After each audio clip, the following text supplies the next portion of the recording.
Hello, hi. Um, yeah, today we'll start with a revision of Section A, Financial Statement Analysis in your CMA Part 2.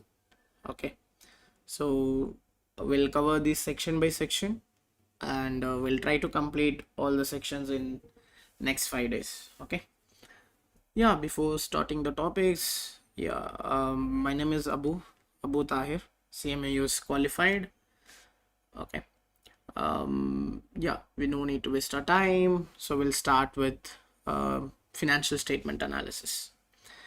Yeah, before we start all this, let we start how the exam structure and when is a window. Right now you guys are taking a window, like right now the window is going on May June. Right now the May June window is going on. Suppose if you're taking the exam in May June, all the best for it. uh, Practice for that. So yeah, if the revision is useful, so please watch complete video, understand how we'll go through the topics, concepts, and how we can tackle the questions. Fine. So as you know, the CMA USA exam, or the exam structure, it has a 100 MCQs and 2 essay in this window. The window right now we are taking, the May June window, we have an option of 2 essay or case based question. Okay, so from the month of September, October, only case based question work, no essay. Okay, so the case based question will be like, you will be given two scenarios, you have to answer the questions. But in the 100 MCQs, yeah, it's going to be same, nothing changed, just a format change, your same textbook, your same concepts, your same calculations, same theory, nothing. So last year only the syllabus change was happened, but this year it's just a format change. So from the 2 essay question, we are going to 2 case based question, which is easier, nothing complicated.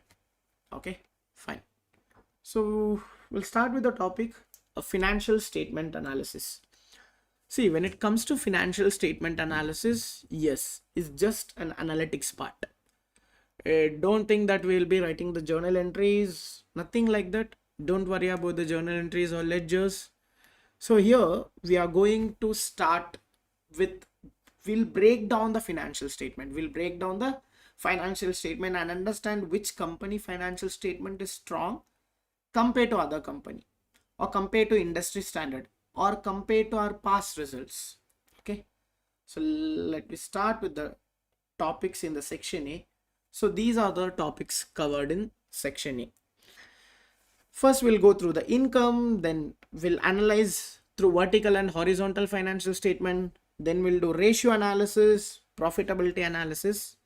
Okay, then we can do like foreign currency issues, then comes accounting changes, book value versus market value, accounting profit and economic profit. We'll go through all these topics one by one. So first we'll start with measures of income. Before that, I just want to introduce the ratios which we cover in this: liquidity, leverage and capital structure, activity ratios, market ratios and profitability ratios.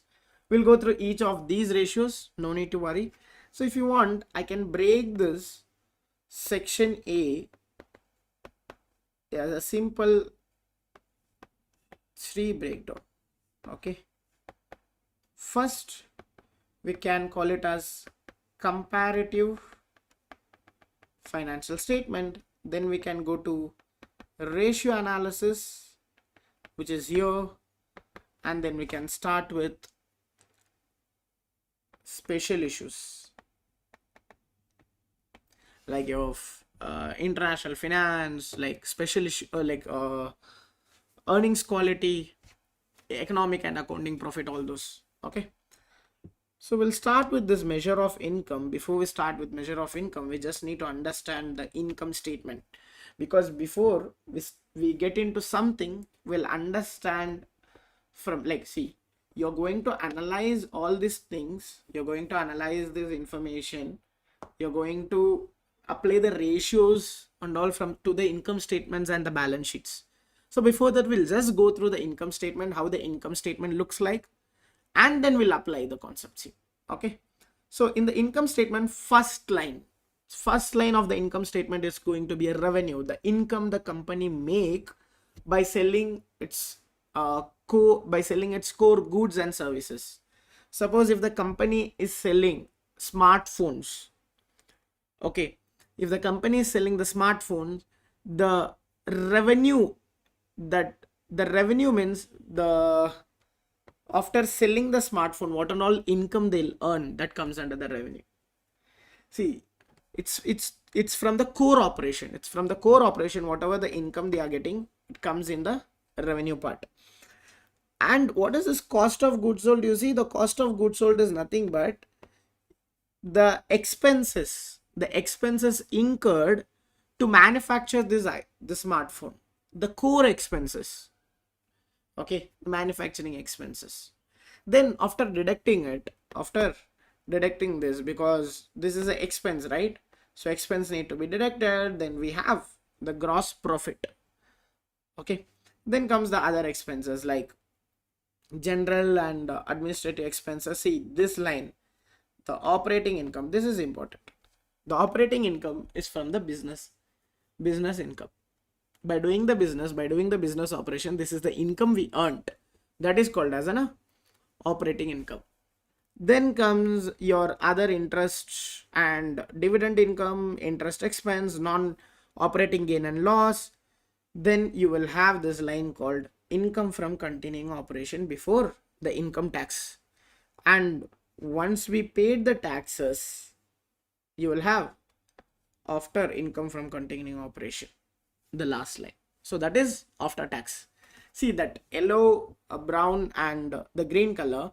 So the yellow color indicates the income you earned from the business by from continuing operation. Why it is continuing operation we are mentioning is, suppose if the company have something discontinued operation, they have to show it separately. Income from continuing operation and net income is showed separately only when the company is having a discontinued operation. Assume that if the company is not having the discontinued operation, then this will not come. Then this thing will not come. But right now, as the company is in this format, we'll understand that if the company is having discontinued operation, it should show separately as a net of taxes.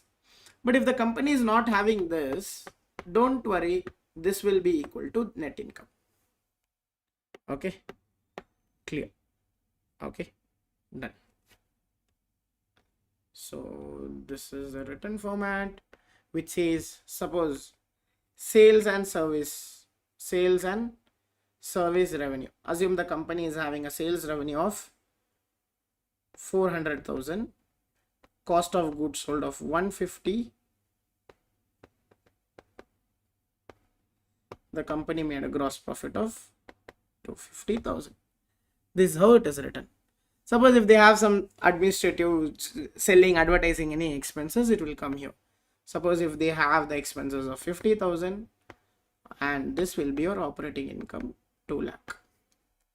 Okay, like this it will go on. Clear with this? Okay. Fine. Next we'll go to this earning before interest and taxes. We call this in a short form as EBIT, earning before interest and taxes. What is this earning before interest and taxes is? The company will have the operating income, right? So from where we got this operating income?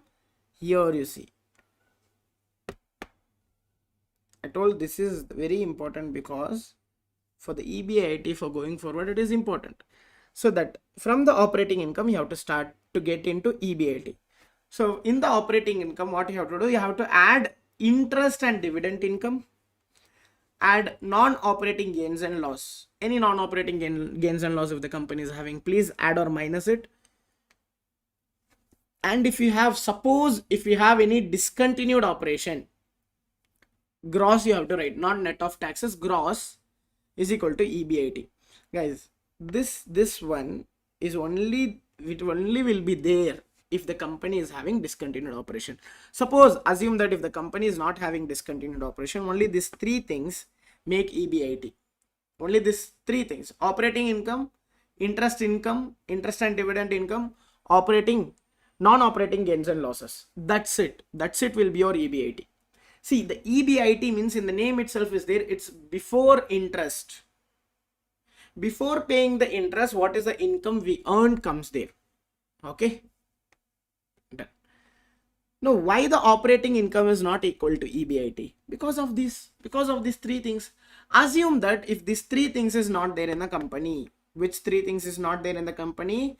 If the interest and dividend income is not there, if non-operating gains and losses is not there, and if the gains or loss from the discontinued operation is if these three things are not there in the company, operating income and EBIT will be same. Correct? If these three things makes the difference, so understand these three things. These three things is the difference between operating income and EBIT. Clear? What are the three things? Interest and dividend income, non-operating gains and loss, and gains and loss from the discontinued operation. That to gross, not net. Gross, like I mean gross in the sense not net of taxes.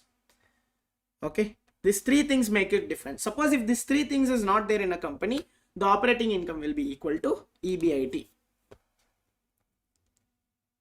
Okay, see, this is the format of EBIT. These three things make the EBIT. Okay, now we'll start with the comparative financial statement. What is this comparative financial statement? Is we are going to compare the company's financial statement. Why we want to compare the company financial statement? What is there? Just take, if you are assuming this, just take the two companies financial statement, see their income, fine. If whoever income is more, whoever net income is more, they are good. Whoever net income is less, they are not making things good. Don't assume like that. It doesn't work like that. That is the reason we are making this vertical and horizontal analysis. Why this vertical and horizontal analysis important is, I'll explain you. Suppose there are two companies,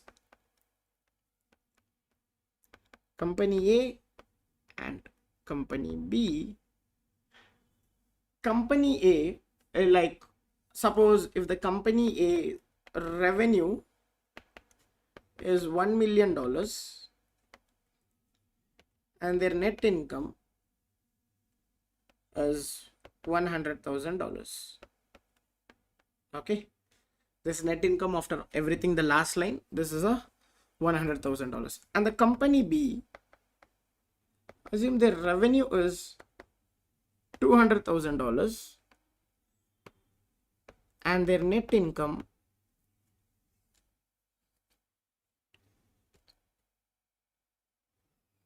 is $60,000.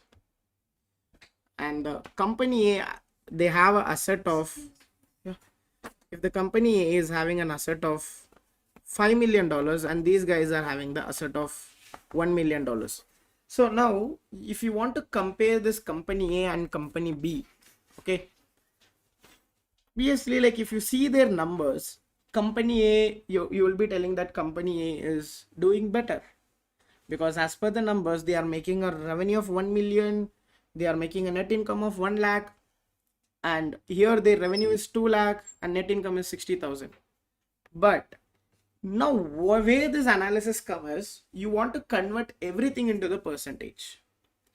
See, as a net income, they made 10%. The company A made 10% in the net income. But this company B made 30% in the net income, because compared to its revenue, this made 10%, A made 10%, company B made 30%.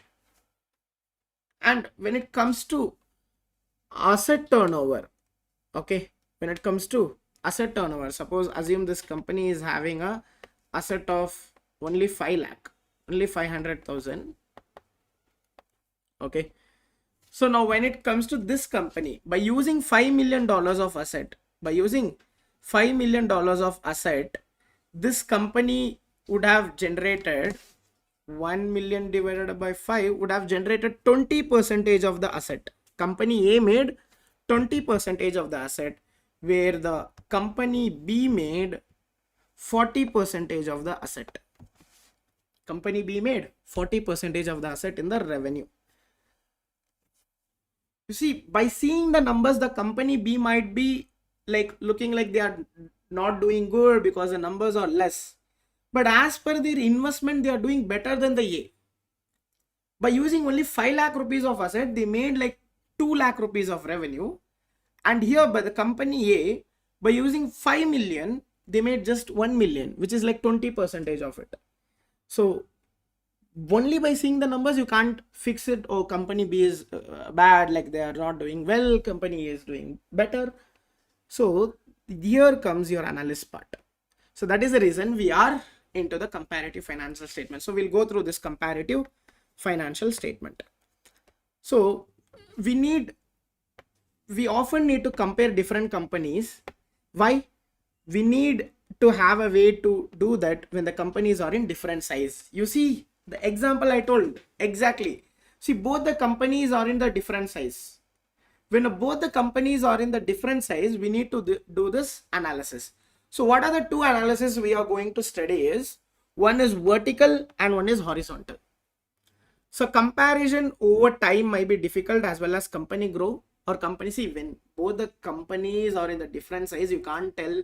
See, you are comparing the Reliance store with a small supermarket, means like you can't compare, because Reliance has its own like investment. They are huge funded. When it comes to a small grocery store, not that much. So you convert everything into percentage. That is what this comparative financial statement does.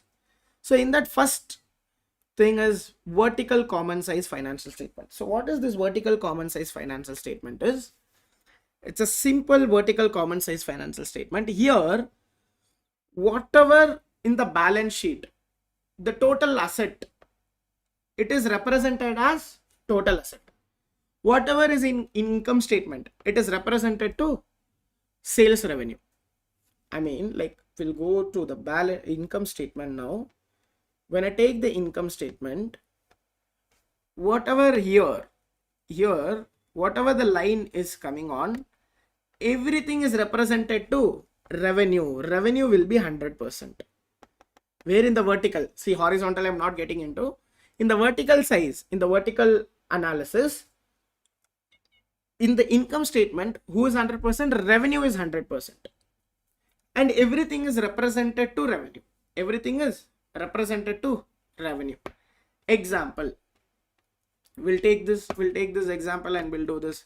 Assume to make it simple, I'll start with 100. So sales is 1 lakh, cost of goods sold is 60,000, gross profit will be 40,000, selling and administrative expense 10,000, and operating income will be 30,000. Okay, stop here. Now what I told, everything is represented to revenue. So revenue will be what? Revenue will be 100%. If the revenue is 100%, rest of the numbers is represented to revenue. How? Then what will be the percentage of cost of goods sold? So to know what is the percentage of cost of goods sold is, I told you everything is represented to revenue. Now what I'll do, revenue will be in denominator. Sales or revenue will be denominator. Now cost of goods sold will be in the numerator. In the income statement, the revenue will be in the denominator and the cost of goods sold, whatever the item you are comparing, that will be in the numerator. So let me put the cost of goods sold. So how? What is the revenue? 1 lakh. And what is the cost of goods sold? 60,000. So now if you take a calculator, do this 60,000 divided by 1 lakh, it will be 0.6 or 60%. So it will be how much? 60%.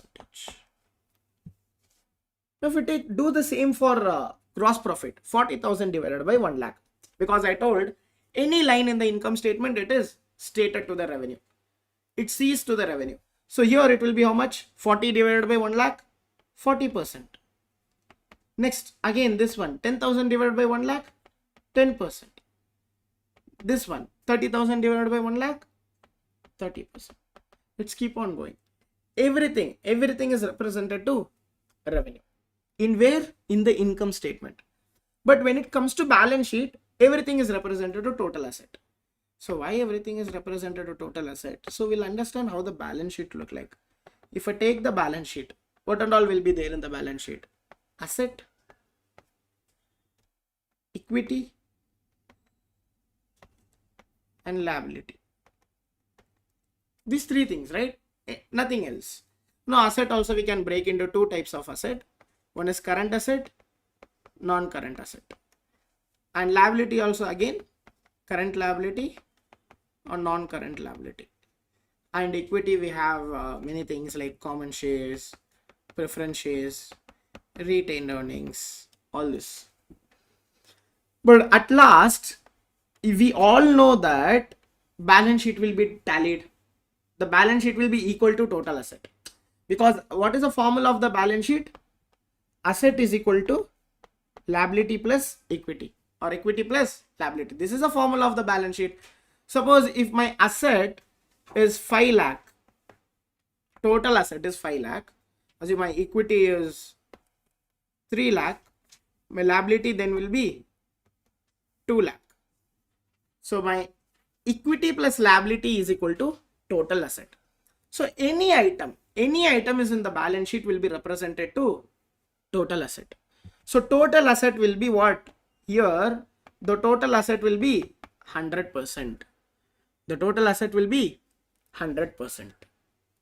Rest everything is represented to the total asset. Clear with this? Okay. Now we'll start with vertical. So in the vertical, what it is? So vertical common size financial statement.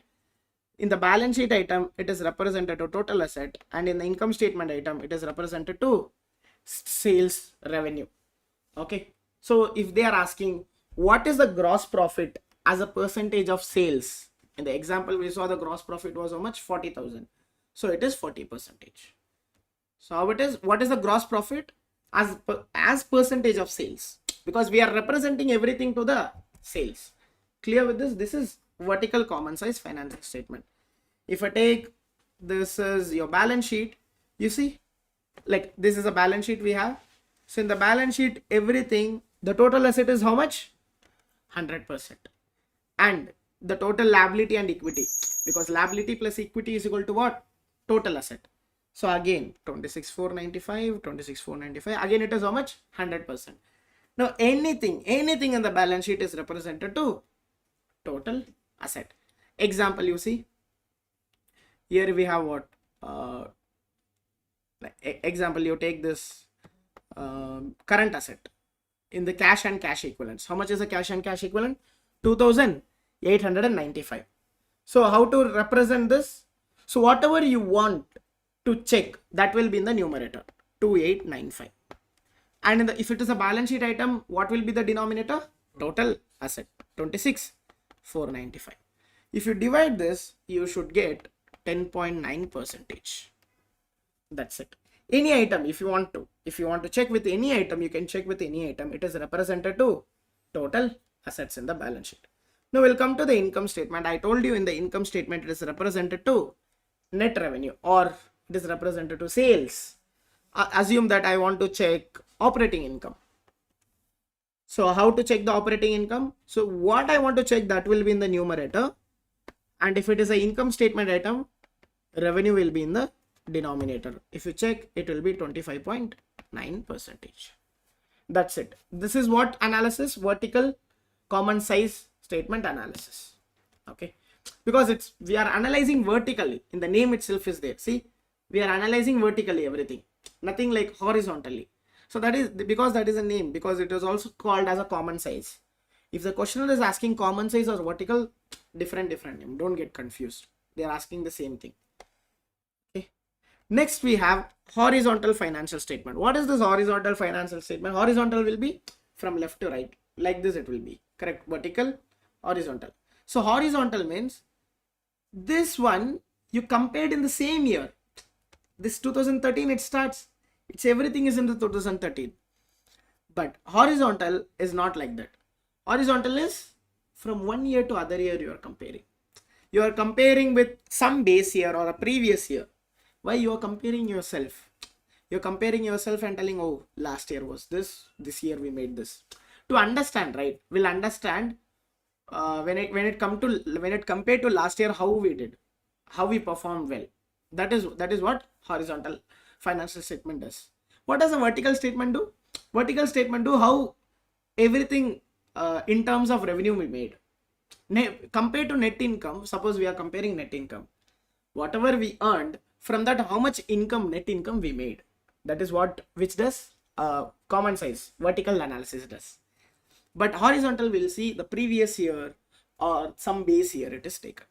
So we'll do that. So horizontal analysis evaluated over a period of several years for a single business, for one business. So the first year is a base year. Whatever the year we refer to is called as a base year. So this is done in the two method. Method one is the index number. Method two is a variation analysis. What is this index number is? This method converts monetary number into percentage to make a growth easy to visualize. Here what will be the base year? So method 1, method 2, the only difference is the base year. What is the base year? It should be a first question. In the method 1, the first year is the series is chosen as base year and the index number is 100. Subsequent year is a following year expressed in the percentage. Here there will be one base year. Some base year is given. Example, if you take this example, the base year analysis where 2011 is a base year with the value of 9,900. Now I'm in 2013. I want to compare with my base year. I started a business in 2011. So when I compare to 2011, how much I made? Suppose if I'm in 2013, I have 2011 data, right, already. So I'll compare that with base year. That is method 1. So this method is called as a common base year method. For 2013 also that is a base year. For 2012 is also 2011 is a base year. Base is like a foundation year. Whatever you build a floor, foundation will be same, right? Either it is 2013, 14, 15. The base is what? 2011. How we are comparing? So we compared in the vertical, right? Same way we do. Which year we are in? 2013. Assume that we are in 2013. So that will be in the numerator. And what is the base year? That will be the denominator. And multiplied by 100 will be your answer. So that is what? 80.8%. What is 80.8% means? You did bad. I mean, compared to 2011, you did very lesser income. Correct? In 2011, how much income we made? 9,900. But 2013, how much we made? Only 8,000. So compared to 2011, you made very lesser income. So don't assume only revenue will compare. Any line item you take. Suppose income is compared with income. Expense is compared with expense. Tax is compared with tax. Asset is compared with asset. Liability is compared with liability. Don't compare revenue with asset, asset with revenue. Now what it is, see the line, all the line indicate what's? Revenue, revenue, revenue. Okay. So you can download any income statement from online. Example, you can download Tesla, Google's income statement, Apple's income statement. The notes I have shared in the class, right? It has a Apple company's income statement. You can go to the Apple company's income statement and you can compare this. You can apply the ratios and formulas there. Okay. So compared to that, I made how much? 80%. And in the index number, it will be 81. I mean, in the percentage, we compared it 81. Now we'll compare 2012 with what? 2011, because the base year is 2011. So how to compare? Again, 11,1100 is this year, and my base is what? 9,900. So how much it will be? 112.1%. What does this 112, if it is more than 100, right, that we made better than the base year. If it is 200 means we made double than the base year, correct? Because 1 lakh we made in the 2011 thing, 2 lakh we made. 2 lakh divided by 1 lakh is how much? 2. It is 2. So what does it mean? 2 divided by 1 is 2 again. It means that we made double than the base year, which is 200%. If you multiply 2 into 100, 200%. Okay. So this is one method. The other method we call it as variation analysis. What is variation analysis is, in the method 1, which is horizontal, we have 2 methods. Method 1, there is some base year is there. In the variation analysis, previous year is your base year. You don't go so long. You just see your previous year. Based on that, what is my income? What is the income I have? What is the percentage? How much it is? That is what that is called as what? Variation analysis. Instead of using a base year, this method present annual growth rate of individual line. It highlights the percentage change from one year to the next year rather than comparing everything back to the single starting point. Here we don't have a single starting point. Here we just do what? Go check your previous year, how much you did. Example, same example. For 2013, what was the previous year? 2012. So I don't compare with 2011 in this method. In this method, variation means just compare with my previous year. So then what I'll do? 8,000. 8,000 divided by 11,100. How much it is? 8,000 divided by 11,100. Sorry? No, not it is like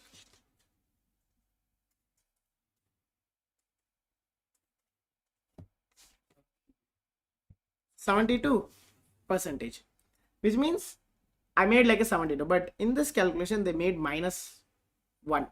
What is this -1 means? We are seeing how much we made, how much variance we had. Suppose you take that, do -1, you will get how much? 27.9% in minus. So what does it mean? It means that we made lesser than previous year. How much percentage we made lesser than previous year? We made 27.9% lesser than previous year. It means what? We made 27.9% lesser than the previous year. Clear? So this is called as what? Variation. Variation means what? Change. What is the change we compared to previous? Now we'll go to 2012. For 2012, what was the previous year? 2011. So then what is this? 11,100 divided by 9,900. Do the same, then do -1. If you do -1, right, what is the extra earned? What is the less earned? You can understand. 12%. So you made how much more? 12% more. That compared to previous year. That is what? Variation analysis. This is the formula for this. Current divided by previous -1 into 100. Okay. Clear with this horizontal analysis? Okay. Done. Next we'll get into the ratios. So we understood what is income statement, what is balance sheet, what is comparative financial statement. In that, what are all covered? Vertical and horizontal. In horizontal, 2 method, base year method and variation analysis. In the vertical, what will be 100% in the income statement? Sales. And in the balance sheet, total assets will be the 100%. That's it. Now in financial ratios and ratio analysis, we'll understand what is ratios. We have multiple ratios to study, like n numbers. We can tell 20-25 ratios we have, but some ratios are similar again and again. You'll understand that. So ratios means what? It's a number, just a number. Like ratio, what does a ratio power as? Means it's just used for the comparison. How much I'm better than you, how much I'm compared to that. Suppose if I want to compare two students' mark, one student have scored, like suppose if the student mark we are compared to benchmark, I mean the total marks. So how your marks cut percentage, how it is given? It is compared to your total marks. Suppose in all the subject, the total mark is 600. Total marks is 600. You scored 450. You scored 450. So what we'll do? 450 divided by 600. It's a ratio. It's in how much it will be. 450 divided by 600. You will tell you have scored 75%. This is how your marks card scores will be there. Why? You are comparing with what? Your score you are comparing with the total score. Now we'll do one thing. You are not comparing with the total score. You are comparing with your friend's score. Your friend have scored 500. Now compared to your friend, how much you would have scored? 450 divided by 500. It will be 90%. Compared to your friend, you scored how much? 90. You are not telling that you are better than 90%. If your friend have scored 100, you would have scored how much? 90 marks. That is what it is. That is what the ratio analysis does for the comparison. So same way, what is the ratio analysis compared to? It is compared to the same, my own company, my own results. Example, your marks compared to previous semester, how much you have scored. That is what the same company over time does. Compared to my my previous results. Suppose we are taking like a Apple as an Apple company, how much they did the sales last year, this year, comparing to his own performance is not. We can use this ratio analysis. Or other company, comparing with your classmates, comparing with the class topper or a college topper, that will do, right? So when you compare that same way, the companies will also do the comparison with other competitors. Next, management expectation. What is this management expectation? Target. Suppose before you are going to exam, you had some target telling that I want to score 100 out of 90. 90 is your target, but you scored 80. Then what you do? 80 divided by 90. Compared to my target, how much I have scored. Same way the company will have some budgets. Compared to my budget, how much I did better. Clear? For these three things, we can use these ratios. Okay. Fine. But the ratios is based on what? An accounting data. What is this accounting data means? Accounting, in the accounts we use, everything is what? Historical cost. It doesn't have the current market value. In the gap, especially in the gap, suppose if they would have bought some building 10 years back, today the building would have appreciated. But according to gap, you can't appreciate the building. You should write what? In the historical cost only.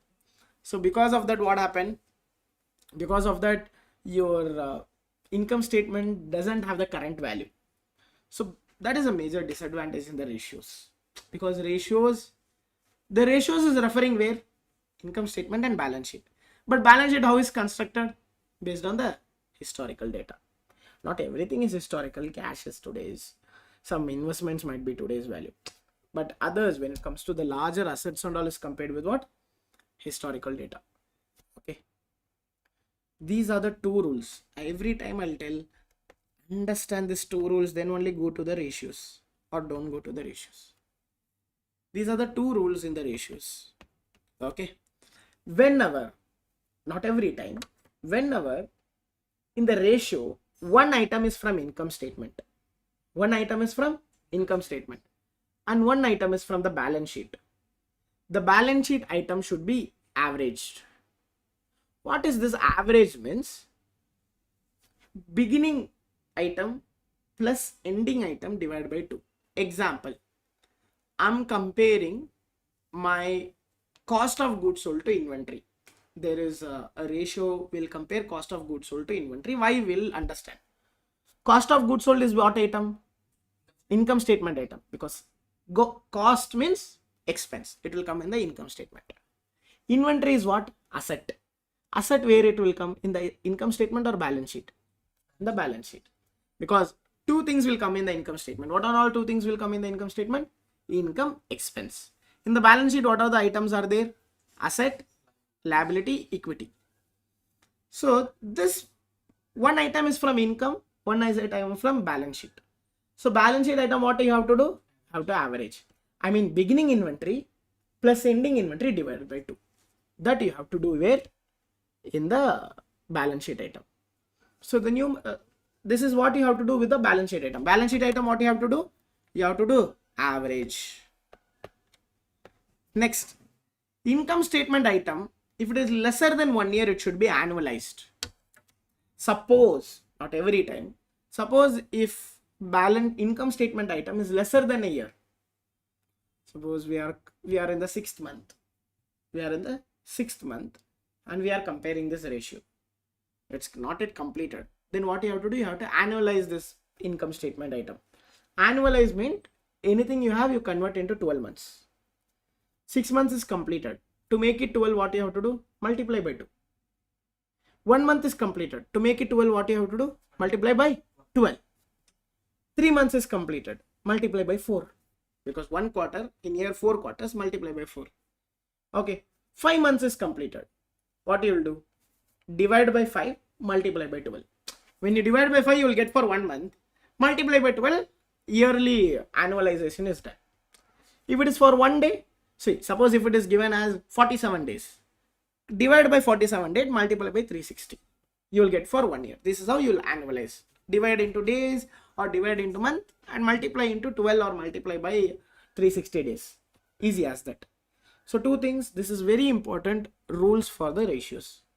If you are not applying, if you are mugging up the ratios and going, you will lose the marks. Okay. This is only done when the questionnaire is giving 2 years data. If you don't have a 2 years, if you are not able to annualize in that question, don't do it. Take the item, write it. Suppose if they have given only inventory, no beginning inventory, no ending inventory, no any other option, take that and put it in the inventory problem. Then you can't get confused where is beginning, where is ending. Don't worry. Whatever it is there, take it and put it in the denominator. Okay. Now, different companies have different ratios, but in exam, we need to understand these ratios. Okay. So what are the ratios? Liquidity, solvency, leverage, activity, profitability, and market ratios. Last year end, it will be given this. We treated it as beginning. Yes. Last, if the year end is given, what you can do? 2022 year end, 2023 year end. 23 beginning it will be. 2023 year end, 2022 ending is given. And 2023 ending is given. 2022 ending will be what? 2023 is beginning. So this one you can take average. Suppose it is 1 lakh and it is 2 lakh. So 1 lakh divided plus 2 lakh divided by 2. So 3 divided by 2, 150. Okay. Clear with this? These are the ratios we have. So where and all the ratios will be would, we need to calculate the ratio. We should understand the calculation, how the ratios is calculation, and understand what is the ratio means. You can't simply mug up the ratios and just calculation doesn't work. Where the ratios is be used, how should be interpreted and all, we should understand. Identify ways in which the ratios can be changed. If I change something, how it is impacted to my ratio, that also you need to understand. Clear? If I change something, how it is impacted to my ratios also you need to understand. Clear? 3 things: calculation, changes, and what is the ratio means. Okay. So first we'll start with the liquidity ratio. The ratio number 1 is what? Liquidity. What is liquidity? In the name itself is there. Money, liquid, fund. Okay. See, company might be doing better, but if they don't have a fund to run the day-to-day business, huge problem. Company have a profit of 1 million, 2 million, 3 million, everything is there. But in the bank balance, they have only $50,000 or $10,000. If they don't have a fund, how they will pay their employees? If they are not able to pay the employees, the employee will not turn up tomorrow to the work. If the employee is not coming to the work, the product is not produced, supplier will not supply the goods, company will stop there only. Okay. Cash is very important to run the business. You can't tell you made 1 lakh profit or 50 lakh profit, 1 crore profit, 10 crore profit, 1000 crore profit. What if you would have done the sales, everything in the credit? You sold everything to the customers in the credit. Because according to revenue recognition principle, what? You sell anything, cash doesn't matter. Cash is coming or not coming doesn't matter. You can recognize it as revenue. According to that, you sold everything on a credit, creating account receivable. Customers have not paid. If they are not paid, your bank balance will be not there. So bank balance will be not there. Your supplier will come next day and ask, where is my money? You'll tell you don't have. Then the supplier will stop supplying the materials and the employees will not come. The landlord will pay the rent, electricity. They will cut the electricity because they will not work like that, right? As your company is working, no one will work like that. No one will sell everything under the credit. But you did. You showed a profit of $1 million, but you don't have account bank balance. So to understand this, what ratios is important? Liquidity ratio. See, ratios are used by multiple users. Companies management use some ratios. Outsiders use some ratios. As an investor, you use market ratio. How their PE ratio, how their gross profit ratio, net profit ratio, and all you will understand. But as a management, they will want this. As a bank who gives the loan, they'll check solvency ratio. As a supplier will mainly check liquidity ratio. Why? Because supplier want to understand this guy will pay the money or not.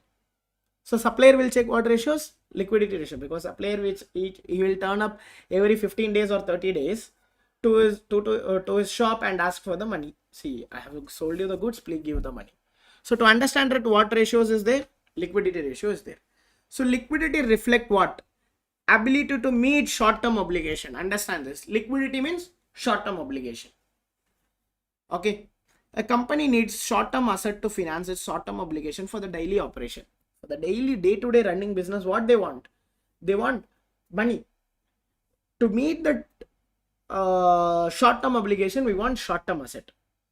Your company is having car, building, land and all is there. But if there is no cash, they can't pay the salary. Salary is not paid by the building, right? Salary is paid by the cash. So when you have all the long-term asset, but you don't have a short-term asset, you should balance between this. You shouldn't keep lot of short-term asset too. Anything more is also problem. Why anything more is also problem? When you don't have a cash, when you have lot of cash is also a problem, because cash is sitting idle. Cash, we all know that cash is a depreciating. It doesn't value increasing, it's keep on falling because of the inflation. So these type of cash, if we are keeping lot of cash also is a problem. Too little cash is also a problem. So to understand that, we will have liquidity ratios. Then we will need to understand what is net working capital. Net working capital means what? Net working capital, difference between current asset and current liability. Guys, this net working capital again will come in your section B. Section B will discuss, right? Corporate finance. There also will again discuss this what? Net working capital. Now, what is the formula for net working capital? Current asset minus current liability.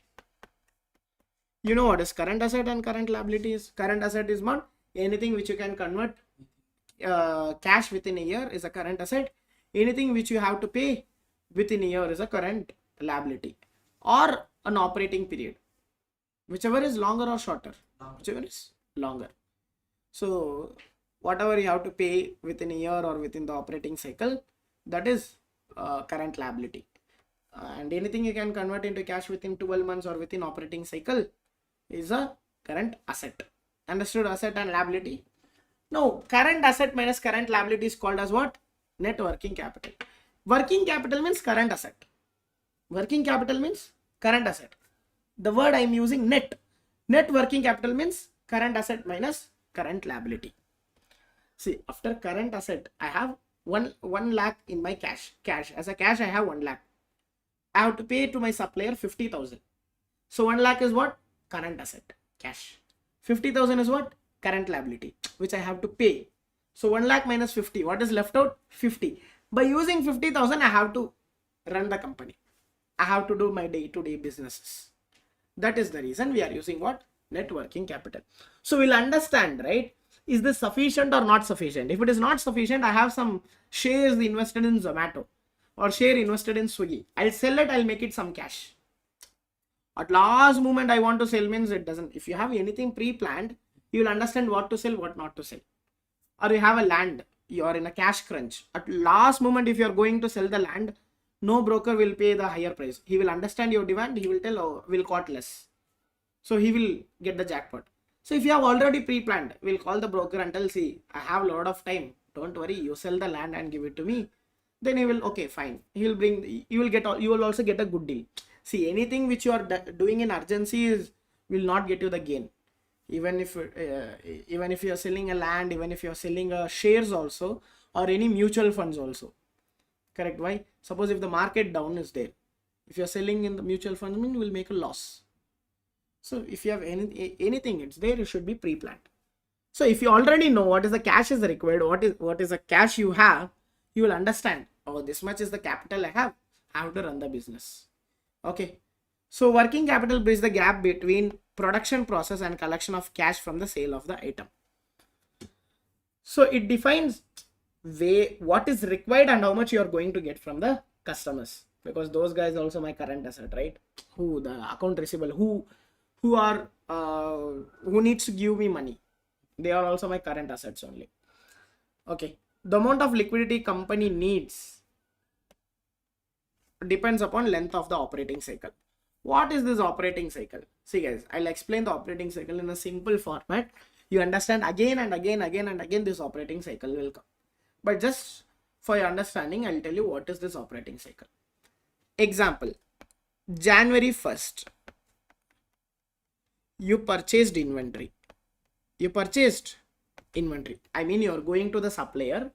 Assume you're manufacturing furnitures. You go to the supplier, or you're a retailer who buy the shoes and sell shoes. Okay. Or you buy the dress, sell the dress. Something retailing or manufacturing, anything you take.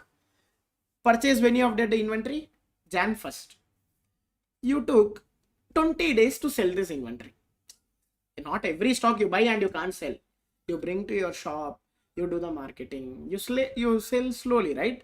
So how many days you took? Jan 20, you sold this. Assume this purchase is in credit. You're not given your supplier cash.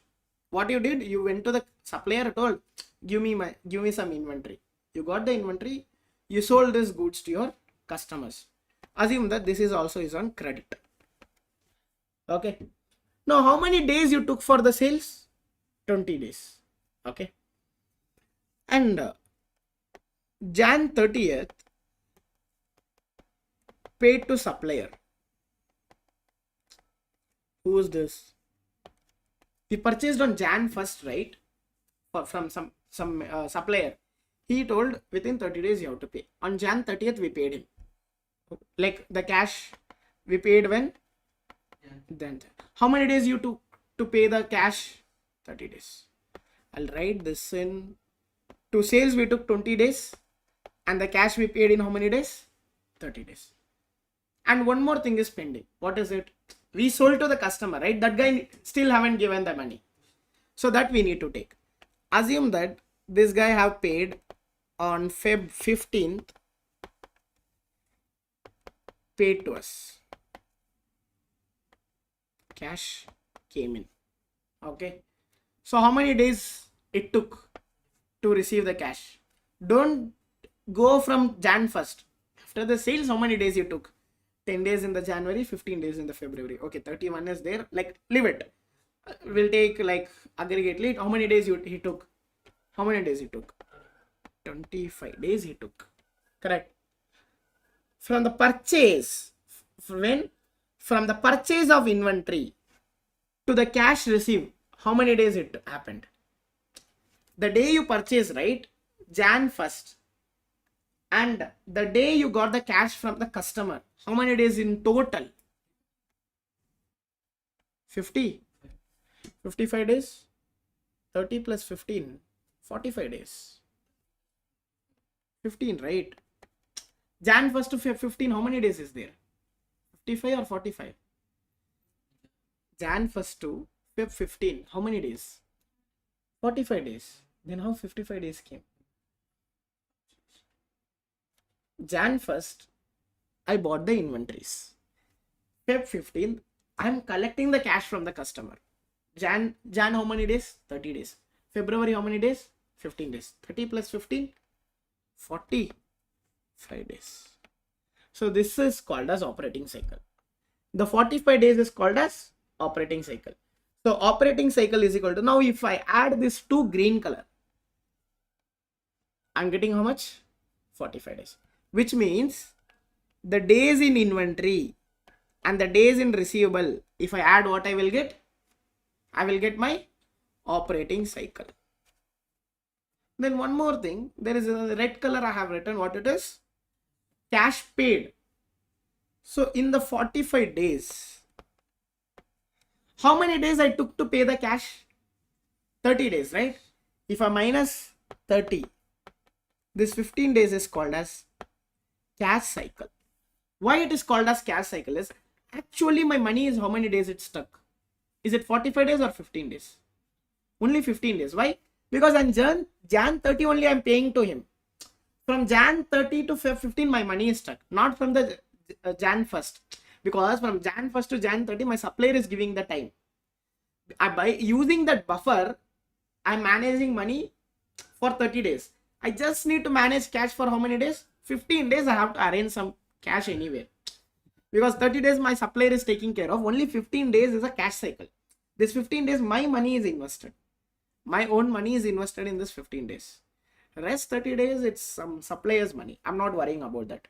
So this is called as cash cycle. By understanding this, you can take many decisions. For the 15 days you have to arrange a cash somewhere. That where you will arrange.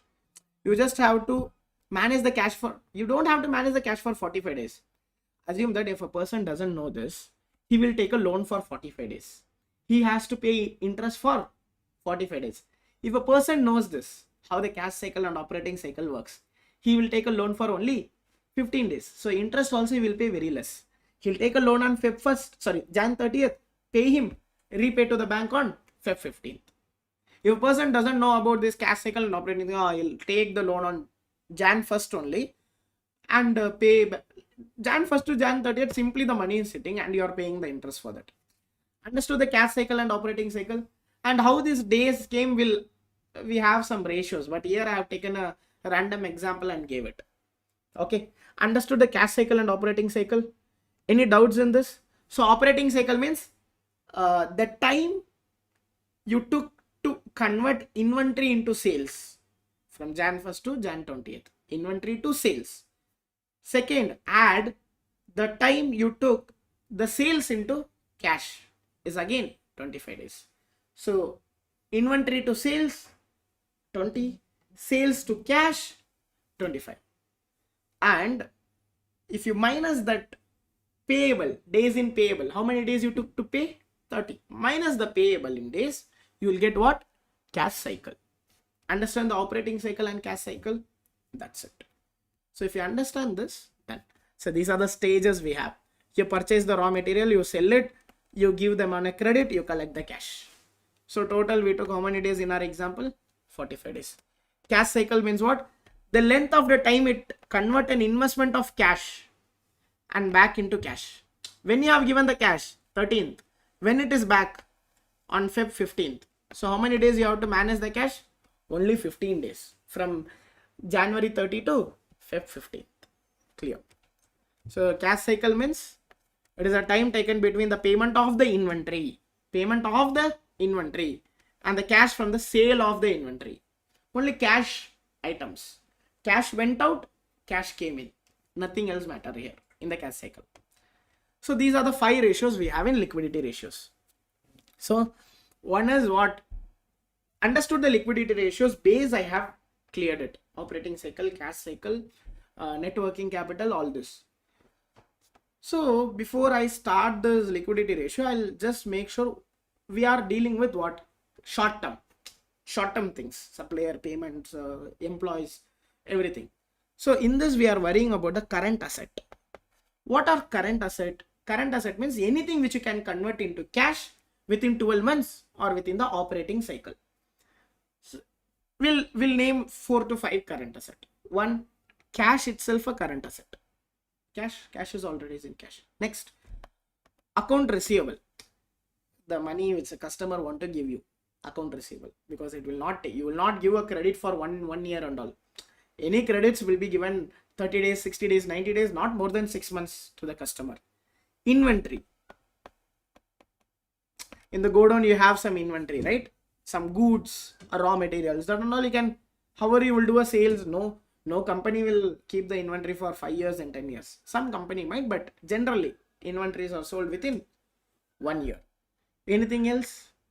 Some investments, not all investments, some investments. Like we can call this as marketable securities. Some shares you bought without an intention of holding for the long time. Or some T-bills you bought, treasury bills. From the government you bought 90 days bills. Small bills and all will be there, 90 days. Small FD and all you will do. Like that only it's a bills. So marketable securities. And one more is what? Prepaid expense. Prepaid expense means what? The expense you already paid. It's an asset. Why it is asset? Because now you no need to pay again. You can just enjoy the benefit. So asset means what? Enjoy the benefit is called as asset. You already paid, now you just have to enjoy the benefit without paying. That is prepaid expense. This and all is current asset. Now we'll come to current liability. Example of current liability is what? Here it is account receivable, then here it is accounts payable. The money which you have to pay to your suppliers. And any short-term loans or any loan which is maturing in this year. Suppose you took a 5 years or 10 years loan. Now 9 years is done. So within how many months now you have to pay? Within 1 year you have to pay. So the 10-year non-current liability became current liability. Initially it was non-current, but now you have to pay within a year, right? Now it is current. Now understood the current asset and current liability. Now we'll get into the ratios. So first ratio is what? Current ratio. Current ratio, the formula is this. The current asset, current liability we learned, right? That's all. Numerator is asset divided by liability. So all current asset will sit here. All current liability will sit here. I'll do one thing. Where is the income statement?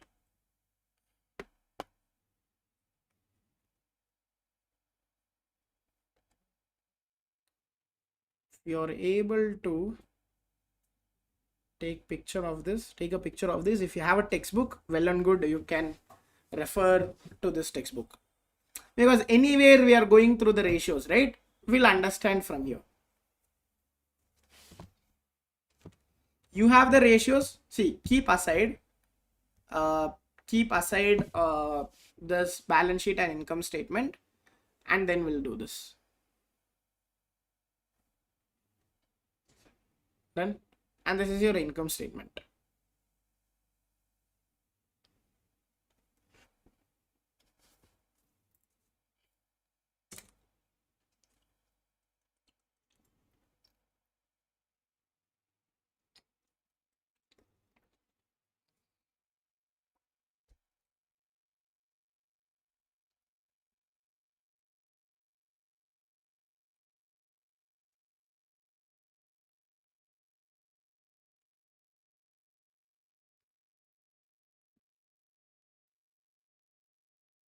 Done? Now you have this, right? So now I will go formula by formula. You apply this. Done. Okay. So first is what? Current ratio. Current ratio means current asset divided by current liability. What is this current asset divided by current liability? So you have the, now you have the example, right? So refer to that example. Take the current asset. What is the current asset in that example?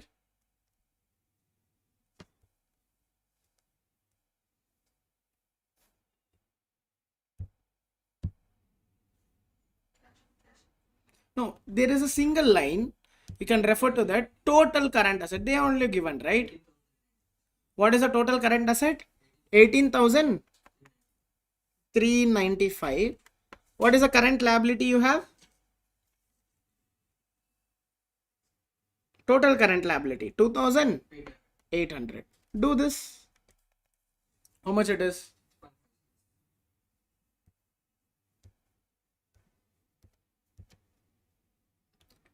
So that's it.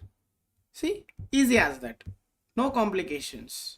So it is 18,395 divided by 2,500. Correct? 2,800, right? 18,395 divided by 2,800.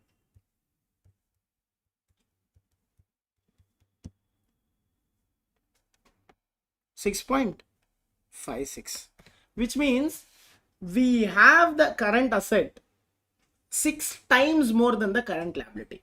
Safer. If we have a current asset 6 times more than the current liability, which is considered as more safer. If it is 2:1 only, it is considered as safer. Which one? Current asset. Now quick ratio means just remove two things: prepaid expense, inventory. Denominator same, current asset same denominator, just remove two things from the numerator. What are the two things you have to remove? Inventory and prepaid expense. Only these four things will be there. What are the four things will you have? Cash, marketable securities, which is classified as current asset, which means I told, right, any investment which you want to sell now, that one, and account receivable. Now go through the same example which I presented. Go to the same example and now take the total current asset, remove the inventory, or just you remove the inventory, enough, because there is no prepaid expense, right? Okay. Other current, like, consider that as that is also as a liquid now. So what was the total current asset? 18,395 minus inventory is how much? 400, right? So how much it will be? 17,995. 17,995. What will be the current liability? It's same, 2,800. No changes in the current liability. Now what is the ratio? 6.42. See, the ratio decreased. Here it was 6.5, here it is 6.42. Why the ratio is decreased? Because from the numerator the item got decreased. Okay. Clear with the current ratio and quick ratio? See, suppose if the cash 1 lakh, account receivable 40,000, inventory 60,000, marketable securities 25,000, current liability, accounts payable 85,000, and short term loan, okay, 15,000. Okay, now we have current asset and current liability. So what is the first ratio we learned? Current ratio. What is the formula of current ratio? Current asset divided by current liability. And what is the formula of net working capital? Current asset minus current liability. Same. Here you are doing division, there you are doing subtraction. Okay, so now we'll do the division. So we'll add all the current asset. 140, 200, 225. What about liability? 1 lakh. So now what is your current asset? 225 divided by 1 lakh. How much it is? 2.25. This is current ratio. Now we'll come to quick ratio. What is the formula of quick ratio? What is the formula of quick ratio? Same current asset you take minus inventory and prepaid expense. Enough. Or you ignore the inventory. See, the main agenda to ignore the inventory is the name itself is there. What is the name? Quick ratio. Quick ratio or acid test ratio also we'll call. Inventory, usually inventory is a two-way step. What is two-way step? First you have to sell the inventory, and that inventory need to convert it into cash. Long step. So it can't convert quickly into cash. Which one? Inventory. And first of all, inventory to make a cash, the other person has to think. Customer first of all want to buy the product and he has to pay for it. Because of that only, which one is tougher to make into cash? Inventory is tougher. So that will, prepaid expense also it will not convert into cash. So now to make it is quicker, what asset here we call it is called as quick asset. Quick asset in what and all will be not included? Inventory and prepaid expenses is not included. So now quick asset divided by denominator we have not changed. So denominator is still 1 lakh. What will happen to the numerator? In 2,25,000 I should minus what? I should minus the inventory. So minus 60. 165. So it will be 165 in the numerator. So now how much it is? 1.65. See, the ratio got decreased. Why the ratio got decreased? Because we removed the inventory, right? Because of that. 2 ratio covered. Third ratio is what? Cash ratio. What is cash ratio means? It only worries about the cash. So what the cash ratio? Again, denominator we are not changing. 3 ratios, the denominator is still same. Current liabilities. But numerator only cash. So what and what it will be there? Cash and cash equivalents plus marketable securities. Why marketable securities classified as cash is? You have some shares, Zomato shares. You can go and sell it and make it cash. What is the problem in it? That is, but account receivable you can't make it cash that easily. Because the other person has to give. Either he can run away or either he will tell I will give after 15 days, after 20 days. But cash ratio can tell how much money you have today. What is the money? Suppose if all the short-term liabilities are coming today in front of your door, how much money you have to pay them? That is what ratio? Cash ratio. Because this guy is there, right? Like account receivable and all is not the one you ask money, they will pay you. They will tell, hey, we have more time, 15 days, 20 days, 30 days, we have, they'll tell. But this is the cash we already have. So it measures the ratio between what? Cash and marketable securities, and again it's current liability compared to current liability. Now we'll take this. Now we'll do this. See, again denominator is what? 1 lakh. I'm not changing the denominator. Again it's still same. See, easy as that. Only numerator what and all I have to add? Cash and marketable securities. No account receivable, no inventory, no prepaid expense. So how much it will be the numerator? 1. Numerator 125,000. The ratio will be 1.25. 3 ratio covered. Okay. Next again, cash flow ratio. Cash flow ratio. What is this means? Measure how many times the cash flow generated by the operation. What is this cash flow from operation is? See, in a company, when you run a company, from where and all you can get a cash? By doing the business, you can get the cash. One is from where you can get the cash? By doing the business. 2,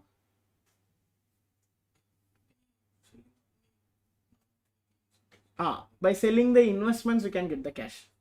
3 ways you can get a cash in a company. 1, do the business. Through the business, you will get a cash. Sell, buy, customer, this, that. 2, you can get a cash from the selling the machine, investments, land, building, car, you have the company car you sell. That is through investments you can get the cash. 3, third one, from the owners, from the bank, you take a loan. From the owner, investment, suppose some investor is coming and giving the money. So by financing you can get the cash. These are the 3 ways you can get the cash. But this ratio says I don't want the cash from other 2 ways. How much you are generating from the business, show me that. How much you are making from the operation, that is very important. How much you are making from the operation, that amount to satisfy your current liability, how much you have, this ratio will tell. So what ratio it is? The operating cash flow divided by period end liabilities. What is the liability today you have compared to operating cash flow? Why this is important is because you have to understand what is the business is making. You don't want from the investment from investment you are making the cash is not organic cash. I mean organic cash means that is not from the core operation. From the business how much you are making, that is a matters. Because why we have started a business? Not to sell the land and building of our assets, right? We started a business to make a cash from the core operation of a business, not going and taking a loan. Okay. Finance activity, investing activity, we should not worry. We should worry about from where we have to get the cash. We have to get the cash from the core operation. And that one we are comparing with what? Liability. So if a company has a positive working capital but not generating enough cash from the operation to settle its obligation, when it means the company is borrowing and settling the liabilities. Suppose what does this mean? Suppose if this ratio is in negative, or if the ratio is lesser than 1, it means that the company is settling the liabilities by taking the loan. Because this cash is only speak about where? From the business. Okay. Next, the last ratio in your liquidity ratio is net working capital ratio. What is net working capital ratio? You have small change here. Here the denominator is changing. What is the denominator here? Total asset. Numerator is what? Net working capital. So here what we compare? Here we compare a net working capital to the asset. What does it measure? It measures the firm's ability to meet its obligation, expand by maintaining sufficient working capital. So you are telling you have this much asset, doesn't matter. This ratio will tell you how much you have in a liquid format. Okay, clear? So the net working capital ratio particularly meaningful when compared with the same ratio in the previous year. Consistent operating losses will cause net working capital to shrink compared to the total asset. So you tell you have made this, made that, you have so much asset and all. But when you compare with net working capital ratio, it will tell you true form whether you will be able to meet your short-term liabilities or not. Because you might be having that much asset, this much asset. Now you have the example, right? The example which is from the textbook. Where it is. So now we'll do the net working capital ratio. So what is the formula for net working capital ratio? Net working capital divided by total asset. So what is the total asset we have? 26,495. Formula for net working capital is what? Current asset. Current asset minus current liability. So first you minus this and put in the numerator and divide by denominator. 26,495. What will be your numerator then? 18,395 minus 2,800. How much? 15? So now you compare the ratio.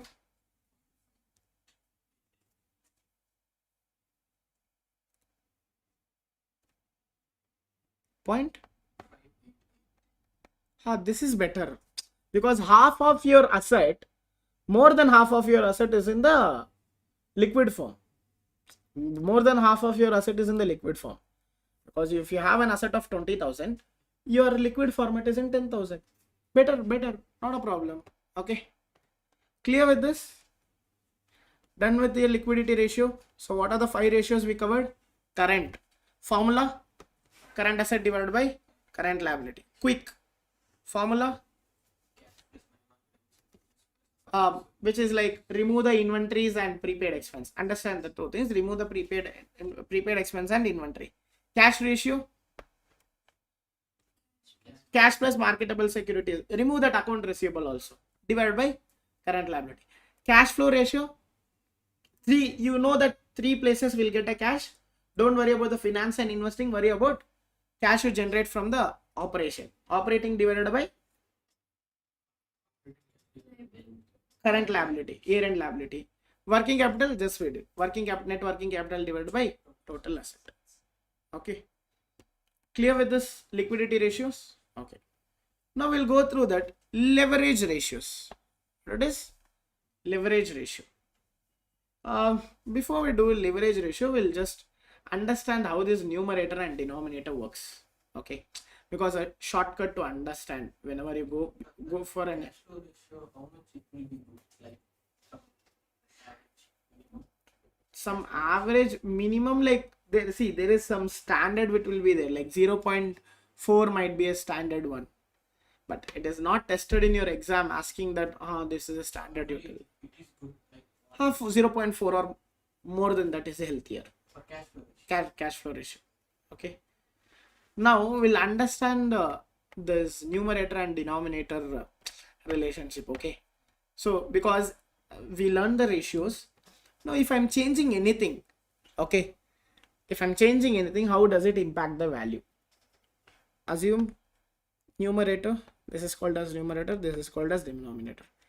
If I increase something in that numerator, what will happen to the value? Value will also increase, correct? Suppose here I have 1 lakh, here I have 50. So how much it is? 1 lakh divided by 50, 2, correct? Now if I want to increase more than 2, suppose assume that I made this 150 divided by 50. Now check what it is. 150 divided by 50, it will be 0 point, sorry, it is 3, correct? If I want to increase the numerator, what happened? I increased where? I increased in the numerator. Denominator I haven't touched. So what will increase? The value will increase. Suppose if I increase the denominator, what happened? The value will decrease. Example, I'm not changing numerator. Now we'll increase the denominator. From 50,000 to we'll make it 80,000. Now try this. 1.67. Is it? 1.666. So 1 lakh divided by, see what happened, from 2 it became 1 point, no, it will be not 1.66, so it will be 1.25, correct? 1.25. Okay, so here what happened? You didn't test the numerator. What you did? You increased the denominator, but what happened to the value? The value decreased. Vice versa, opposite will happen. Suppose if I decrease the numerator, it will decrease. But if I decrease the denominator, it will increase. Okay, I'll repeat it. What happened to the numerator? Suppose increasing the numerator will increase the value. Okay. Increasing the denominator will decrease the value. Clear? Now we'll go to the opposite way. Decrease the denominator, decrease the value. Okay, but decrease the denominator will increase the value. Opposite. Okay, numerator is like equal one. If you increase, it will increase. If you decrease, it will decrease. Denominator is opposite. If you increase denominator, value will decrease, and if decrease the denominator, the value will increase. Why I'm telling this is because rather than you sit and calculate, if the questioner is telling cash is reduced this much compared to last year, what would happen? Your current ratio would have decreased, because cash will come where? In the current asset. Current asset is in where? Numerator. So numerator decrease, value decrease. So rather than you sit and compare writing this, you can instantly answer it. No, it is decreased. So this questions you have to practice. Okay. So this is a shortcut to understand how the numerator and denominator, not only in the section A, entirely. This is a mathematical concept. Okay. Now we'll go to the leverage ratio. So what is it? Leverage ratio means leverage and solvency ratio will tell it. Here, the potential to earn high level of return relative to amount expended. Leverage ratio means you are using someone else's money and making a business, doing a business.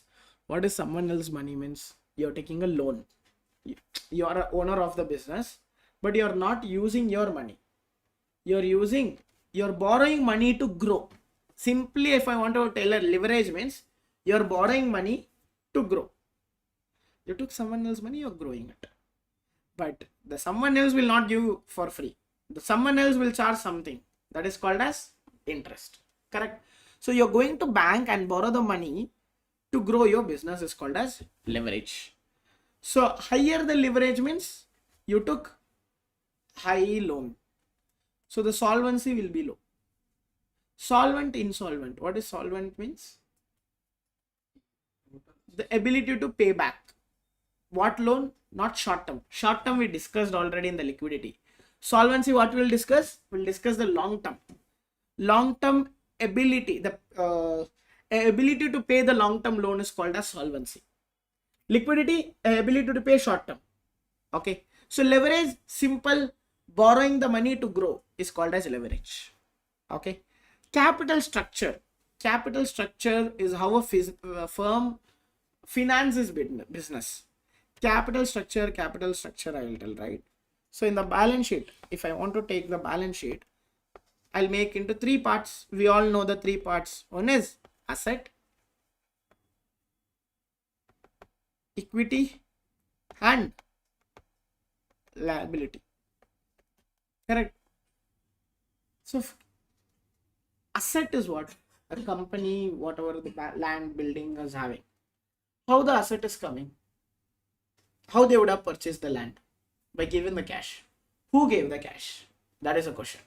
Is the cash is given by the owners or given by the debtors? It's called as capital structure. How your company's asset is structured? Who gave the money? Is owner gave or the creditors gave? Is called as capital structure. Assume my company is having an asset of total asset of 1 lakh.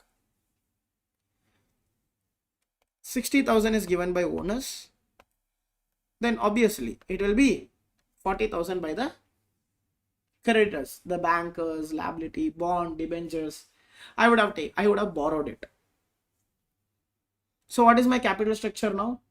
My capital structure is 60,000 to 40,000 in the equity and liability. Okay. Understood the capital structure? How my asset is financed is called as capital structure. How my asset is financed? Is it financed from the equity? Is it financed from the liability? That is a question. Here it is fine. It is more financed from the equity, but assets 40% is coming from where? Liability. Assets 60% is coming from where? Equity. So this is capital structure. So capital structure means what? How the company financed, how the company assets are financed is called as capital structure. So equity represent ownership and doesn't need to be paid back. Debt is a loan which is need to be paid back. The liability part which you have to pay back from the asset. That is the reason we'll do asset minus liability is equal to equity. Correct? Asset minus liability. See, if you give the numbers, 1 lakh minus 40,000 is equal to 60,000. Why that asset minus liability is equal to equity will tell is the equity belongs to whom? Owners. So if the company asset is 1 lakh, the 1 lakh asset does not belong to owners. You are running a business. All this asset is not yours. You have to minus what? You have to minus the liability. Why? Liability doesn't belongs to you. It belongs to someone else. You have to pay that guy back. Okay. Clear with this? Okay. Solvency, as I already told you. Solvency means what? Ability of a company to pay back is long-term obligation. A company with high long-term debt is riskier. Why? Because you have to pay back more money to them. So one with low long-term debt compared to one with low long-term debt, the high long-term debt guy is more riskier. Why more riskier? Because taking a more loan is also riskier because you have to pay back. Suppose assume that your business is not doing well.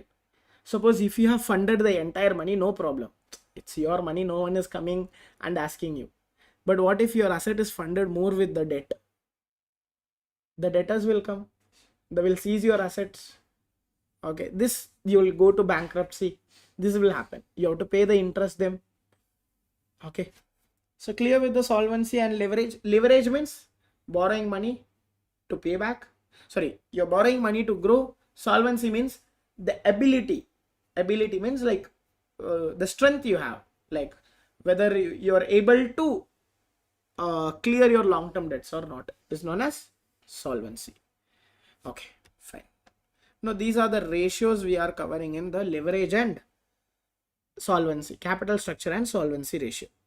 Okay, so 9 ratios are there. We covered already 5 ratios in the liquidity and 9 ratios in the leverage and solvency and coverage, leverage, coverage, solvency and capital structure ratios. So we'll break down this again. First, we'll go through three leverage ratios, and next we'll go through capital structure ratios, which is nothing but debt to equity, long term to equity ratio, debt to total asset ratio, and coverage ratio. These are the coverage ratio. So first we'll understand the leverage ratio. Leverage means what? Taking a loan, borrowing money to grow the business.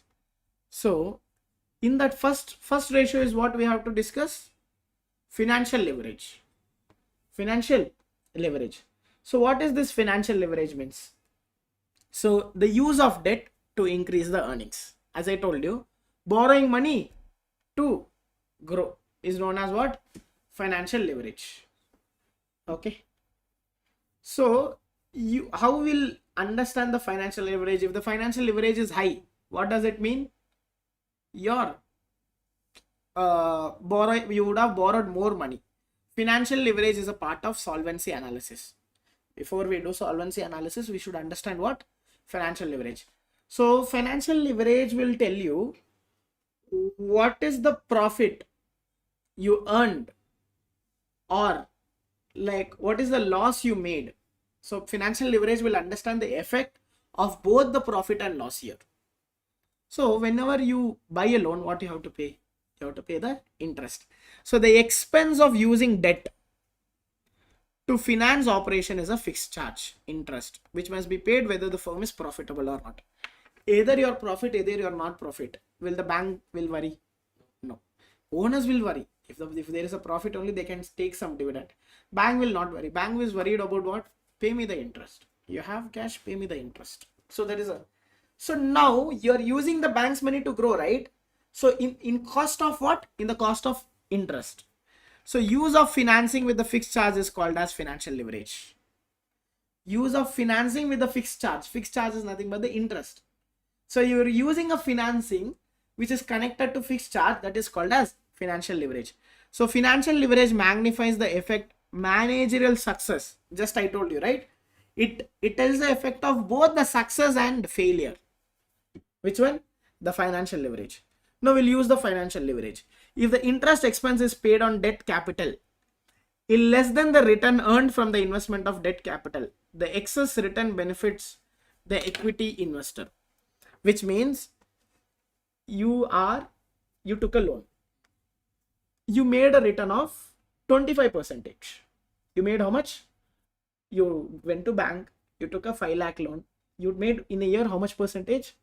25% you made from that money. You did some business, you made a 25%. The bank is asking how much? You may only 10% as interest. How much you have to pay him interest? 10. If we pay 10, the remaining 15 belongs to whom? Owners. So that is what the financial, you can use this financial leverage. Leverage is nothing but take advantage. Correct? You use this leverage to make a wealth. So now the interest expense paid on the debt capital, if it is lesser than the return you earned, expense is lesser. If the return you earned means the excess belongs to whom? The excess belongs to equity investors, which is nothing but the owner. And again, you know one thing, interest is what? Tax deductible. Suppose if you are paying an interest, we already learned in some other sections, right? So suppose if you are taking you are paying an interest of 10,000 and 30% is the tax. Suppose there is a 30% tax. What is the net cost you will have? Only 7,000.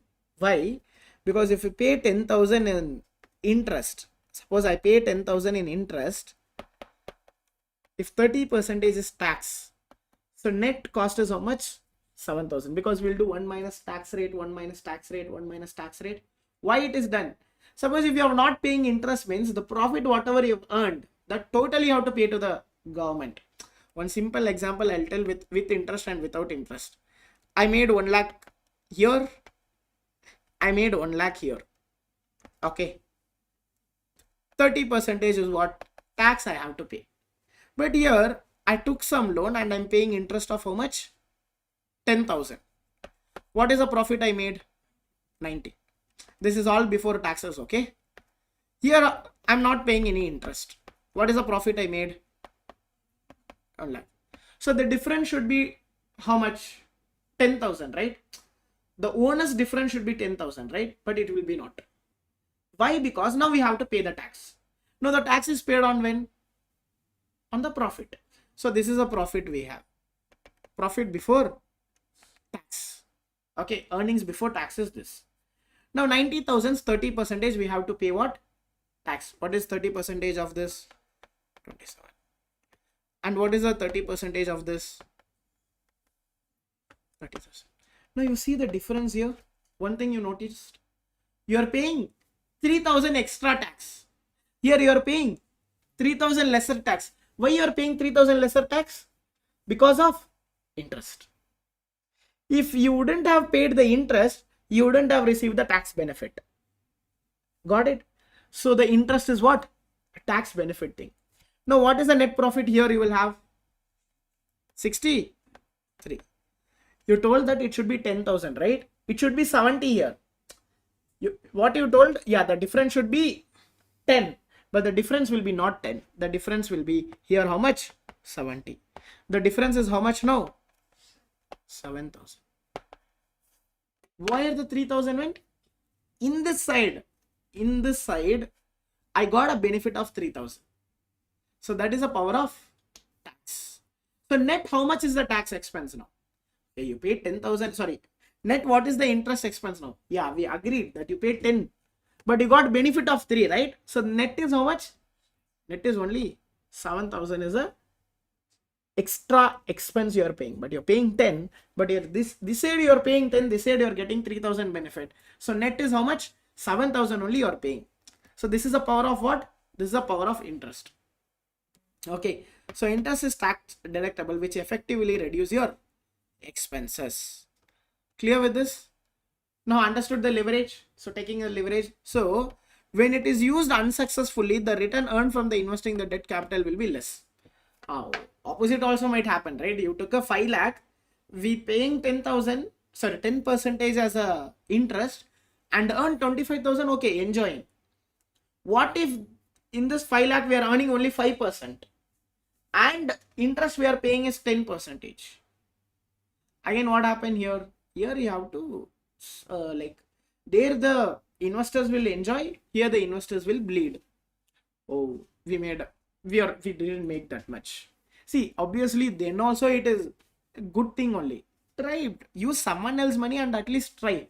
Rather than sitting idle, if you are seeing some opportunity, take the loan and use that opportunity. But before that, you have to do analysis. Okay. So now we'll go through this financial leverage ratio. So first leverage ratio is what? Financial leverage ratio. What is the formula for financial leverage ratio? Is asset divided by equity. See, nowhere you can't find liability here, because we are speaking about the liability only, but this formula doesn't have liability. But asset is equal to what? Inside there is a liability. In the asset there is a liability. So this will give you the correct example. So I'll go with an example. So now you know the formula. What is the formula for financial leverage ratio? Asset divided by equity. Asset divided by equity is the formula. So now we have example. We'll go through the balance sheet. Asset we have 1 lakh and here equity is 60. Then the liability will be 40. Two cases will do. And again, asset is 1 lakh, equity 30, liability 70. Okay. Now we'll go through this ratio. So first ratio, what it is a formula? Asset divided by equity, not liability, because we are discussing about the liability, but the liability is not there. But still we'll understand the effect. 1 lakh divided by 40,000. So what it is? 1 divided by 40, how much it is?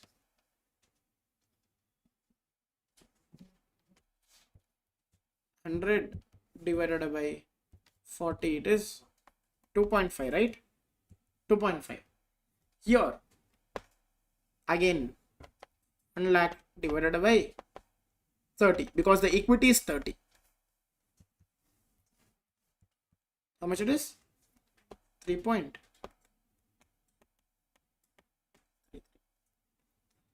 So you see where I have increased the liability.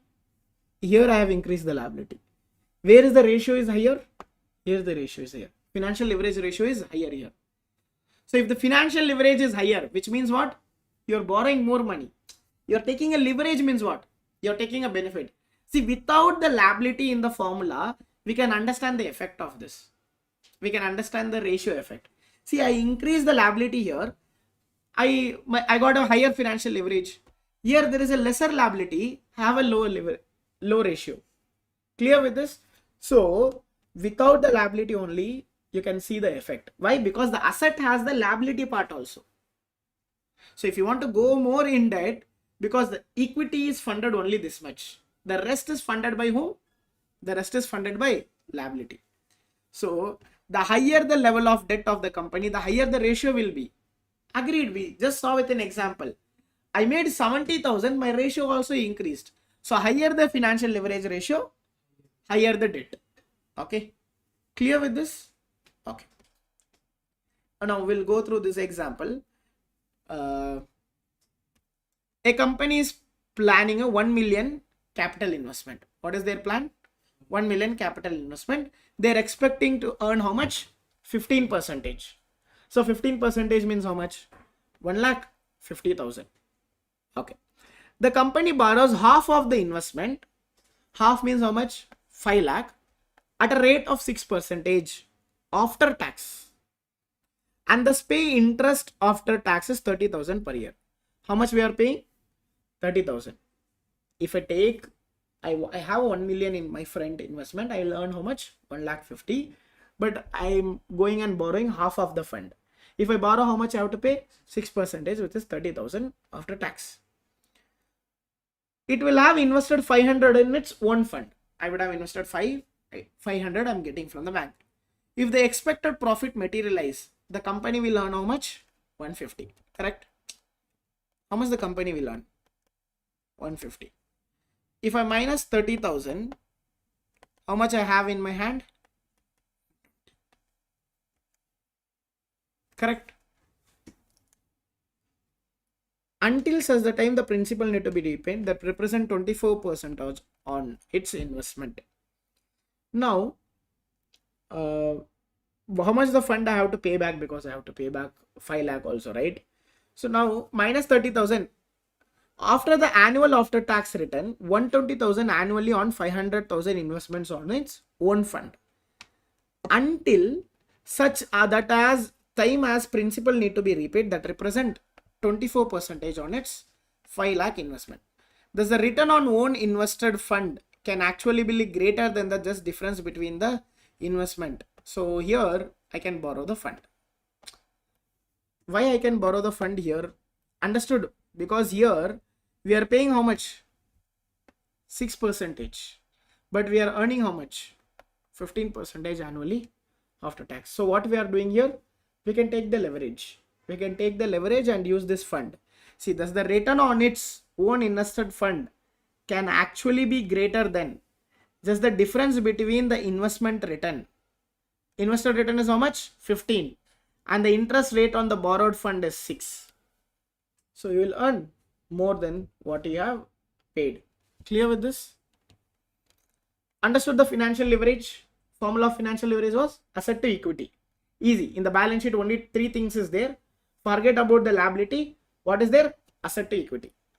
Next is a very important thing we call as degree of financial leverage. What it is? Degree of financial leverage. What is this degree of financial leverage means? We have 2 formulas in this. See, I go through the formulas. These 2 formulas are there. One formula is percentage, and one formula is EBIT divided by EBT. So go through the formula once.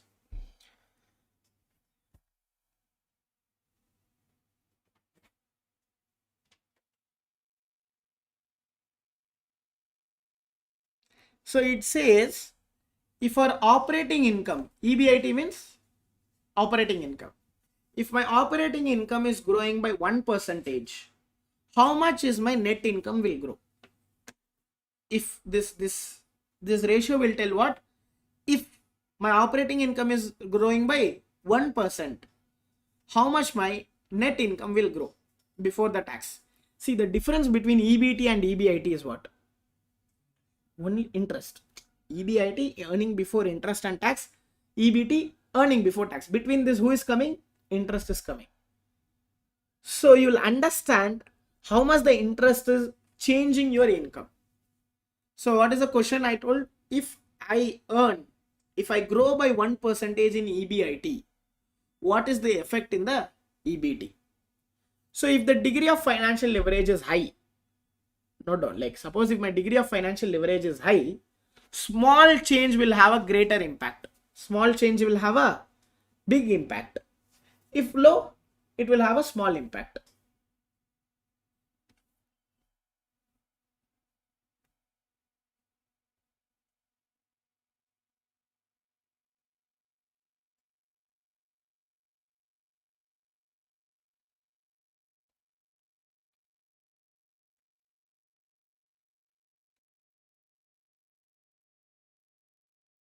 So it says every 1% change will have every 1% change in EBIT. How much it will impact your EBT. That is what we'll understand in degree of financial leverage, because we have another leverage to degree of operating leverage, because now 3 leverages are there in where in leverage ratio. One is financial, one is operating, which we are going now. We are going through financial leverage. Okay, so financial leverage, asset divided by equity. Now degree of financial leverage is what?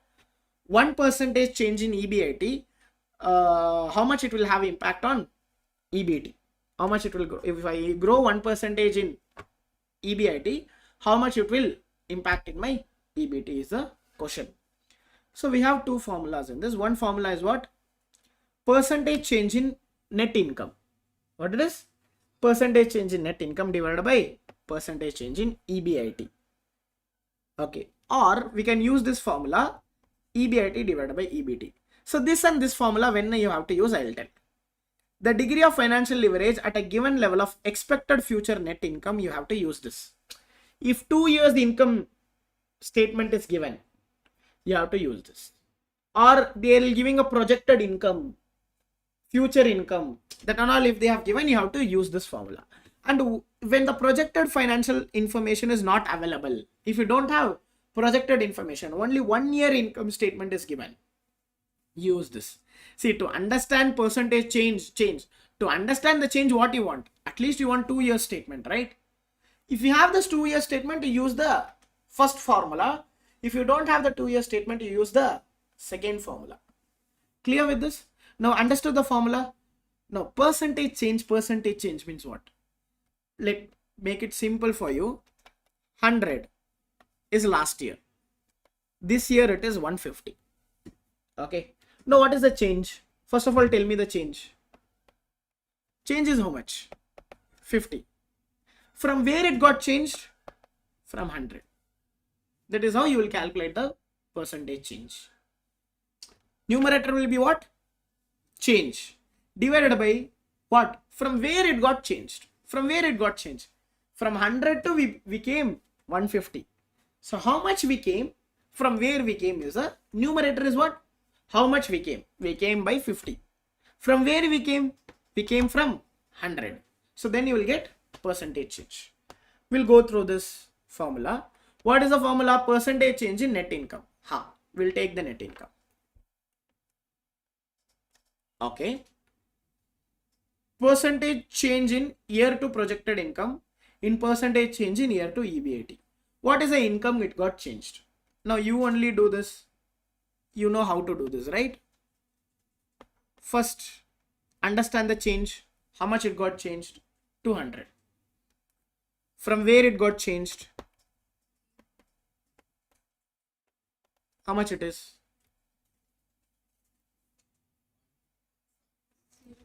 0.15 to 44. This is in decimal. Now you want to convert into percentage. How to convert into percentage? Into 100. This you all know, right? Decimal to percentage and percentage to decimal. Percentage to decimal divide by 100. Decimal to percentage multiply by 100. So now we have what? 15.244 in the numerator. Denominator is what? Percentage change in EBIT. Correct? So what is this EBIT? We'll go to the EBIT. Now you only calculate the EBIT. First, understand the change. What is the change? I think 250, right? 1720, 1970, 250 divided by 1720. See the change, how much it is?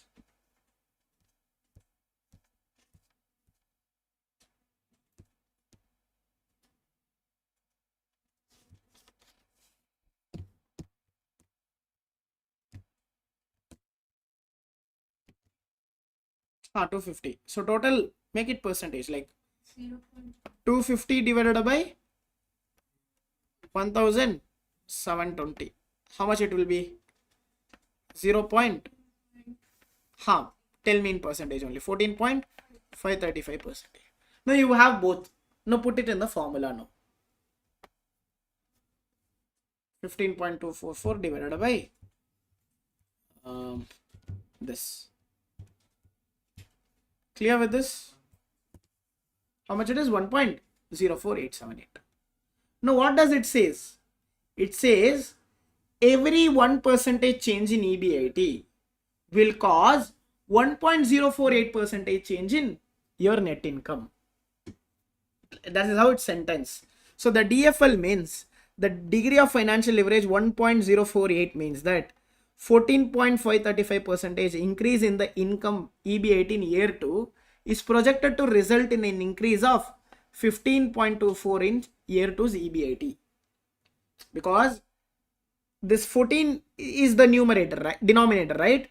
So 14 multiplied by this 1.048, you will get what? You will get this 15.44. If you multiply, you will get that. This all three multiplication and division. So 14 into 1.04 is 15. And that is the fact. The percentage in EBIT in year 2 is calculated how? This 1890 minus 1640. Clear with this? This is EBT. That's something here. That we'll discuss. What does it mean? 1% change in EBIT generate 1.04878% in net income. That's it. Clear with this? Okay. Now this formula we did. Next we have one more formula too. What is the formula? Other formula? EBIT. It's easy. No percentage, nothing. What is it? EBIT divided by ABT. Oh, not even year 2 we want just year 1. Because projected. Year 2 is what? Projected. When you will use the second formula? When you don't have the projected one. Assume that you don't have only projected. You take this. How do now? EBIT divided by EBT. 1.04878. Again it's same, right? So what does it mean? A company needs, like it also says, if a company need 1.04878 of EBIT to generate $1 of EBT. To generate $1 of EBT, how much they have to generate? 1.04878. 0.04 will eat interest. That 0.4878 will be the interest. If you want to make $1 in EBT, how much you want to make? 1.0. You want to make 1.04878. That is in terms of dollar. If you want to speak in terms of dollar, if you want to make $1, you want to make how much EBIT? 1.04878. Okay, clear with this? If you want to grow by 1%, you want to make, like how much it has to impact. If you are growing 1.04878, it will grow by only 1% in EBT. Clear? That's it. Any doubts on degree of financial? Because if you know the financial leverage, operating leverage will be easier. Clear with this? Okay. Now we'll come to the operating leverage. Okay. So operating leverage is a percentage of company's total expense that are fixed expense fixed expense, variable expense and fixed expense are there, right? Now this speaks about operation. Don't come till the end. Stop till the operation. I mean, how much money, how much revenue you are making, how much money you are making to satisfy your fixed charge. Because after completing the fixed charge, whatever is left, you will get it. Okay. So higher the fixed expense to the total expense, higher in operating leverage. More fixed charge means high operating leverage. You are dependent more on the fixed charges. Higher the fixed charge is also danger. Why higher the fixed charge is danger is, suppose a bad year is coming. What happened? If the bad year is coming, still the fixed charge will be there. Even the good year also the same charge. Bad year also same charge. Normal year also same charge. In the good year same charge. Okay, you have money, you paid it. What if the same charge is coming in the bad year? 1 million is the fixed charge, assume. You made 5 million. 1 million you pay, happy, fine. Now you are making only 800,000. How can you pay 1 million? So that is the reason fixed charge means when you have a high fixed charge, higher operating leverage. After covering the fixed charge, the increase in contribution margin. After covering the fixed charge, the increase in contribution margin from higher sales go to the profit. What is contribution margin? Contribution margin is nothing but sales minus variable cost is called as contribution margin. Correct? So after covering the fixed charge, whatever extra you earned in contribution margin, it will go to the profit. Correct? So your contribution margin is 5 lakh. Your fixed charge is 4 lakh. Extra 1 lakh is there, right? That will be your profit. Because in the income statement, how the income statement look like? In contribution margin income statement, sales minus variable cost is equal to contribution margin minus fixed cost will be the profit. If my contribution margin is 5 lakh, fixed charge is 4 lakh, the extra 1 lakh will go where? To the profit. The extra contribution margin after satisfying your fixed charge will go to the profit. Now, the degree of operating leverage formula is this. What is the formula? There you started from EBIT, right? Where in the financial leverage, from where you started? You started from EBIT, you stopped in EBT. Here, you start from sales and stop in EBIT. From where you start? You start from sales and you stop in EBIT. And you start from EBIT and you stop in EBT. That is financial leverage. This is operating. So percentage change in sales and percentage change in EBIT. Here, contribution margin divided by EBIT.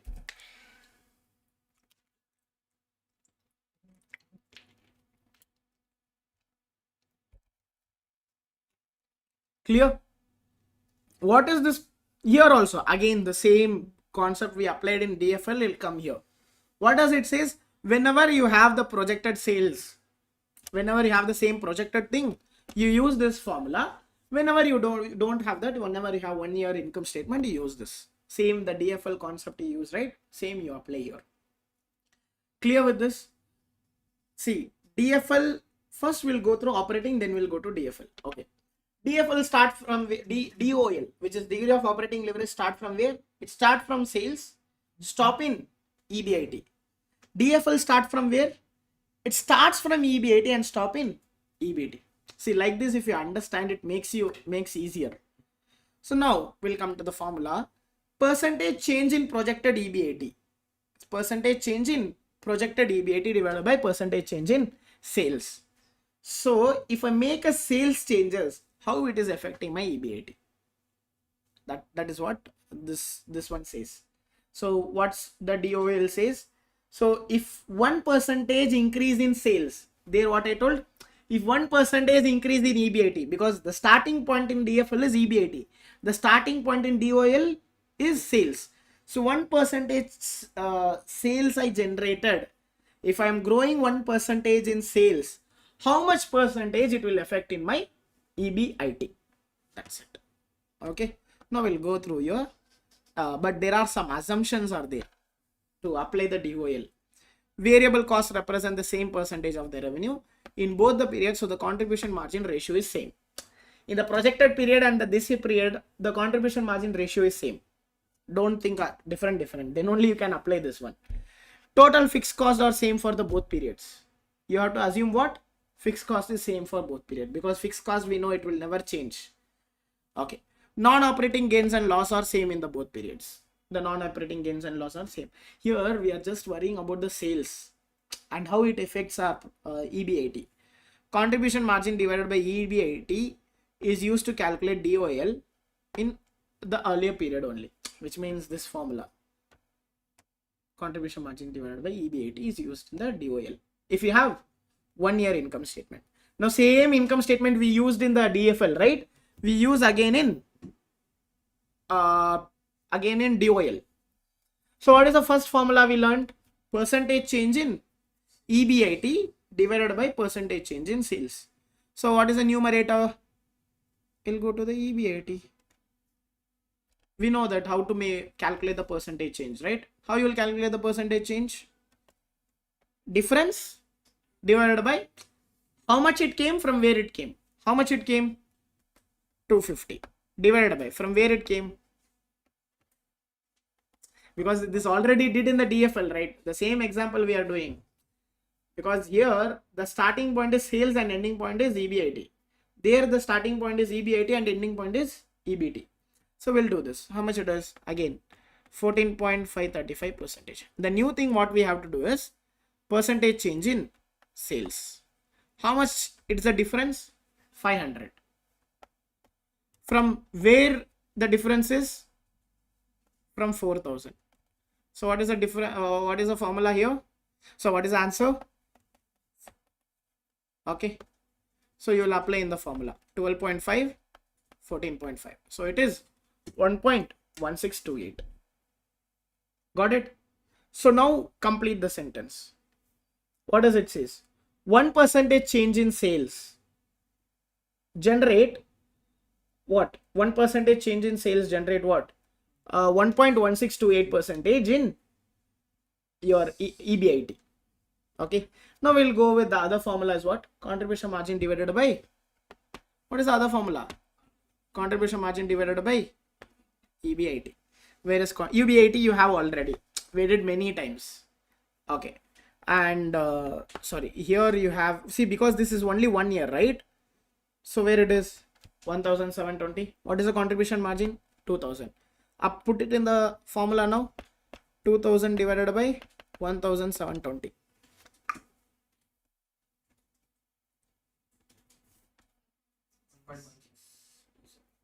1.1627 or 28.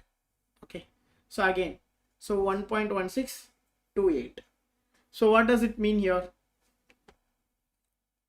If the company, so the DOL is 1.1628 means the 12.5% increase in the sales for year 2 results in 14.535 in the EBIT.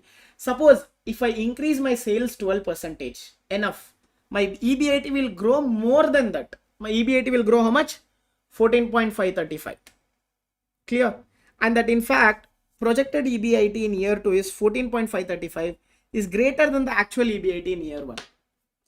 You see the EBIT? The projected is greater than the actual, because EBIT growed by 14, but sales grew by only how much? 12. Sales is growed by only 12, but EBIT growed by 14%. Clear? So higher DOL, higher degree of operating leverage. Suppose same it will happen opposite. If my sales fall by some percentage, my EBIT will fall more than that.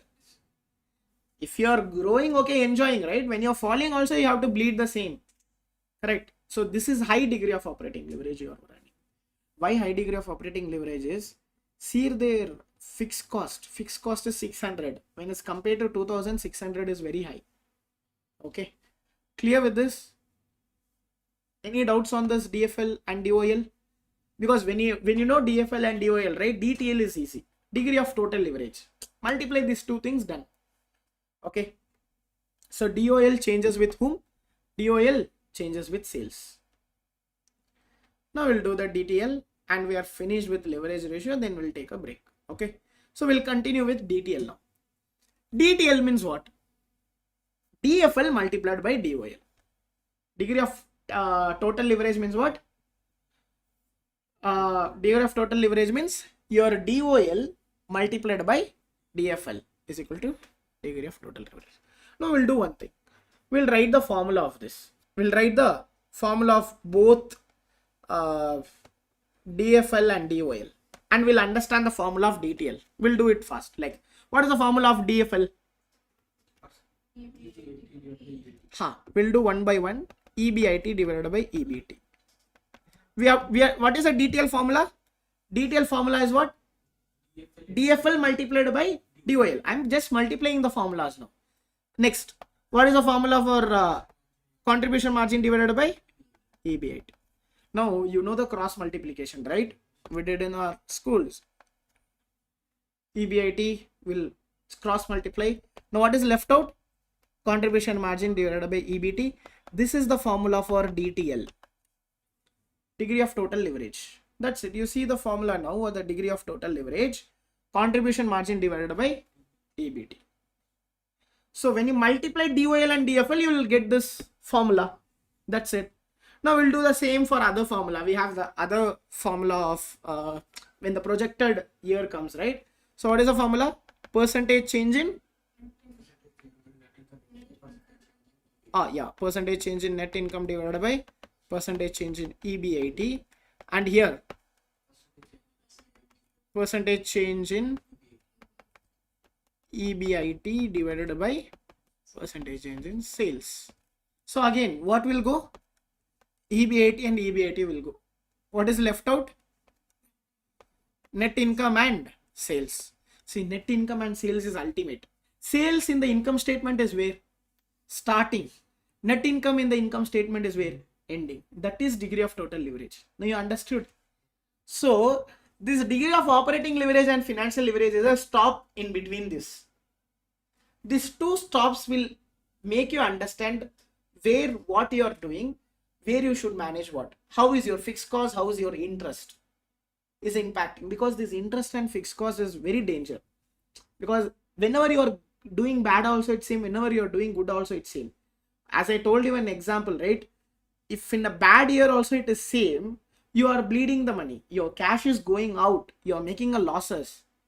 But when you are doing very well, it is good because your charge is not increasing. You make 1 million, you make 10 million, you make 100 million. The interest will not change because no bank will come and ask profit, give profit. The bank will ask you make whatever you want. You make less, you make high, you make whatever profit. But I want what? I want interest. I will not interfere in business. So this is a problem. If you're making good, okay. If you're making bad, if a company is doing bad, you have to pay, still you have to pay the same interest. Okay. So now again, this DTL will tell how you use your business. So again, what is the left out formula? Percentage change in net income divided by percentage change in revenue. Clear with this? Okay. Done with your DTL also. Okay. This DTL will say what is the total risk your company having. Example, like I'll make it in a sentence, one question. If our sales increase or drop by 1%, this DTL question will be like this. If my sales is increased or drop by 1%, how much is my net income is impacted? Suppose if my sales is increasing by 1%, how much my net income is increased? If my sales is decreasing by 1%, how much is my net income decreased? Because net income is dependent on who? Dependent on sales. Because income will not come like that only. By doing the sales only will have income. So you answer a question in point of view of sales only. If I grow, how the net income grow? I means like if sales grow, how the net income grows. Okay, that answer who will give? DTL will give. So this is a formula for this. So what is our formula? We left out formula was what? In projected year, percentage in income, net income divided by sales. One formula was this, right? Net income divided by sales. So what is it? Net income was how much? 15.244. Sales is 12.5. And what is your DTL? 1.1 to 1.5. If you divide, you will get it. And next, as the second formula. What is the second formula? Like contribution margin divided by EBT. Where is the contribution margin? Here is your contribution margin and here is your EBT. The another formula. So if you multiply this, this one will not come because this is not projected here, right? This will be in dollars. So how? 2000 divided by 1640. So again it is same. So what does it says? Again, like if the sales is growing by 1%, how much it will impact my net income. And same with the contribution margin. If I earn $1 in contribution margin, how much it will go to the EBT. Clear with this? So these are the three ratios we learned: financial leverage, operating leverage, total leverage. In financial leverage, we again two things we learned. What and all? What is the financial leverage formula? Asset divided by equity. And then we learned DFL, degree of financial leverage. Here we learned DOL. Here we learned DTL. Clear with this? So this leverage, solvency and coverage ratio, we have 9 formulas. We covered this three ratios. I mean, I can't tell it as a formula. I can tell it as a ratios. We covered this 3 ratios. And next is about the capital, solvency, coverage, capital structure, solvency and coverage ratio. Okay, we'll take a 20 minutes break and we'll come back and we'll start this.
Okay, we'll continue from where we left.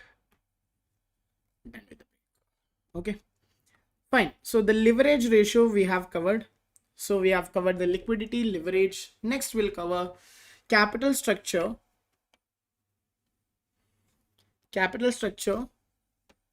solvency and coverage.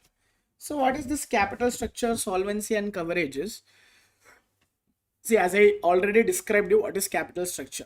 Now we are putting that in the formula. Correct. So we'll take a balance sheet example. Now we have assets here.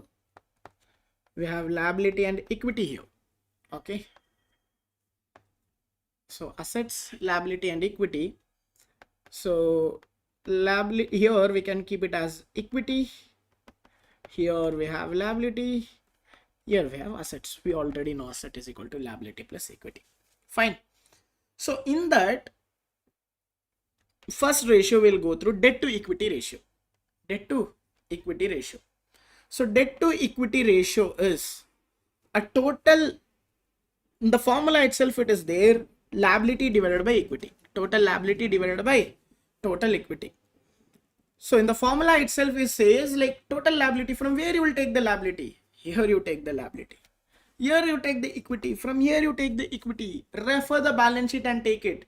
You just need to understand what will be in the liability, what will be in the equity. Okay. So total liability is all liability, means all the liabilities, while total equity consists of shareholders equity including preferred equity. So going forward we'll understand what is preferred equity, common equity and everything. But in the balance sheet you leave the asset side, take only liability and equity side and put it in the formula. The name itself is there, debt to equity ratio. Liability to equity ratio. That's it. Next, another name, long-term debt to equity ratio. Keep the equity like that only. From the total debt minus the current liability. From the total debt, the ratio measure how much long-term debt has compared to its total equity. We are not worrying about the short-term debt. We are worried about the long-term debt. So from the total debt minus the short-term debt, you will have your long-term debt. Now, you have, I already shared you you already took the picture of the example. So now go through the example and apply here. So you take the example and apply here. That's it. So we have the balance sheet example, right? Take that example, balance sheet example, and apply in the formula. Clear with this? So just, which means a total liability divided by total equity. Here, total debt minus current liability divided by equity. What is total debt minus current liability? Total debt minus current liability will give a long-term liability. See, total long-term plus short-term minus the short-term. What is left? Only long-term. That is what we need. Okay. Next, debt to total asset ratio. What is this debt to total asset ratio? Again, so what is the debt you have? What is the asset you have? We'll go again here. Debt to asset. Debt to asset. That's it. So here, total liability divided by total asset. Total liability divided by total asset. So these are the three capital solvency ratio. So as a name itself it says debt to equity ratio. Where it is debt to equity. Here we have debt to equity, long-term debt to equity. So liability will break into two, short-term and long-term. So only take long-term to equity. Debt to total asset. Guys, debt to total asset ratio is very important to understand how much the asset is funded by using the debt. This formula will tell you the ratio is a comparison of how much the financing of asset is coming from the creditors. You have asset, right? Who gave this? How much did the liability persons have given this? How much did the bank give? How much did the creditor give? From where you will understand? You will understand from the total liability. Like you will understand from this ratio. If your asset is 1 lakh and 40,000 is a liability, you can say 40% of asset is coming from debtors. 40% of asset is funded by debtors. Clear? Next, seventh one, 7, 8, 9, again 3 different ratio. Guys, first understand these 3 ratios, then you go with the other 3 ratios. Capital structure ratios, 3 ratios we have. debt to equity, and debt to long term, and debt to asset. So debt to asset will tell you how much the fund, how much the asset is funded by the debtors, what is the amount of debt is in the asset, that to debt to total asset ratio. Next, coming to 7, 8, 9th, this again a 3 ratios we are going through. The again a 3 ratio is fixed coverage, interest coverage, cash flow to fixed charge ratio. Okay, so first we'll go with the 8th one, then we'll go to the 7th. First we'll go to this interest coverage ratio. This interest coverage ratio, again it is important, so this will help you to understand how much income you're earning, how much times you're earning compared to the interest. Compared to the interest, how much times you're earning. Example, see the difference between EBIT and EBT is what? Interest. You're putting that. Where? Interest, EBIT. EBIT divided by interest. See why it is very important is here you will be able to understand how much times you are earning compared to the interest. Example, your interest is 10,000 and your EBIT is 50,000. So 50 divided by 10, 5. What is helping you to understand? You're earning 5 times more than the interest. You're earning 5 times more than the interest. Clear with this? This is what? Interest coverage ratio. So this will help you to understand how much times you're earning. See, the company have to at least 3 to 1.5 times. At least 3 to 1.5 is a safer. If you are going below 1, what is the case? If you are going below 1, it says you're not even earning enough to cover your interest. You're not even earning enough to cover your interest. Clear with this? Okay. Next is what? Fixed charge coverage ratio. Again guys, fixed charge coverage ratio is easy but little bit confusing, I'll tell you.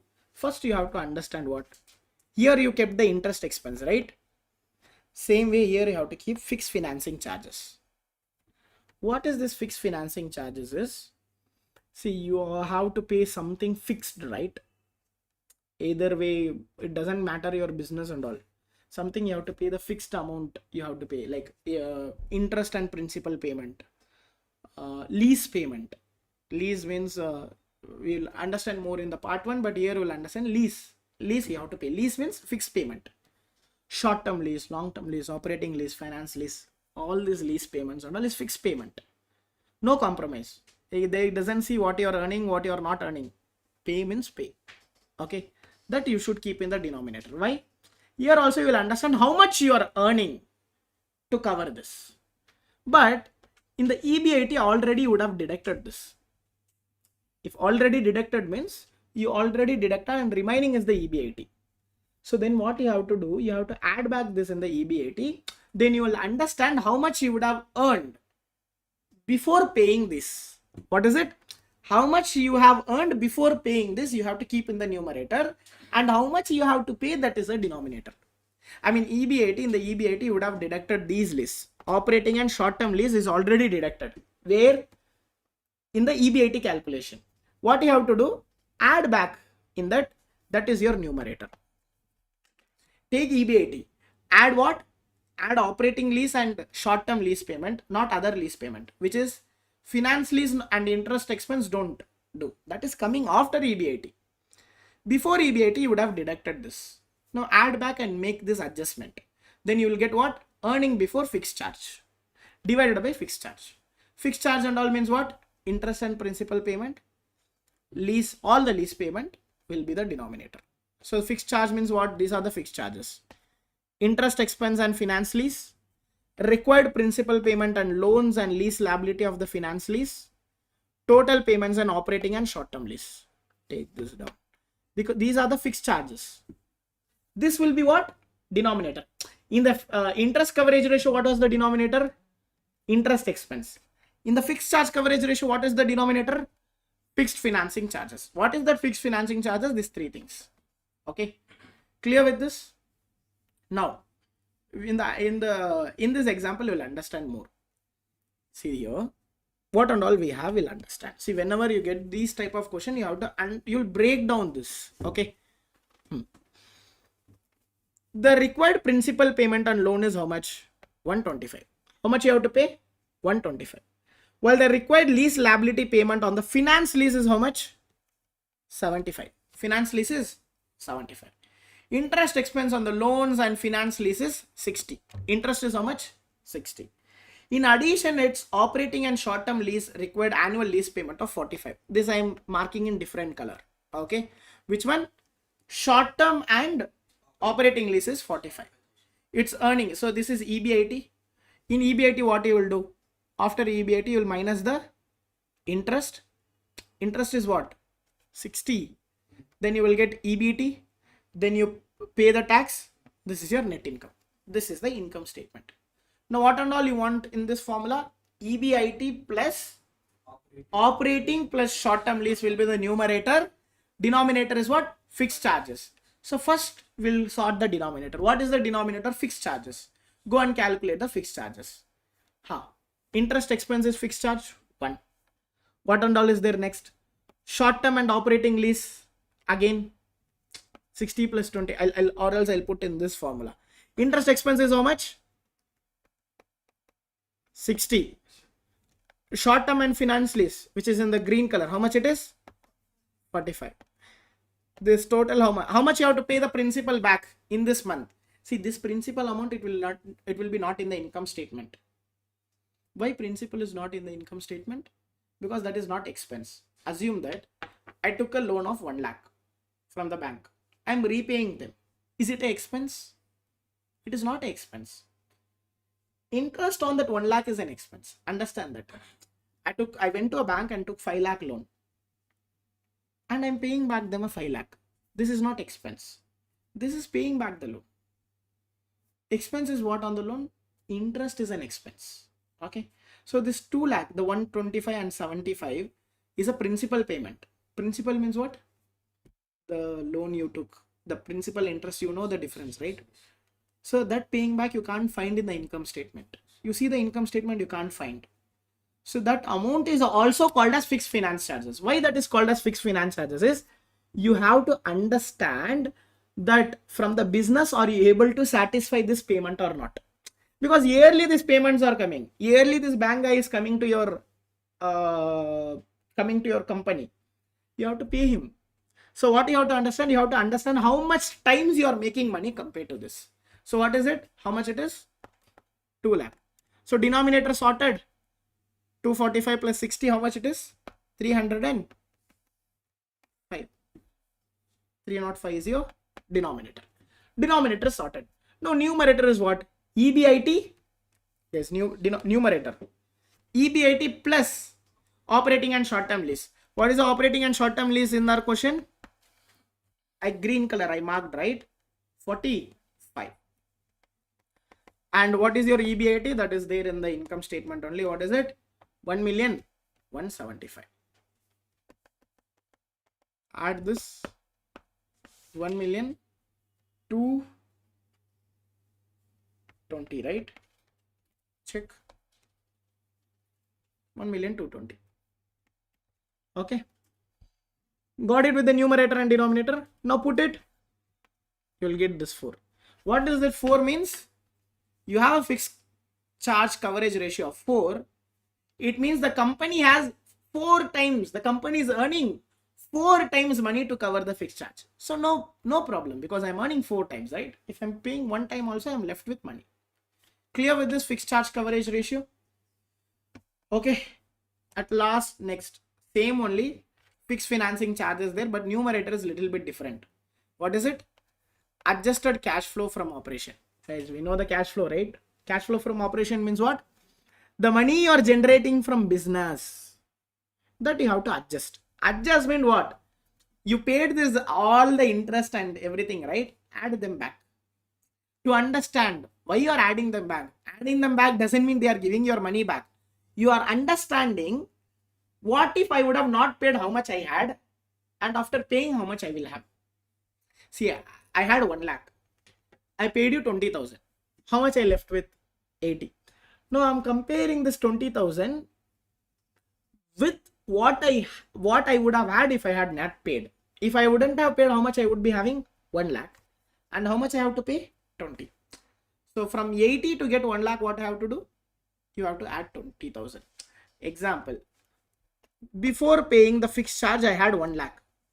After paying the fixed charge, I am having how much? 80,000. So numerator is nothing but before paying. So what you will do? 80 plus 20, 1 lakh. That is the numerator. So the numerator is adjusted cash flow from operation. This is cash flow from operation, 80. Adjusted cash flow from operation is 1 lakh. So what you will do to make it adjusted? Add back all the fixed financing charges. I mean, start from cash flow from operation, which is 80. Add this 20, you will have 1 lakh. From the example I took. What and all is that? Cash fixed charge, cash tax payment. What and all fixed charge I paid cash through cash, add it, add all the tax payment. So you will get what? Adjusted operating cash flow. That is what? That is your numerator. Denominator you know already. What is the denominator? Fixed charge. Finance fixed charge. This we have already learned. Okay. So what is this total fixed charge means? Again the same. Interest, principal, total payment on operating list. We learned in the same like that. And here you also add back what? Tax. Why we are adding back taxes? Just need to understand before paying the tax and all how much I would be having to cover all these things. Okay, we will go through the same example only. We had that example, right? So here net cash flow from the operation is 5 lakh. How much you have earned? 5 lakh. This is not adjusted. Now you adjust it. How to adjust? The cash tax payment I paid how much? 475. Then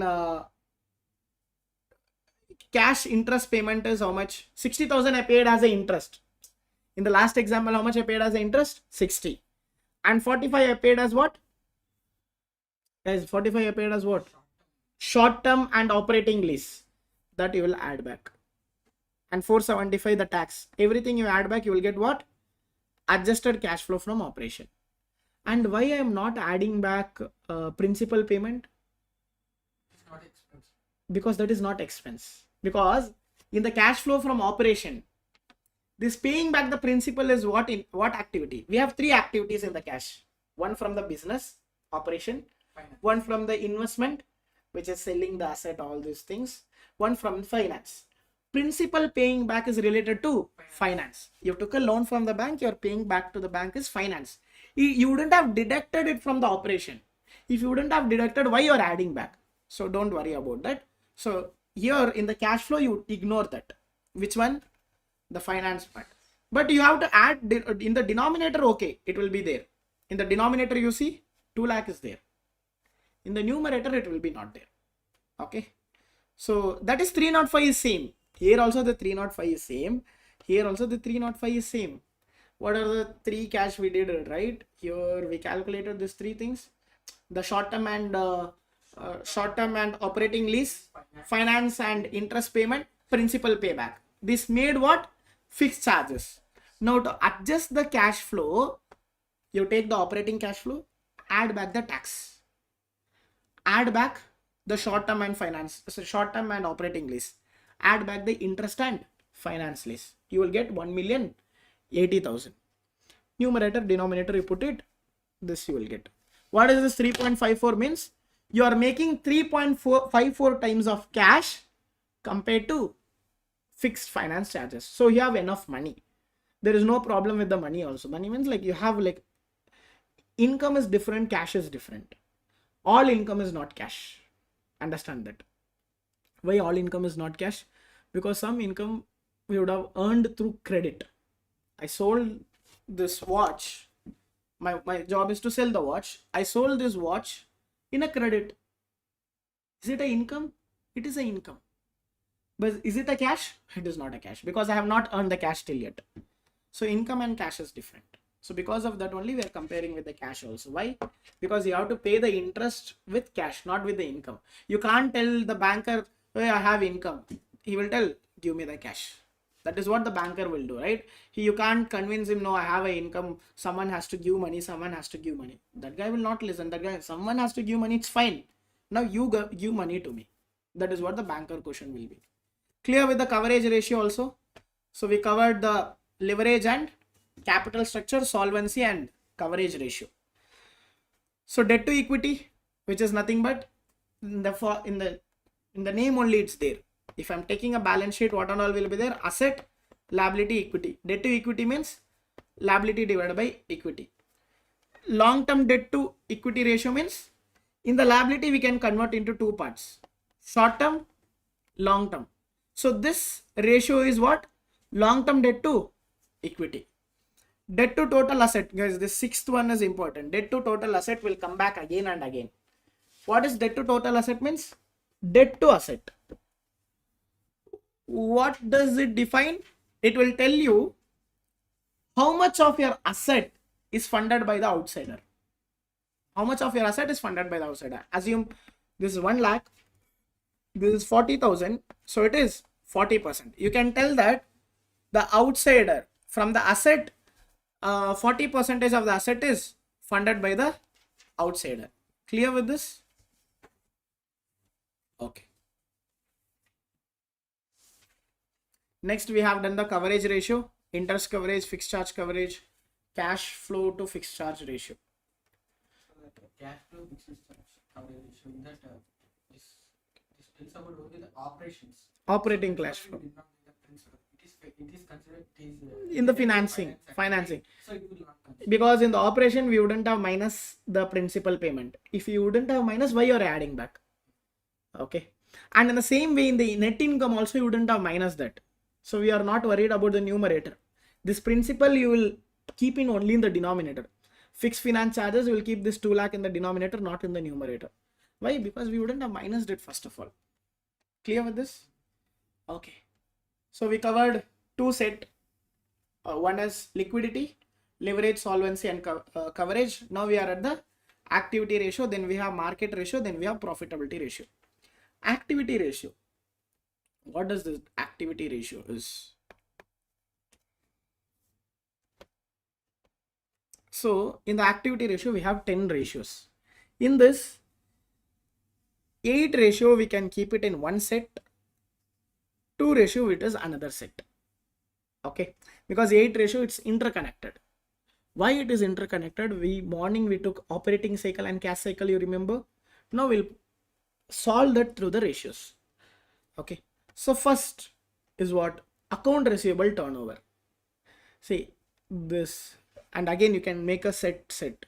This 2 are one set, this 2 one set, this 2 again one set, this 2 again one set. This is related, this 2 are related. See, what is the first ratio? Account receivable turnover. What is the second ratio? Day sales in receivable. Both are speaking about the receivables only. So it's easy as that. So first ratio is what? Account receivable turnover. What is this measure is? What is this account receivable turnover help you to understand is, in a year, how many times, not days, okay, in a year, how speed you are collecting your receivables, how speed you are collecting the cash is what account receivable turnover will tell. Okay, is used to measure number of times during the year you are collecting. Now tell me, more number of time is good or lesser number of time is good? More number of times. When you collect more number of times, you will get cash faster. So if you're collecting 12 times or you're collecting 10 times, which is faster? 12 times is faster because monthly you're going and collecting.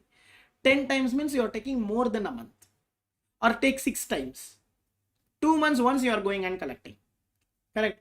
This doesn't tell about the days. Why I'm mentioning days is there is another ratio which speaks the days.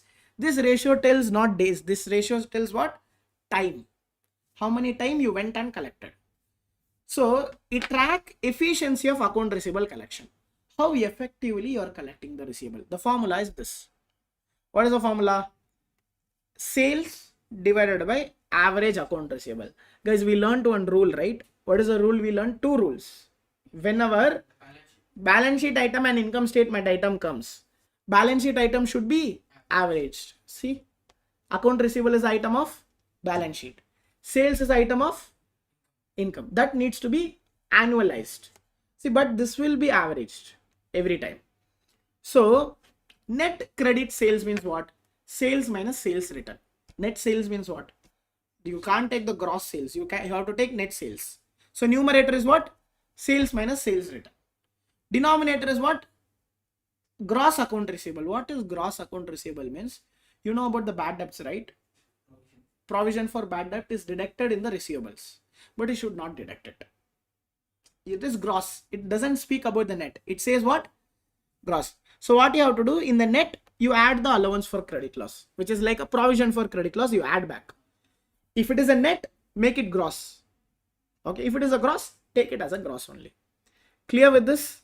So numerator is net, denominator is gross. Clear with this? Any doubts? Okay. And you have the example balance sheet. You can refer to the balance sheet and you can solve this. Example, like suppose if my sales is 1 lakh and my average receivables is 50,000. So what it is? How much it will be? 2. So I'm collecting my sales. So my receivables, what I'm doing with my receivables, I'm collecting my receivables as fast as I can. Okay. So this is account receivable turnover. So one example I can give, suppose beginning receivable, ending receivable I'll give. So my beginning receivables is 120 and my ending receivable is 115. This is beginning, this is ending. Beginning and ending is given. And the sales for this year is $1,800,000. Sales is how much? $1,800,000. Hi, it is in net, it is in gross. Okay. Now put it in the formula. What is my sales? 1,800,000 divided by what? Which I have to take? I have to take 120 or 115. I have to average this. Not 115, not 120. Average this, how much you are getting? Beginning plus ending divided by 2. 117. 500. So now do the numerator and denominator. 1,800,000 divided by 117. 500. So how many times it is? Yes, 15.3 times. So it says about the times, not about the date. So you're collecting within like how many times you're going and collecting? 15.3 days. 3 times. Now tell me in days, it is more than month or lesser than month? Just less than month, right? So it will be lesser than 30 days. So in a days also you are understanding. So how? Because 15, if it is 12 times means monthly once. 15 times means you are collecting in the money lesser than month. So you are collecting like more than 15 times, more than 12 times. So now we'll convert this times into days. Because the days is very important. With the days only you are calculating what? Operating cycle and cash cycle. Now to make it as a days, we have 3 formulas. But one formula, if you are doing it, is enough. It is not required all the 3 formulas to understand. But just in case, understand and go for the exam. But whenever you are working, work with 1 formula or 2 formula is enough. Because I'm telling again, this activity ratio will come again in your section B. So if you are covering here, your section B is going to be easier. Working capital management, we have a topic. In the topic, it's going to be easier. So double bonus in this topic. You can cover in a and you can cover in a B also. So working capital management will be going to be easier if you understand all this activity ratio, cash cycle, operating, all this. Not only this, all these 9 ratios or 10 ratios is going to be easier. Now to convert the times into days, simple thing what you have to do, divide by 365. Divide by 365. So take 365, divided by how many days it was?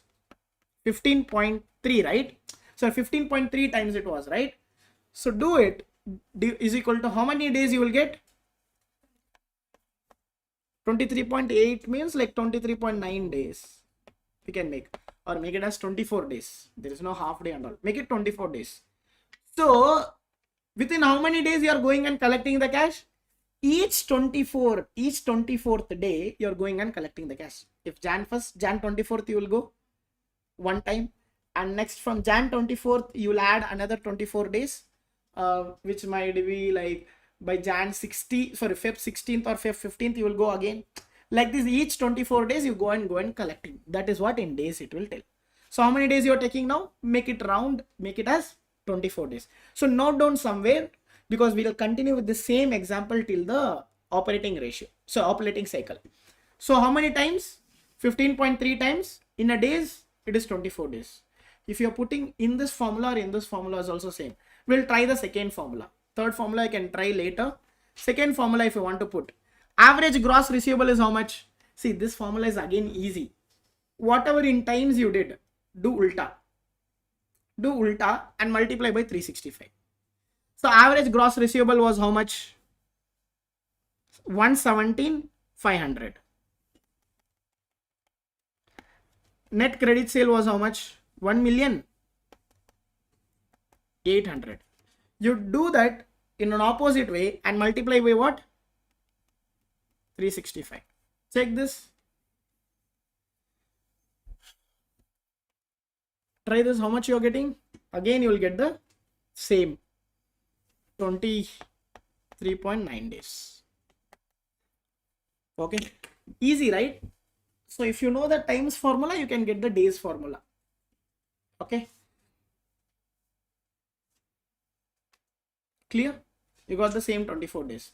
So this is what cycle? Days, sorry, this is a ratio of days sales in receivable. How many days are there in receivable? So whenever I do a sale on Jan 1st, I'll go and collect from them on Jan 24th. So it is 24 days I'm taking to collect my receivable.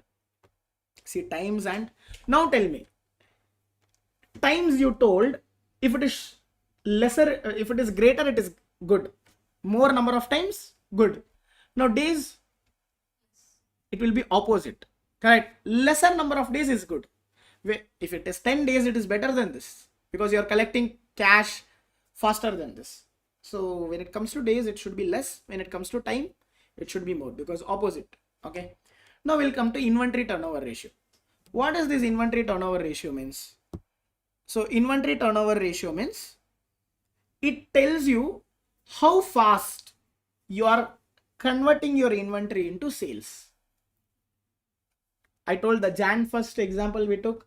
Jan 1st we got the inventory and we are selling on Jan 20th or 25th, right? Jan 25th. Yeah, in this example was Jan 25th or somewhere. Jan 1st I bought, Jan 25th I sold. So how many days I took? I took like 20-25 days, right? So that is what it says. Guys, we can't apply that example anywhere, because in real business you take, they do sales one day and sit quietly. Daily they are doing the sales, right? So we'll use this formula to understand the inventory turnover ratio. What is the inventory turnover ratio tells? It measure how many times a year you are selling your inventory. How many times in a year you are selling the average level of inventory. It's measure the quality and liquidity of inventory. Liquidity means how fast you are selling. So what is the formula? COGS divided by average inventory. You already know how to make it average and everything. So we'll do an example and we'll do this. So COGS example, take your COGS as 1,450,000 and beginning and ending inventory is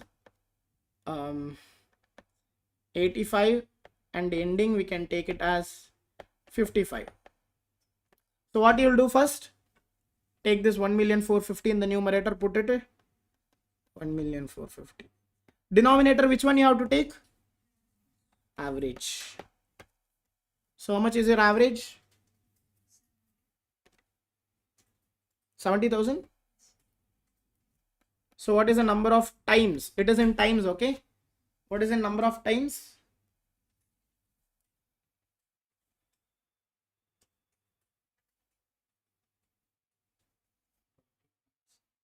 .20. So what does it means? You're doing 20 times sales in a day, which is lesser than months you're doing. Now to convert into days, what you'll do? What you did in the account receivable, right? Same you do here. Divide by, here also you have three formulas. Same. 365 divided by inventory turnover ratio. I will tell it as like, see, the name is too long. I'll make it as ITR. ITR means inventory turnover ratio. ERTR means account receivable turnover ratio. And APTR means accounts payable turnover ratio. So 365 divided by ITR. So 365 is what? Like it's number of days in a year divided by ITR was how much? 20.7. So if you do, how much the days is coming? 17.6, 18 days. 18 days. So how many days you are taking to convert the inventory into sales? 18 days. So here also same concept. Lesser the days is good, more the time is better. Again, if you up here also you see the second formula, ITR formula is there, right? Do opposite of it. Do ulta. Numerator will come in the denominator. Denominator will go to the numerator and multiply by 365. So what is the average inventory you have? In the example, 75, right? Divided by 1,450,000 into 365. You will get the same 20.7 days. Clear with this, guys? Clear with the account receivable turnover and account inventory turnover ratio? Okay. Now we'll go to the fifth ratio. Fifth means 2 covered in the ITR, 2 related to inventory, 2 related to receivables. Now again the 2 related to payables. Payables means what? The money you're paying. Like to the supplier will pay the money, right? That is what the payable is. Payable turnover means how many times you are paying money to the suppliers. How many times you are paying money to the supplier? Opposite of receivables, guys. So the accounts payable turnover measure the efficiency with which a firm manages the payment to whom? To the vendors. Okay. So here it tests what? How much times you are paying the money. So here you can take what? There it was sales. Here it is. Account receivable, what you took in the numerator? Sales. Here you have to take purchase. And there the denominator was receivable. Here the denominator is payable. But the rule is rule still. Average you have to make it.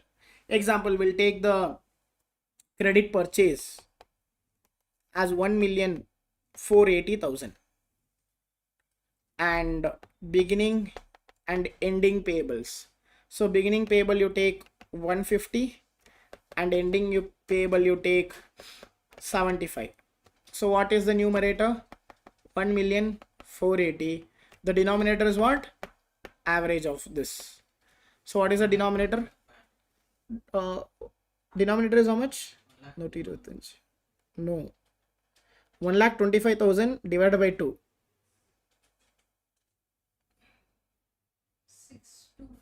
62 500. So do this.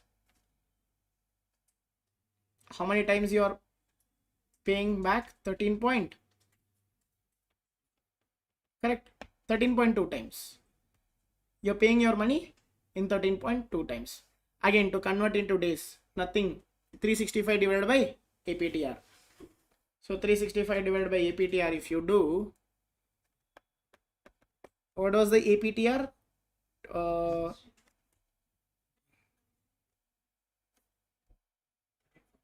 13.2.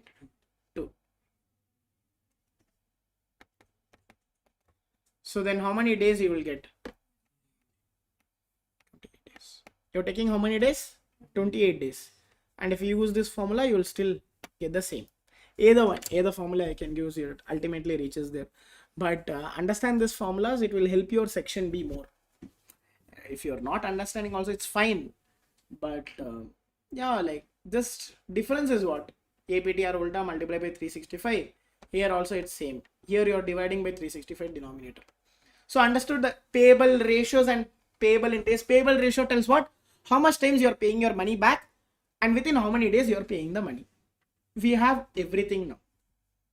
In the morning operating cycle example, what and all we had? How many days you're taking to sell the inventory? How many days you're taking to collect the cash? minus how many days you are taking to pay the money. Morning we took, right, before like at 11 o'clock or 11:30 we took the operating cycle with one simple example. That example, now I took days as a random example. The company is doing 1 day sales, 1 day they are collecting, but usually company will not do a sale 1 day and close the shop for the entire year. So we'll take the income statement and we'll apply this formula and understand within how many days they are collecting, within how many days they are selling, within how many days they are paying. So if we have these three things, you can calculate what cycle? Operating cycle and cash cycle. So now the formula of operating cycle is days sales in receivable we calculated, right? 365 divided by ARTR plus days sales in inventory, which is what? ITR, like 365 divided by ITR. If you add this both, you will get operating cycle. So I told you to note down the ARTR, like day sales in receivable and day sales in inventory. Add this both. So how much it is day sales in receivable? I think it was 24 days. And day sales in inventory was 18 days. So add this both. 40, 42 days or 43? 42 days. That is your receivable. So if we have that both formula, you can, operating cycle is done. Now cash cycle means what? Payable days, in payable we had, right? That you minus it. Now it is 42 days. We know this, both are 42. Minus what? 28 days, right? Okay. Then you have a cash cycle. What is it? 14 days. So you have to just manage your money for how many days? 14 days. Clear with this? Now we'll understood the three formula. 3 means 3 will make a 6 formula, and by using that 6 formula we can get another 2 formula is what? Cash cycle and operating cycle. Now we'll go, it's a small example. Assume the company has an average inventory of 120 days. How many days the inventory is? Days in inventory is 120. 365 divided by ITR, we got 120. And payable is 100. We are taking how many days to pay? 100 days. But we are collecting the money in 40 days. So operating cycle means what? Inventory days plus receivable days. So how many days in inventory? 120. And how many days in receivable? 40. So 160 will be what days? Operating cycle. So from Jan 1st to Feb 15th, we did morning, right? 45 days, the same. You are buying an inventory on Jan 1st, you are taking 120 days. 120 days means 4 months. I mean till April 30th you are taking. And another 40 days you are taking to collect this money. Another 40 days you are taking to collect this money. Cash cycle is what? How many days you are taking to pay back? 100. So 160 minus 100 is how much? 60. So you have to manage money for only 60 days. Because the rest 100 days, who is managing? My supplier is managing for the 100 days. My supplier is telling, oh, you take 100 days. So by using that leverage of 100 days, we just need to manage only the cash for how many days? 60 days. If you have your own cash, put the cash only for how many days? 60 days. If you don't have, take a loan for only for how many days? 60 days. So higher the cash cycle, that is very problematic. Why the higher the cash cycle is problematic? Because you're using your fund, your own money is stuck there. Your own money is stuck there. So we covered how many ratios? 8 ratios is covered in the activity ratio. See, the ratios are simple here. If you know one ratio, just 365 divided by 365 divide 365 divide, done. And operating cycle, cash cycle, you know. Add the day sales in receivable, day sales in inventory, operating cycle, minus day sales in payable, cash cycle. Clear? Okay. The other 2 ratios I told. These are the 2 other ratios. Again, these 2 ratios is also will come back in the profitability ratios. See, some ratios will come back again and again. So one is like a debt to asset ratio, I told. Okay, so that will come back. In your section B also it will come back. So these total asset turnover ratio. What is this turnover? Have you heard about the turnover? In the normal business term, they will use turnover. Hey, they are doing this much turnover. This business is doing this much turnover, nothing but sales. Now, if you want to put that in the ratio, by using the asset only the company will do a sales. By using the company's asset, how much they did the sales is called as what? Total asset turnover. Total asset turnover means what? By using the company's asset, it measures how efficiently, it measures what? How efficiently the company is using the company's, how efficiently they are using the company resources. Asset is what? Company resources. Sales is what? The income they are generating from these resources. So what is the formula? Sales divided by average total asset. Clear? So this measure what? The revenue you are making from the asset. Next, fixed asset turnover ratio. What is this fixed asset turnover ratio? Means in the total asset is there, right? See, again you have to average. There is no any doubt in this, because sales come from the income statement, asset come from the balance sheet. Fixed asset turnover means in a total asset means there will be a lot of asset, but in this you have to take only what? Fixed asset. Why only fixed asset? Because this fixed asset is a core of the company, because that asset, other assets will come and go. How much you are making from the factory, the land, the motor vehicle you have, from the equipment, from the machine you have, is known as fixed asset turnover. Obviously fixed asset turnover will be more or less compared to total asset. No. Compared to total asset, fixed asset turnover will be more or less. More. Why? We learned the numerator and denominator concept, right? Sales I'm keeping same. What happened to the denominator? Which denominator will be more? Asset will be more, or plant and property equipment will be more? Total will be more, or only plant and plant property equipment will be more? Total will be more, because in total plant property equipment is a part of it. Agreed? So here it will be more. If the denominator is more, the value will be less. If the denominator is less, the value will be more. This is how the questions will be confusing you. So here if you go and sit and calculate, right, it will time consuming. But if you know the numerator and denominator, how does that mathematical concept works, within 10 seconds you have your answer. You no need to waste the time calculating this. You can tick right away telling that yes, compared to total asset ratio, fixed asset turnover ratio will be more. Why? Because in the total asset it will be, the crowd is huge. In the fixed asset, the crowd is little bit. So by here by using little bit, you are making this much. There you are using this much. Total asset means you are using this much and making little bit. Okay, so which one? Fixed asset turnover ratio will be more. These are the 10 ratios we learned, where by using the 6 ratios you can get this 2 cycle.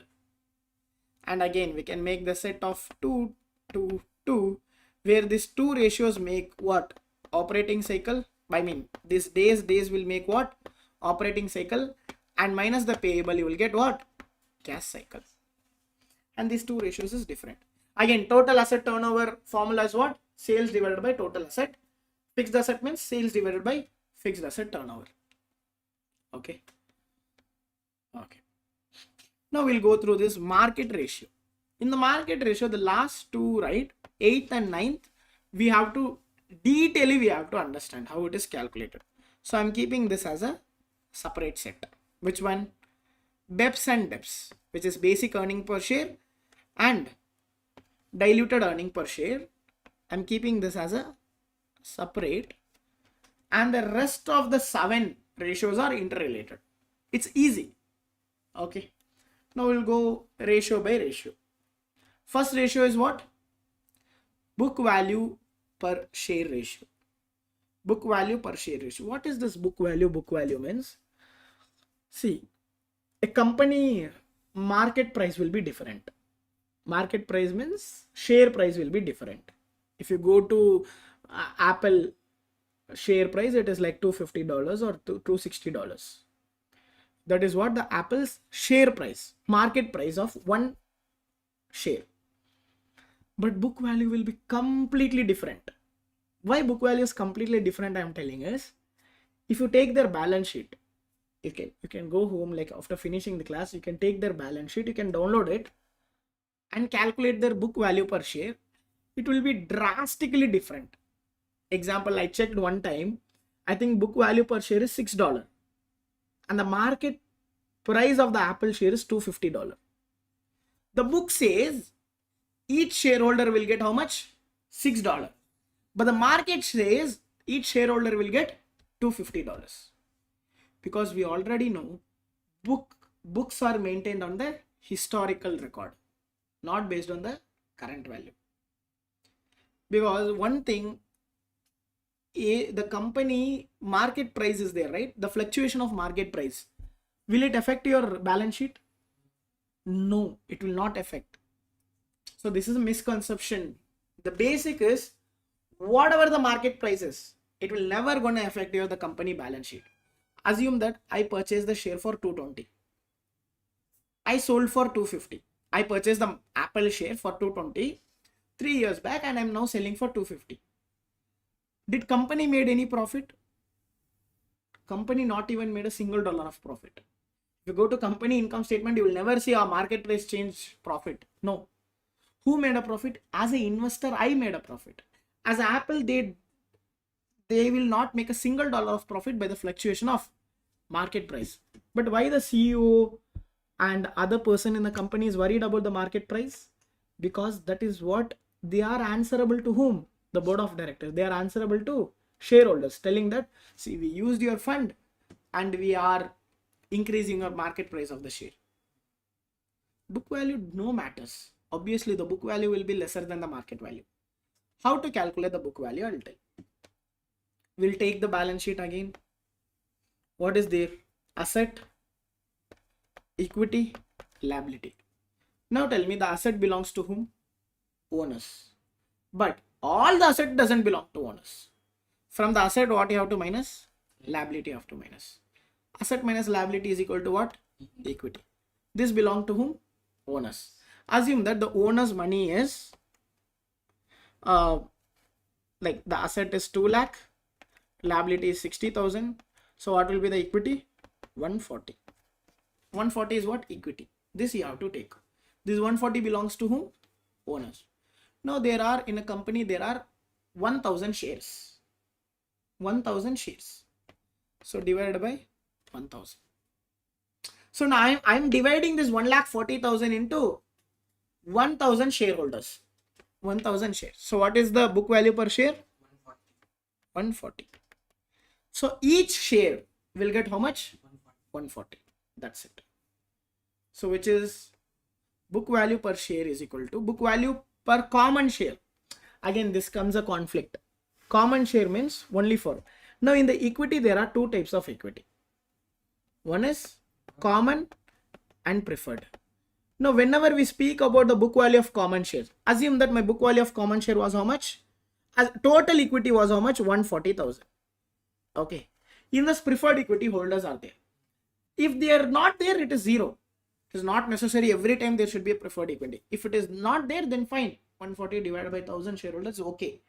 Suppose assume that there are 20,000 preferred share equity. Minus it. Because they are asking common. Two types of equity are there. What and all equity? There, common and preferred.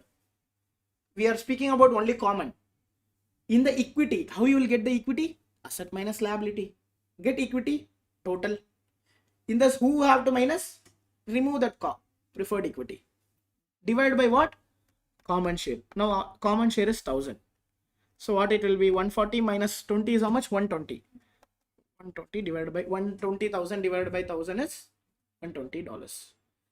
So each common shareholder will get how much? As per the book, 120.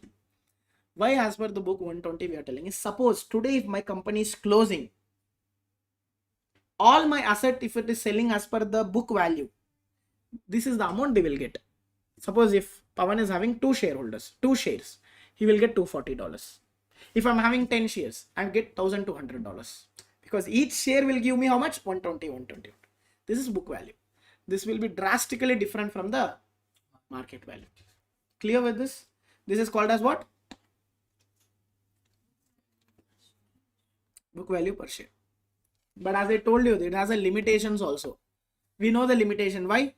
Because it is based on the gap. This income statement is prepared on some rules, gap principle, which they tell don't increase the asset value. You should calculate the depreciation like this. You should estimate like this and all. Who told? In the gap it will, based on that it says. Another, as I told you, a firm's book value and the book value per share do not equal to the market value. That is what there's the biggest limitation in the book value per share. Okay. Clear with this? Now the second ratio is what? Market to book ratio. Easy now. Now you go to the market and see what is the market price of the company.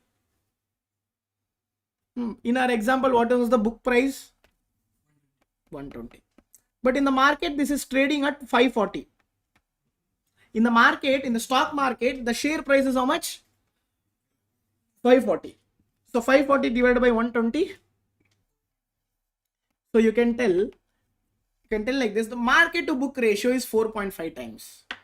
So in the market, the company share is trading 4.5 times of the book value.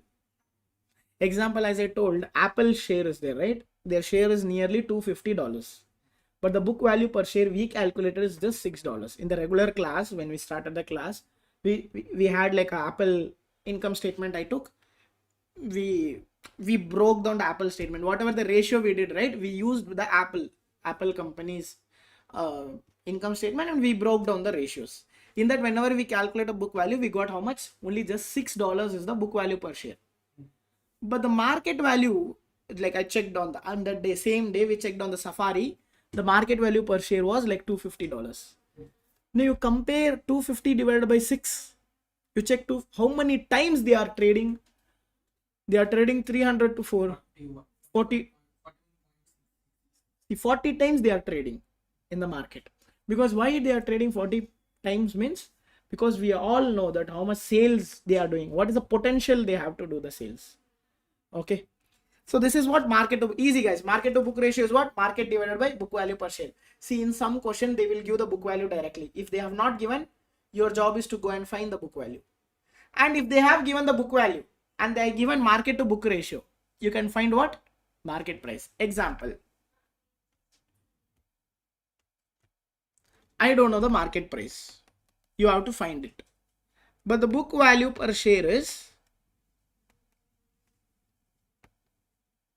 50. Market to book ratio is 8 times. What is the market price? How you can do? You use the same formula. What is the formula for market to book ratio?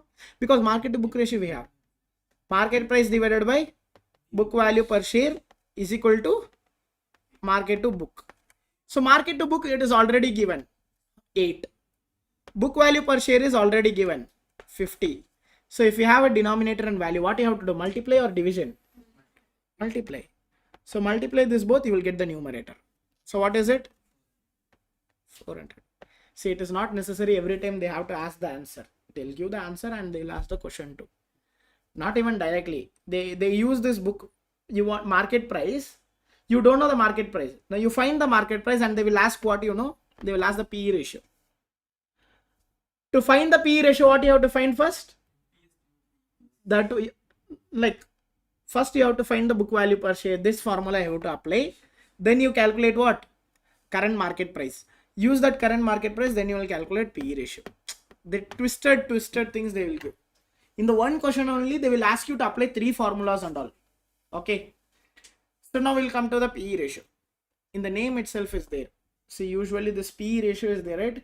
It's used a lot in markets. In the stock market, this PE ratio is a lot of use. If you watch some investment videos or anything, they'll tell this is the PE ratio of this company, PE ratio of this company. The name itself is there. Price to earning. Price means market price. Earning means how much they have earning. How this BEPS will come is, BEPS is in detail we'll learn.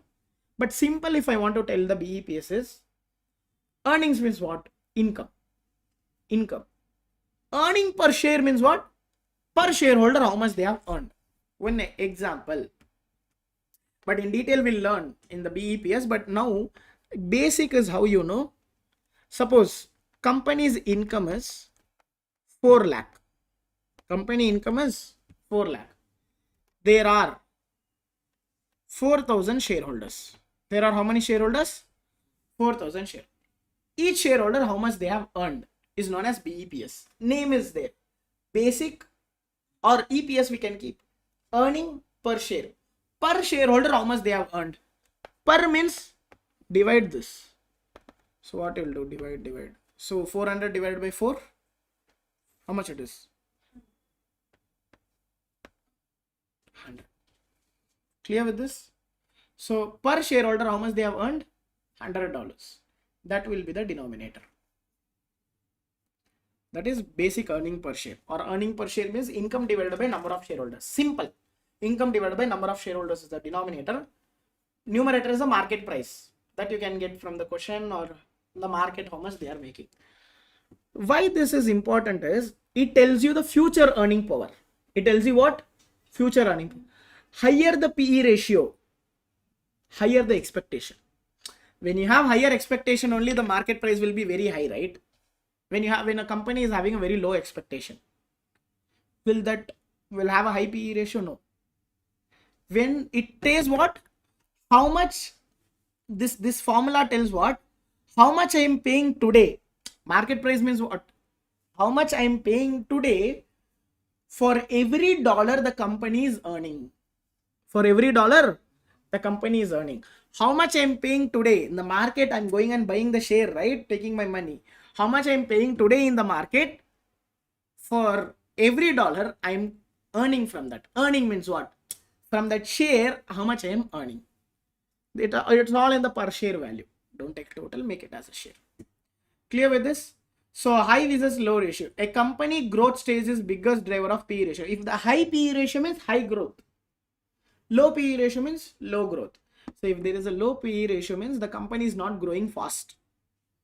Okay. See, some company will have 40 times, 50 times PE ratio, which means their earning is $1, but their market price is $50. It feels like who will pay for $1 $50? Everyone are paying. Everyone's are paying. Why? Future expectation. Future will tell yes, the company have high potential to growth. Earnings is 1. Market price is $40. So 40 divided by 1, again it's 40. So it says it's trading, you can tell like this, it's trading at 40 times than the earnings. It is trading at 40 times than the earnings, which is PE ratio. Clear with the PE ratio? Name itself is there. PE ratio means price to earnings. Earnings yield, you do ulta of this, you will get the earning yield. What you have to do ulta? PE ratio you had, right? Do the ulta of this. So what does it tells is how much I am earning. In that what it was, how much I am paying for how much I am paying for every dollar I am earning was what? PE ratio. But here it is different. How much I am earning for what I am paying. Both are different perspective question. 1, what I am paying. 2, yield means what I am getting. So this measures the income producing power of one share at the current price. It's the inverse of PE ratio. Do ulta, you will get it. See, that was I told. You don't need to mug up all the ratios. If you know one ratios and you do all these changes, you will get it. But understand it. So, what is this earning yield means? How much I am earning. Yield means what? First of all, in the name itself, yield means what? The one you will get from your investments is called as yield. Example, the farmers will go for the cropping, they'll tell this is the yield we got, this is the yield, they use the word called yield, right? So what is it? By investing in that farmland, how much they made, how much yield they got it. Same way, from my investment, how much I am earning is called as what? Earning yield. Clear with this? Next, one more thing is dividend yield. Dividend yield means earning is different, dividend is different. Suppose company made 1 lakh profit. 1 lakh shareholders are there. What is earning per share? $1. Does that mean they paid you $1 in your bank account? No. You earned it. It's in the company. You not received in the bank account. The one which you receive in the bank account from the earnings is there, right? That is called as dividend. Dividend means the money they will pay directly into the bank account. Either they will pay in 6 months, 3 months, or yearly ones. Example, in India, Indian oil petroleum is there, right? They pay the dividends. They pay dividends yearly. They pay dividends. Okay. I think there are other companies too. Tata Motors pay dividends. So they are paying from the earnings to whom? From the shareholders. Take. They put directly into their bank account. So that is called as dividend yield. Again, yield means what you have to come in mind is denominator should be the amount you invested, the current market price. Numerator is what? Annual dividend. Clear with this? Guys, earnings yield and dividend yield, the denominator is same.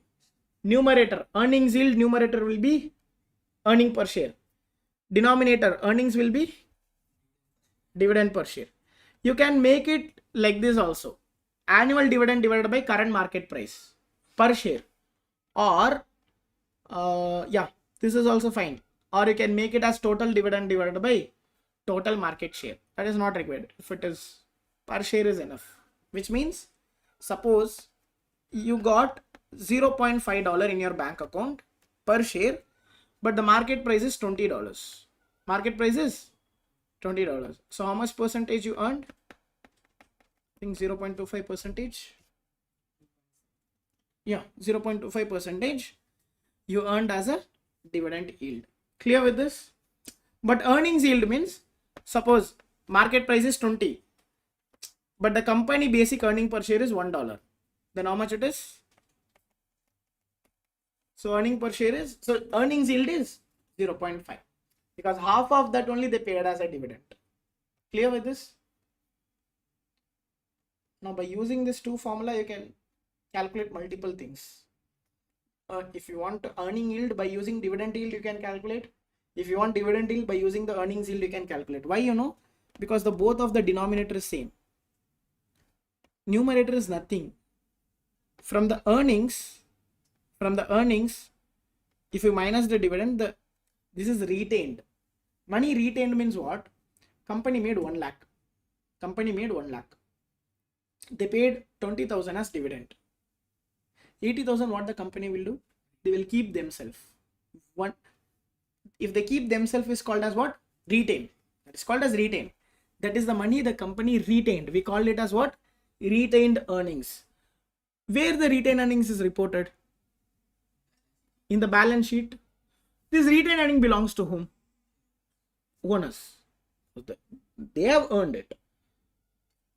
So anything which belongs to shareholders, where it will sit? In the equity side. Because asset, liability, equity. Equity belongs to whom? Shareholders. Then retained earnings, where it will go and sit? In the equity. Clear? Okay. Done with yields. Now we'll go to the dividend payout ratio. What is this dividend payout ratio is? Just we discussed, right? In the 1 lakh, the company is paying, if the company made 1 lakh profit, the company paying 20,000 as dividend. That is called as payout ratio. If I'm earning 1 lakh, I'm paying 20 to my shareholders. So what is it? Annual dividend, how much I paid? 20. Income available to common shareholders, which means this is the income earned by whom? Common shareholders. That they made how much? 1 lakh. So 20 divided by 1 lakh is how much? 20%. So this is called as what? Dividend payout ratio. Clear with this? Dividend payout ratio means what? From the earnings, how much they paid as a dividend. Clear with this? Okay. Now this can be done on share basis also. On share basis means what? Guys, per share. Per share means what you have to do? Divided by number of shareholders. Assume that the number of shareholders is 50,000 shareholders are there. How many shareholders are there? 50,000. So to convert IAC to 50,000 shareholders, what you have to do? 1 lakh is the income, right? Divided by 50,000. So per share, how much they are earning? $2. 2. And what is the dividend I gave? 20. How many shareholders are there? 50. See, I'm paying $20,000 for how many members? 50,000 members. So is that mean everyone will receive 20? 20,000 I'm distributing among 50,000. Then each person will get how much? Point. Okay. So now this is a ratio. 0.4 divided by 2 is how much? Calculate this. You will get 20% only. See, either you calculate as in total, either you calculate in per share. Answer is same. Why it should be different? Clear with this dividend payout ratio? Guys, this dividend payout ratio, earnings yield, these all is interconnected. So go through all this ratio because they will not ask directly. For sure. If they ask directly, that question doesn't have a weightage. They will ask in a complicated way only. They want a dividend payout ratio, they will give earnings yield. They will give dividend yield. They will give these two yields and ask you to calculate what? Payout ratio. Clear? Okay. Now at last, because in 9 ratios, 2 ratios I told, BEPS and DEPS is separate. At last what we have? Shareholders return. Now tell me, you invested in a company. Okay. What are the returns you will get? What are the returns you can get from that? Assume that I invested in Tata Motors. I buy the share for 100 rupees. Okay. What are the returns I can get? What are the profit I can make? Capital away. I invested 100 rupees. The share price increased to 120. I made how much? 20 rupees. Because in the market, that I bought for 100 rupees share. Now the market price is 120. So I made how much? 20. And this side, Tata Motors company have given me 5 rupees as a dividend. So what are the return I can get from the shares? 2 shares. 2 returns I can get. One is by the capital appreciation. One is by the dividend. Suppose if the company is not paying dividend, it is 0. And one more thing, suppose if you invest outside company, which we'll discuss in section B, if you invest in outside company, you can get a 3 returns. 1 by capital appreciation. 2 if they pay any dividends. 3 because of exchange rate. Because of exchange rate, we will discuss that. We'll discuss in detail. Suppose if our country currency is depreciating, we'll earn more only. Why? Whenever my investors in other country, right? If that is appreciating compared to mine, when I convert back to my currency, I'll get more. So I have 3 returns when I invest outside. But whenever I'm investing inside, what are the returns I can get? 1 by the capital appreciation, 2 by the dividends. So how to calculate as a return is, now my example will later, I invested for how much? 100. But I got return how much? 25. So that is this. Beginning stock price, I invested for how much? 100. Ending minus beginning stock price, that is a capital appreciation. Ending minus beginning is what? Capital. So ending was now 120. When I was invested, it was 100. So what? How much I earned? 20. Plus what? Annual dividend, 25. So 25 divided by 100. How much return I made? 25. 25% I made. Clear with this? Okay. This is called as 7 ratios covered in the market ratio. One is book value per share, which we did. Book value per common share is from the balance sheet we look and divide. See, whenever it's per share, right? Divide by number of shareholders. That is per share. Market to book ratio, market price to the one which you calculated in the one. You're comparing this both. Next, price to earning ratio. What is this price to earning ratio means? Name itself is there. Market price to earnings. Earning per share. Earning yield means whenever it is yield, how much you are making. EPS divided by, and I told right, this is inverse of this. Ulta of this. Next, dividend yield means market price divided by dividend per share. Payout ratio is both EPS and DPS. DPS divided by EPS or divided by IAC. Shareholder return means beginning share price ending ending minus beginning plus dividend. So that would 20 plus 5 divided by 100 is what it. Clear with this? Okay. Now next we'll learn about earning per share. So I told you that 7 ratios is done. Now the 2 ratios is left. What and all is left? Basic earning per share and diluted earning per share. Okay. Now earning per share, what is it? Simple. What is there in the earning per share?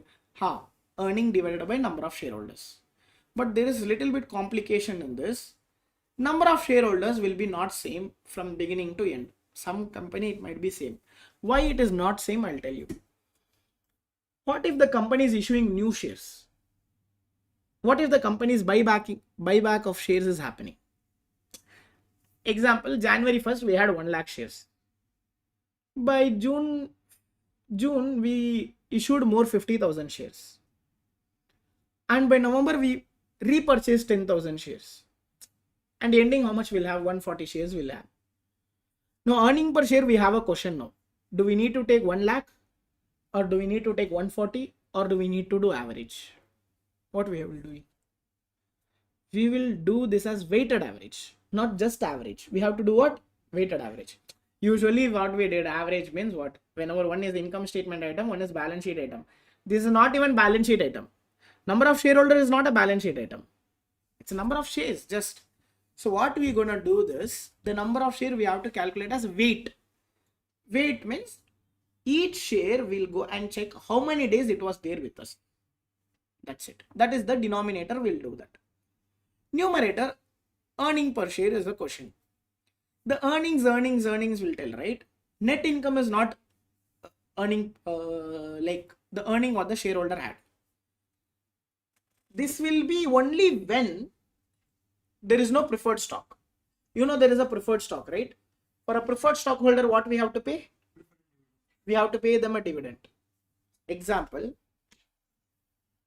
I made a net income of 1 lakh. There is a common stock, there is a preferred stock. Basic earning per share means it belongs to whom? Common shareholders. Now preferred dividend, we paid as 10,000. We paid what? Preferred dividend.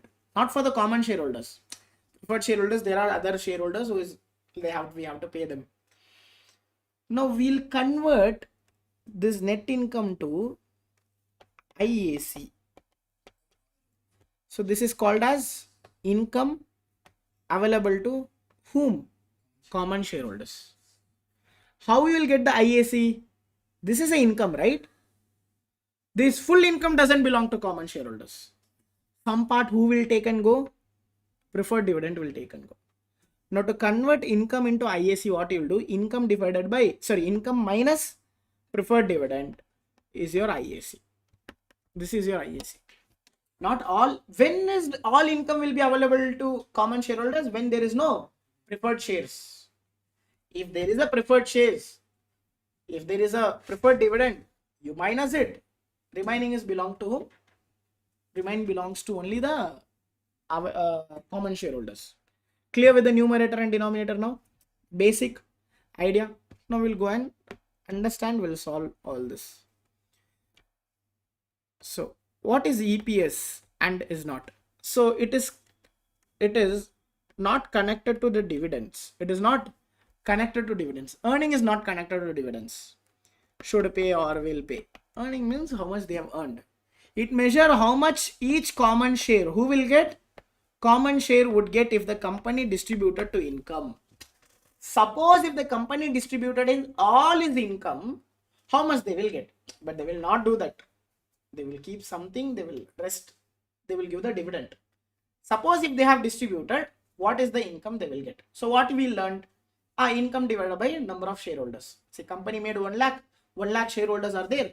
Each shareholder will get $1. This is what? If I am distributing the income to my shareholders.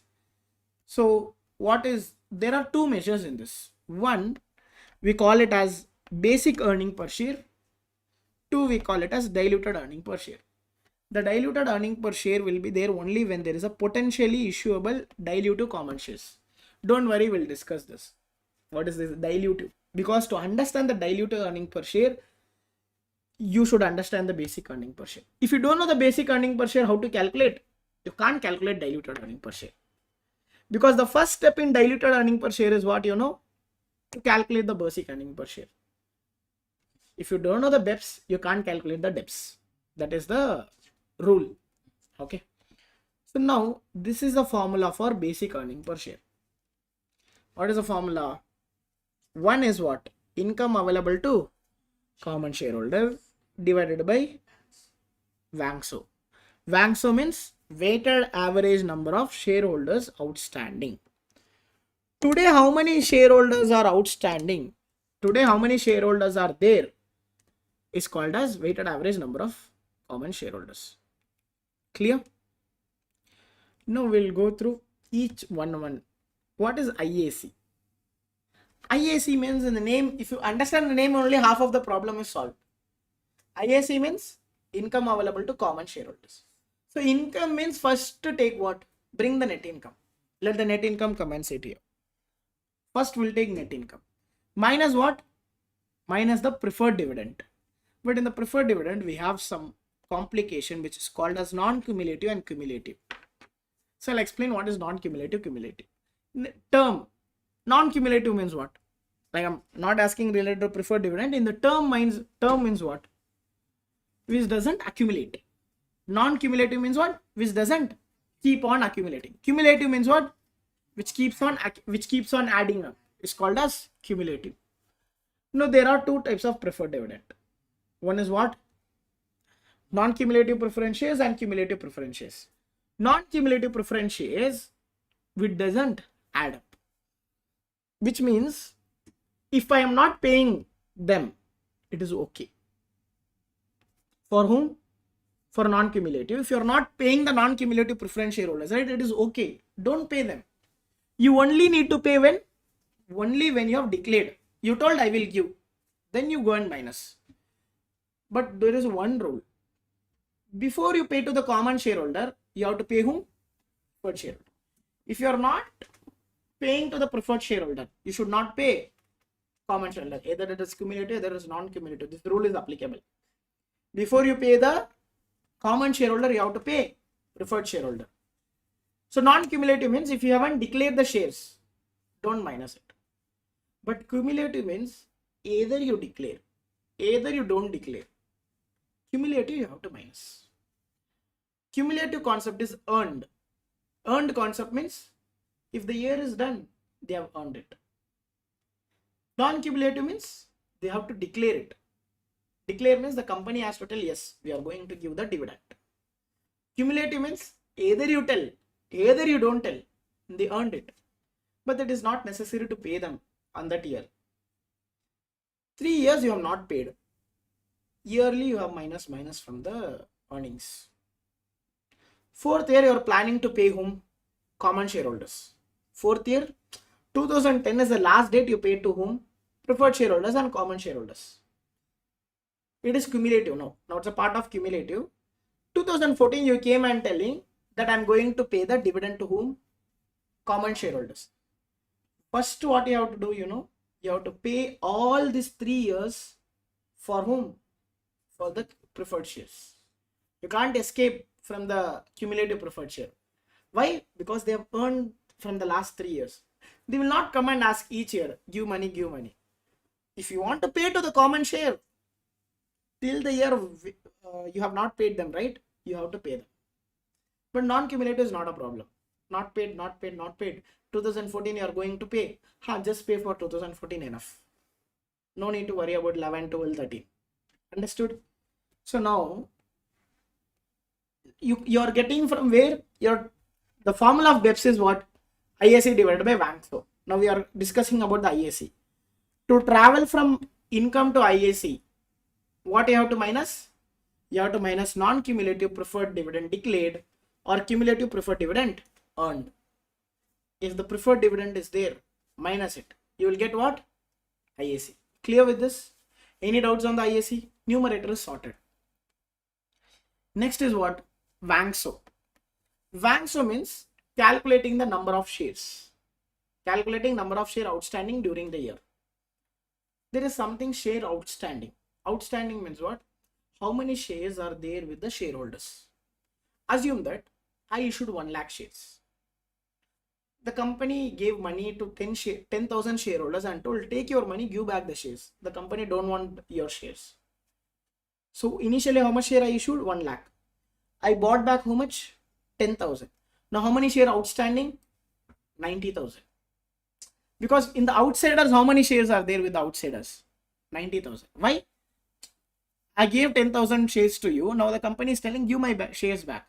Now he is not my shareholder. When he is not my shareholder, he is not outstanding shareholder. So outstanding means the share which is with the outsider is called as outstanding shareholders. So how many shares are outstanding now? Only 90,000. That is what you have to put in the denominator. The one which is not in outstanding, you no need to worry. Okay.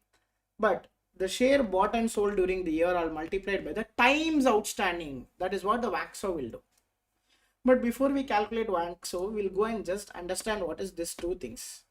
Stock split and stock dividend. Okay. What is split means? I mean, not about the split. Split means what? Break. Break into 2 pieces, break into 5 pieces, all things is split. Now the company is telling 1:2 split. If you have 1 share, I will give how many shares? 2. If you have 1 share, I will give 2 shares. Then means that I have earned anything extra? No. You have 10 rupees. If you split into 2, now how many rupees you have? 5 rupees coin you have, like 2 5 rupees coin you have. Ultimately, you see, it is still 10. What I did, I just splitted. Split doesn't make you wealthier. Even the company will not have any effect. Only number of shares will increase. But the total will be same. Example, company share price is 10. What is the share price? 10. Total shares we had, 10,000 shares we had. So total market share is how much? 1 lakh. Now I split it into 2. One shareholder will get 2 shares. Then how many shareholders will have now? 20,000 shares will have.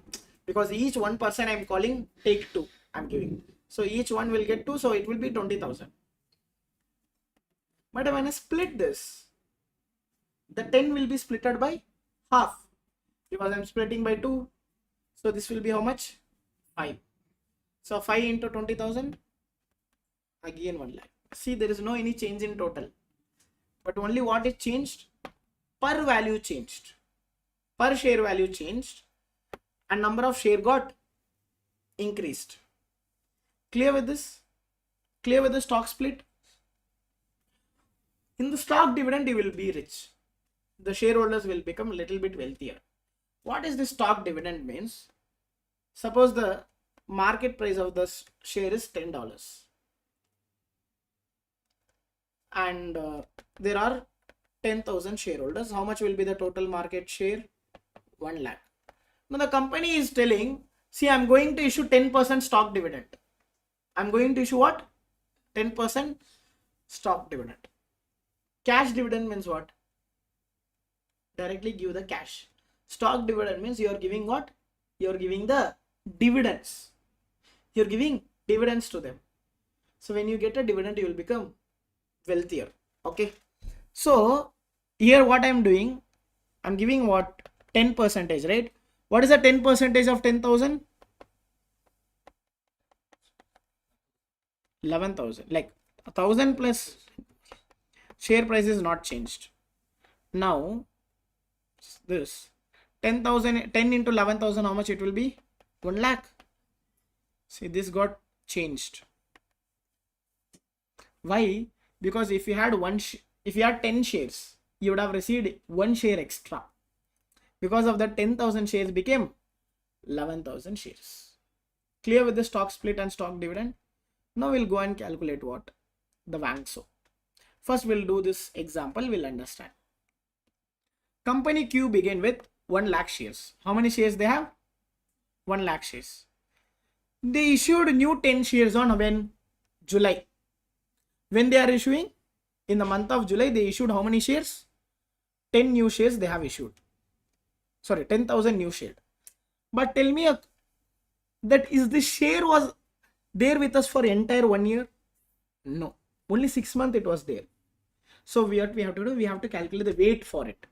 How to calculate the weight for it is, easy method is 10,000 was there. Correct. How many months it was there with us? 6 months. How many months in a year is there? 6 divided by 12 into 10,000. Do it, you should get 5,000.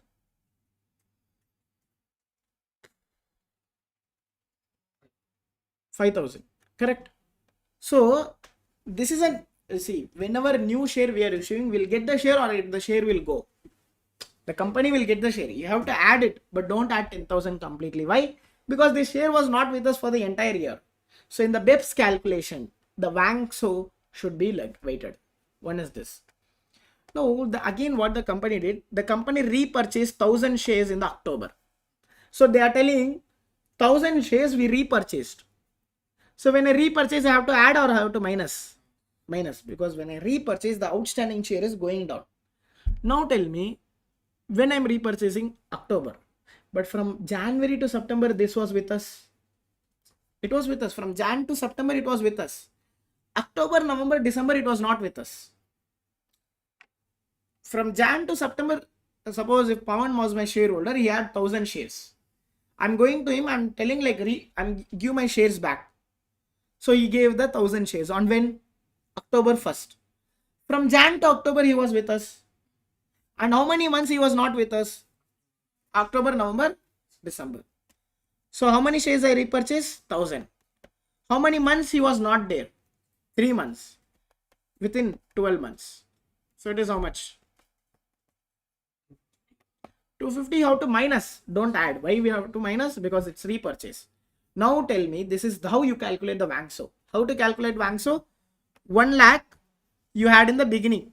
1 lakh you had in the beginning. And 5,000 you got from the share issued. But you are getting 10. But by weight, how much it is there? Only 5. Minus 250. Because as per the weight, he was not there only for 3 months. So total it's WANCSO. This is how it is calculated. Simple as that. Any doubts on the WANCSO? Okay. Clear with this? Now we'll take this example and do this. Okay. So Matthew Corporation had 1 lakh shares. How many shares it had? 1 lakh shares. So we'll take this 1 lakh. Beginning whatever we had, we take it. So what you'll do, the 1 lakh share was with us, assuming that this 1 lakh share is with us for entire 12 months. So how many shares I will have? 1 lakh. Whatever beginning is there, that keep it like that only. Don't change it. Keep it in the calculation. Next, what this guy is doing, we'll go and check. On April 1, how many share issued? 10,000 share. When I am issuing? April 1. So how many months he was with us? From April to December. 9 months with us. Jan, February, March, these shares were not with us. So what you have to do? 9 by 12 you have to do. Why 9 by 12? From April, May, June, July, August, September, October, November, December. Only 9 months this share was with us. Because when we are issuing, see, I came to you and I'm giving 10,000 shares. On when? April 1st. What about Jan, February, March? You were not with us. You were with us only from April to December. So you are only eligible like 9 months. So I'll do 9 by 12. So how much it is? 7,500. Okay. Next, what is going to do? We'll check. On August 1st, when it is August 1st, which means 7 month, from the 8th month, if it is first means you calculate that also. We purchased 24,000 shares back. I went to the shareholders and told, give the 24,000 shares back. When I'm doing this? August 1st. But you know one thing, from Jan to July, these shares with us. How many months this share was not with us? August, September, October, November, December. 5 months it was not there with us. So 5 by 12. What you have to do this? Minus. Correct, because repurchasing means minus. So if you multiply 24 into 5 by 12, you will get 10,000. Done. Now this is the twist. We'll understand the stock split and stock dividend, right? What is split? What is, sometimes it is will be 2 for 1, sometimes it will be 5 for 1. Then you have to multiply by 5. That is the simple thing you have to understand.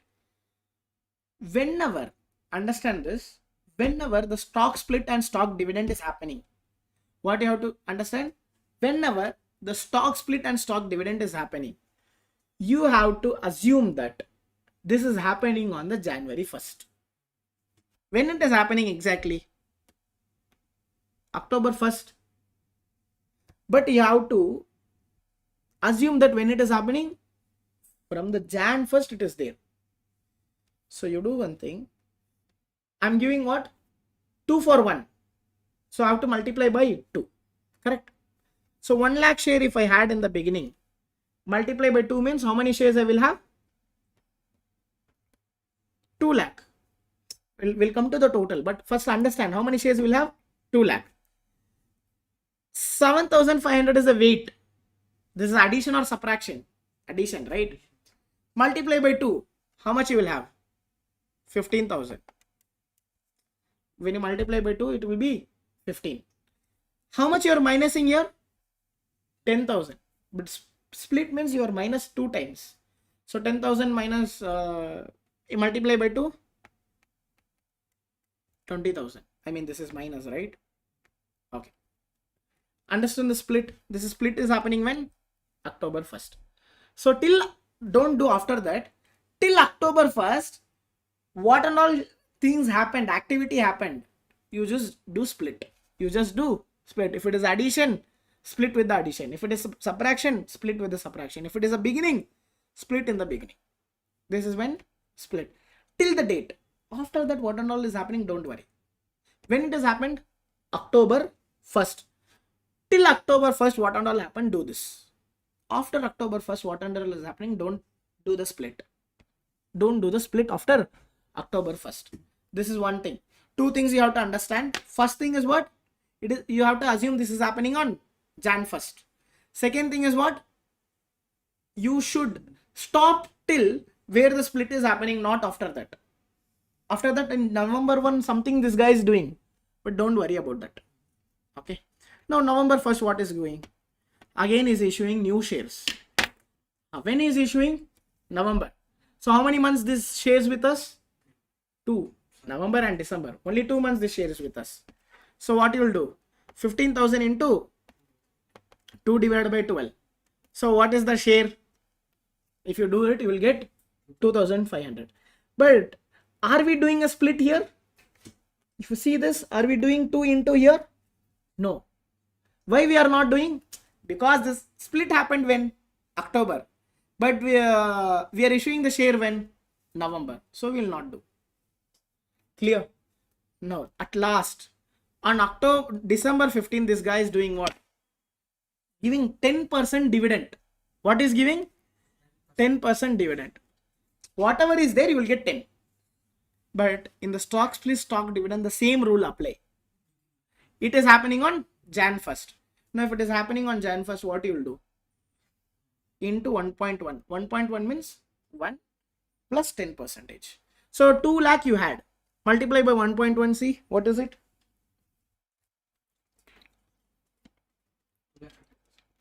Hmm? 15,000 you had. Multiply by 1.1, 16,500 you will have. 20,000 you repurchased. Multiply by 1.1. How much you will repurchase? 22,000. Okay. And November 1st, you see, we did stock split for this. See here, we did stock split, but we didn't do, we did stock dividend, but we didn't do stock split. Why? Because the dividend is happening when? December 15th. The November is before December. But split happened when? October. And this share is issued in November. So this is after the split and before the dividend. So for this November, we'll not give the split, but we'll give what? Dividend. Why? Because before the dividend this happened, but after the split this happened. So this example This is a great example to understand how it is affected. So two rules apply for both split and dividend. One rule is what? It is happening on Jan 1st. And assume that suppose if there is anything on December 20th, that will not get split, that will not get dividend also. Why? Because this is happening after split and dividend. Clear? That's it. So if you do this, you will get how much? 2750. I think this is wrong. It should be 217250. Add all this. 217250. 217250. Clear with this? This is how you will do calculation of Wangso. Clear with the calculation of Wangso? So adjustment for, here only I have written, see, adjustment for stock split and stock dividend are made only to the share transaction that were in place when? Before when? Before the stock split and stock dividend occurred. Clear?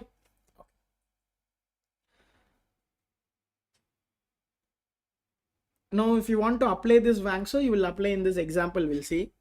Go through this. Company had 1 lakh share outstanding in the beginning. The company issued, the company is also having 20,000 what? Preference share. See, whenever they share preference share, it will be having what? Preferred dividend. Whenever it's preferred dividend from the net income, what you have to minus? You have to minus dividend. Redford declared a cash dividend of $2 per share on its preferred dividend. On preferred stock, they declared how much? $2 per share. Then how much they would have declared? 20,000 shares are there. How much is per share? How much they have given? 2. So how much dividend they would have declared? 40. Each preferred share they gave $2. Then how much total they would have given? 40,000 share, $40,000 they would have given. Company earned net income of 780. Now we are calculating the BEPS. To calculate the BEPS, what are the two things we want? IAC divided by Wangso. 780 is what? Income. But we want what? Income available to common shareholders. So is the total 780 belong to common shareholders? No. In that, what you have to minus? Preferred dividend. So how much is belong? 740. So numerator is what? 740. Next, what they are telling is, company also declared what? 10% stock dividend. See, it is not necessary in your MCQ. All the Wangso should come. Issued, repurchase, stock split, stock dividend. That example has everything. Sometimes there will be stock dividend. Sometimes just there will be issuing the share. Sometimes there will be repurchasing the share. Sometimes it will be issued and repurchased. It is not necessary. All the four things should happen. Okay. So in this question, they are telling just what? We gave stock dividend. How much percentage? 10%. How many shares we had? 1 lakh. No issue, no repurchase, nothing. But we gave what? 10% dividend. So how many shares we'll be having today? 1 lakh's 10% is how much? 10,000. So 1 lakh plus 10,000 shares are there with the shareholders. Assume you had 10 shares, I gave 1 share extra. You had 1 lakh share, I gave 10,000 share extra. So Wangso is what? This is how the Wangso is calculated. So 740 divided by 1 lakh 10. This is called as what? Basic earning per share. IAC divided by Wangso. Clear with the BEPS? Clear? Any doubts on the BEPS? Clear with this? Okay. Done with your BEPS calculation. Okay. So okay, we'll take a break. We'll take a lunch break and we'll start with DEPS. See, if you, I'm telling you, if you understand the BEPS, only you will understand the DEPS. Until and unless you can't calculate the BEPS, you can't calculate the DEPS. Okay. Fine.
We're done with basic earning per share.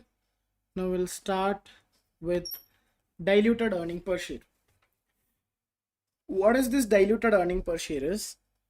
So first we need to understand the word called diluted.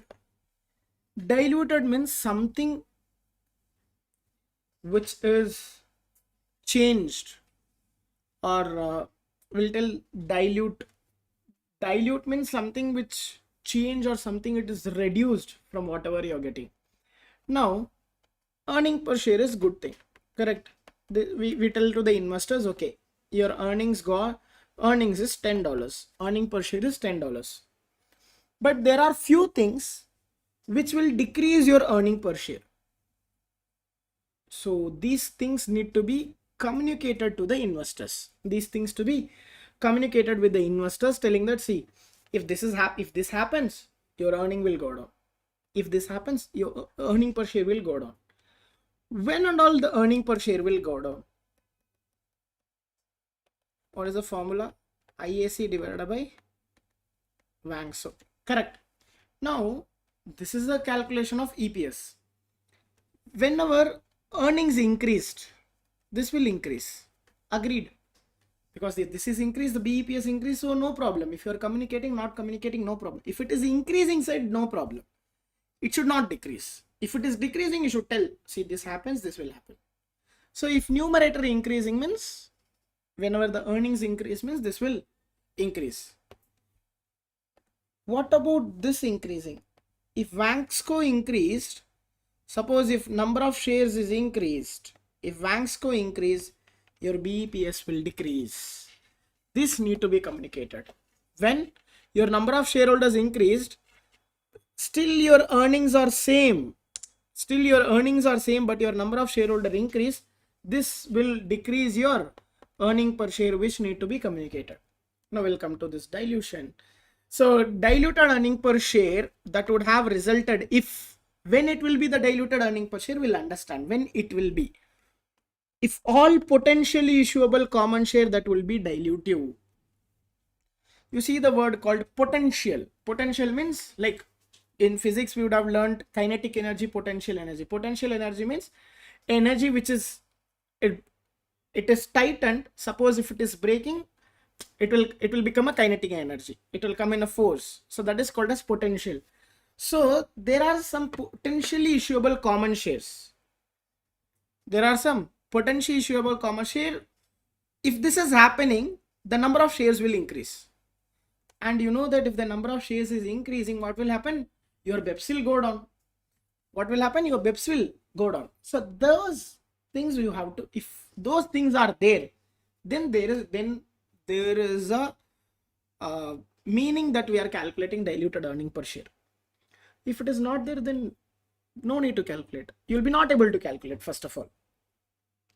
Had been issued on the first day of the period. Suppose if this we are going to assuming that this diluted earning per share will be issued on Jan 1st only. If it is happening on Jan 1st means, in your WANGSO you will not do 6 divided by 12, 9 divided by 12 and all. You'll directly put in Jan 1st, complete 100% will be there. We'll understand what is it. So in the depths, these are the 7 steps we have. In few steps we already know. So first step is what? I told you, right? The first steps in the calculation of depths to calculate the BEPS. If you don't know the BEPS, you can't do the depths. So calculate the BEPS and keep it. We have to calculate the BEPS and keep aside. And then we start adding the effects. So after adding the effect, if your earning per share is going down, suppose you got like $10, right? If something is pulling you down, then it is dilutive. If something is pulling your earning per share to reduce, it is called as dilutive. And if there is an effect. That effect, after adding, it is not pulling you down, it is increasing. Then it is anti-dilutive. Then it is not required to calculate. Then you can stop there itself, you can tell it. So there are 3 things in it. In potentially issuable shares, there are 3 things. 1, options and warrants. 2, convertible preferred share. 3, convertible bonds. These are the 3 things. What is this options and warrants means? Like, we'll give option to our employees, go and buy the shares for the lesser price. Or warrants is given to bondholders, telling that okay, we are giving you a coupon code, we are giving a discount for you, go and buy the shares for lesser price. If they go and buy the share for the lesser price, what will happen? Number of shares will increase. Correct, that is one. Convertible preferred share means, you know that there is a preferred shares, right? This has a power to it is not converted.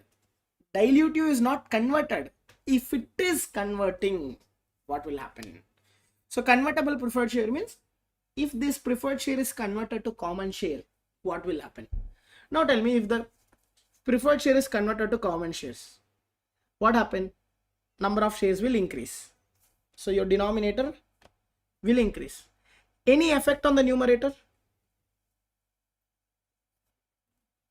It is. Whenever you convert preferred share to common share, for preferred share, what we will pay? We'll pay preferred dividend.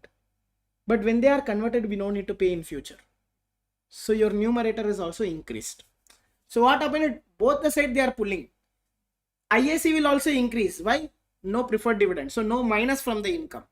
Vangsco is also increased. Why? Because number of share is also increased. Both the side it has an effect. Now, convertible bonds. Convertible bonds means there are bondholders who gave us a loan. So those bondholder we can convert into number of convert into shares. So what happened? Obviously your denominator will increase. Number of shares is increasing. Any effect on numerator? Yes, because when these guys are converted, no need to pay the interest. If you are not paying the interest, what will increase? Income will increase. If income is increased, IAC is increased. But the first one is there, right? Options and warrants. It has only effect on the denominator. It doesn't have any effect on the numerator. Number of share issuing, just issued, nothing affected on the income. So first what we have to calculate, BEPS calculate, keep aside. Next, calculate the effect on options and warrants. We'll go and check how many shares got increased. We'll apply it. Obviously I'm telling, because of options and warrants, it will be dilutive only. It is very rare case it is anti-dilutive. Because number of numerator is, however, see, numerator no effect. Only denominator is increasing. Then what will happen? Obviously it will go down. If okay, numerator increase, denominator increase, means something, both the side they are fighting together. Okay, it might be dilutive, it might be anti-dilutive. But this option warrant, it will be dilutive only. It is very rare case it will be anti-dilutive. Okay. So first we have to calculate what? Effect of options and warrants, and add that effect in the Vangsco. Add that effects in the Vangsco. Then we'll get what? Intermediate debts. IDEPS, intermediate debts, means suppose in one question it is not necessary all the 3 things will be there.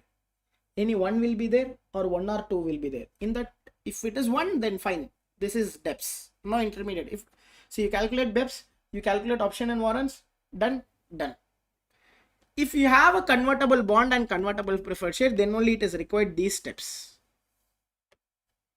If it is not there, here only got your answer. This is your debts. Suppose if there is a convertible bond and convertible preferred share, go and calculate the effect of convertible bond and convertible preferred shares. See what is numerator increase, what is denominator increase will happen. Then you have to rank them. Rank between whom? Rank between bond and preferred share. We'll go in detail. We'll do with the example, but theoretically first debts, options and warrants effect, add the effect, then go and see the effect of convertible bond and convertible preferred share, and then you see the effect. Rank the effect. You calculate the effect in the 4th one, right? Now you'll go and rank the effect from the most dilutive to least dilutive. From most to least. Most dilutive means lowest EPS effect. The lowest effect means dilutive. Highest effect means anti-dilutive. Because lowest effect means numerator is low. numerator is low means obviously it would have decreased your BEPS. Lowest effect, most dilutive, highest effect, least dilutive. Opposite. Correct. Lowest, most. Highest, least. So you ranked it. Now whatever the effect is there, right? You add in the IDPS. Here you got the IDPS. You add in the IDPS, then you will get final diluted earning per share. Now we'll go with example. So first step is what? Calculate BEPS. How to calculate BEPS? IAC divided by. So according to this example, so IAC is how much? 970 and Vangsco is 500,000. So your BEPS is how much? 1.94. When it will be dilutive? Anything which brings your BEPS lesser than 1.94 is dilutive. So in this example, you see the company had income of how much? 1 million. I think they paid 30,000 dividend, preferred dividend. So 1 million minus 30,000, 970. And company had outstanding of how much? 500,000 common share. So you got BEPS. And they are telling they have 7,500 of preferred shares also. 4% dividend, which means we are paying 30,000 in dividends. We are paying how much? 30,000 in preferred dividend. Got the BEPS? Done. Now we'll see what is this option and warrants. We will now go and understand the options and warrants. EPS effect of option and warrants. Pretend warrants and options that were not exercised has been exercised in January 1. When we have to pretend, it is not done. But to calculate the depths, we have to assume that it is happening. Assume all options were exercised. What you have to assume? All options were exercised. Now, whenever you issue the shares, what will get the company? Company will get money. When I issue the shares, they will give, shareholders will give the money. Example, I issued the options to my employees. See, you can buy the shares of my company. If you go to market, you have to pay 25 rupees. But if you as you are my employee, I'm giving an option to purchase from me for 20 rupees or $20. So what they'll do? Okay, chalo, we'll purchase. 10,000 options gave, 10,000 also diluted. So everyone gave money. Now you got the money. Now you take the money and go to the market and buy back the shares. But in the market, how much you have to pay? 25. But you got how much? 20. Because of this, net share would have increased. Net share means I would have issued 10,000, but I would have bought back 8,000. So ultimately, how much I issued newly? 2,000.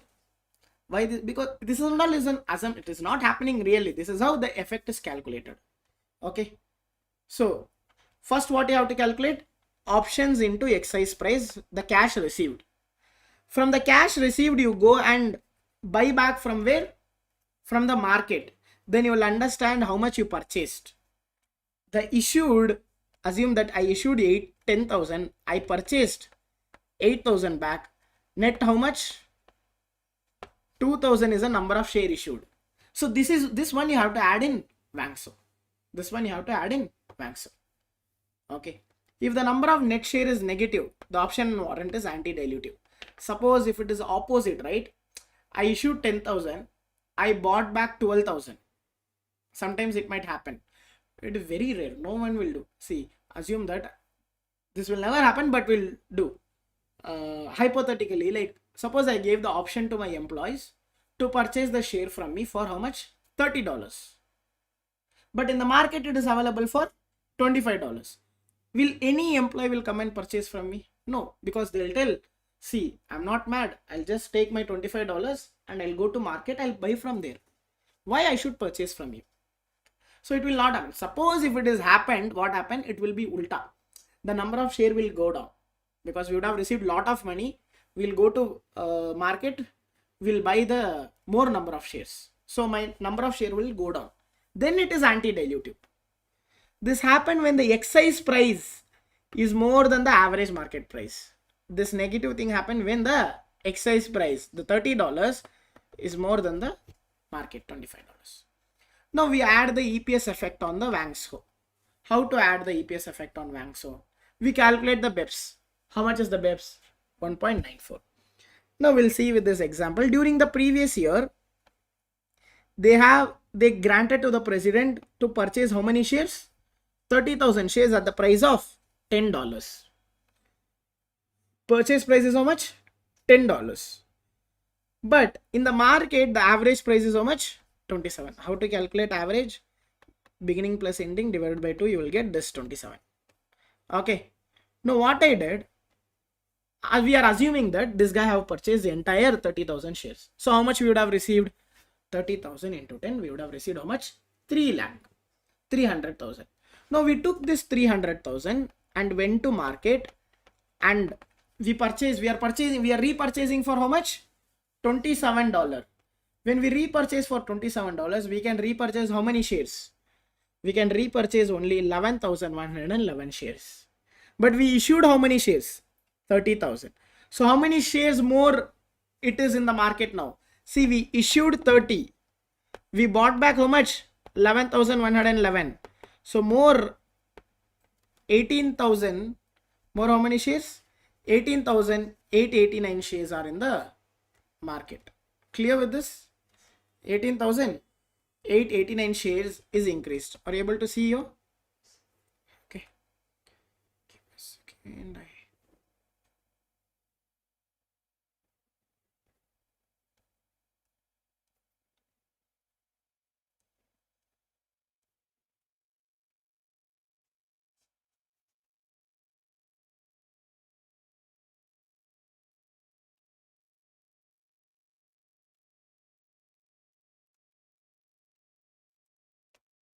Okay, got it.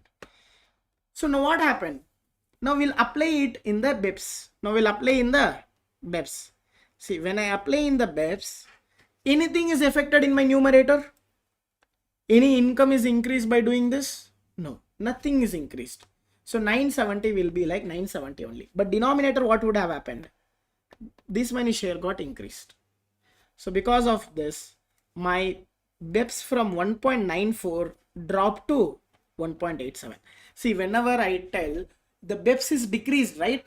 When the BEPS is decreased, it is called as what? Dilutive, which need to be reported. So we'll go and report. This is what? 1.87 is what? Intermediate debts. We'll keep aside intermediate debts. So now how the option and warrant is affected. Next, what is there? Effect on potentially converted bonds and preference share. Okay. What would impact on IAC and Vansco have been if, which method? If bonds and share have been converted on January 1. See, that one we exercise the option and warrants. Here what we are telling, if you would have converted the options and bonds and preferred share, what will happen? We'll see. First we'll go and see the bond. What will happen in the bond? Numerator. What is the effect? We'll understand the effect on the numerator. Now don't apply the BEPS and all. What is the effect in the numerator? What will affect in the denominator? We'll see. I'm converting the bonds into number of shares. What will happen? Here in the denominator, the number of shares the bonds are converted to. How many shares got increased in the denominator? Numerator is what? What you are saving? You are saving the interest. But we know that whatever interest you save, you will not completely saving. Because of what? Because of tax rate. Correct. Because there is a tax benefit you will get whenever you save you pay the interest. But here you are not paying the interest, right? You will not get the tax benefit. So not only the interest you are saving, the interest completely will not save. 1 minus tax rate you have to do. That is the amount you are saving. So that much amount you will get in the numerator. Because that much amount you can earn. Example, company had 1,000 convertible bonds. How many bonds they had? 1,000 convertible bonds. Each bond have 1,000 face value, and we were paying 5% interest. So how much it is? 1,000 into 1,000, it is 1 million. 1 million 5% is how much? We are paying interest of 1 million's 5%.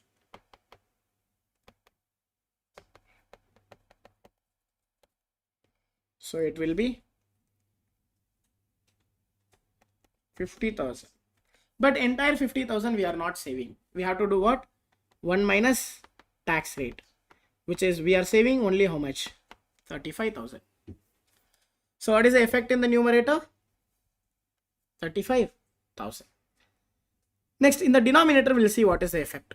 For how much bond we are converting? We are converting the 1000 bond to 10 common share.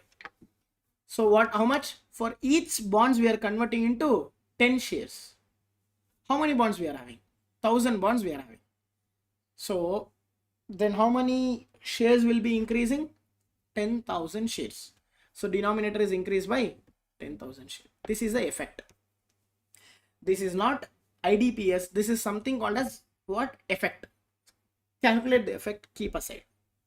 What you have to do? Calculate the effect, keep aside. Next, we have to go and check the effect of whom? Preferred share. Okay. Whenever preferred share is converted to common share, what will happen? Number of shares will increase. Whenever preferred share is converted to common share, you have to pay the dividends, right? No, you no need to pay the dividend. That much amount you will save. So in that example, we are paying a dividend of 30,000. So that 30,000 is saved. And how many new shares is issued? Say 10 common shares. How much we are giving? 10 shares. Each preferred share was converted into 10 shares. How many preferred share was having? 7,500 into 10, 75,000. And this is the effect of converted preferred share. Now next step is what? Rank the effect. How to rank the effect? Least to most. Correct? Least to most. I mean, higher the effect, it is anti-dilutive. Lower the effect, dilutive. Now which one is having it? Preferred share, what is the effect? 0.4. And common, this one bond is how much is the effect? 3.5. Now which one is low? 0.4 is low, which means preferred share. So preferred share is rank 1, because lowest will get the rank 1 and the highest will get the second rank. So now we have to rank this. Why we are ranking is we'll understand. So we ranked whom first? Convertible preferred share. Rank 2 is convertible bond. Why we know that? Because EPS effect is lower in where? In bond. Because the effect is high means it is it is dilutive. Which one? Preferred stock is too dilutive. Convertible bond is least dilutive. Now add this effect in your IDPS. Add this effect in IDPS. We'll calculate this. See, first we calculate the BEPS. BEPS was how much? 1.94. Then we added what? That 18,889 stock options added in the denominator. Then my IDPS went to 1.87. Now there is a conflict between who should next come. Preferred share or bond is a conflict. But what we did, we already calculated the effect and gave the rank, right? Who was the first rank? Preferred share had a first rank. Second rank was given to bond. So who should come first now? Preferred share should add his effects. In the preferred share, numerator 30,000 increased. Why 30,000 increased? Because no need to pay the dividends. So I'll add back the dividend. In denominator, how much is increased? 75,000. More new shares came. So after adding, it is be 1 million divided by 593,889. Okay. Now you see what happened from here to here. It is decreased, right? So still it is dilutive. Now we can tell this is IDPS. Okay. Next who's the rank hold? Next is the bond. Now bond is coming in. So bond numerator is increased by, it should be 50, but we added the tax rate and everything is done. So bond will increase by 1,035,000. But in the denominator is increased by only 10,000. You see the effect here. It is 30 and 75. Here it is 35 and only 10.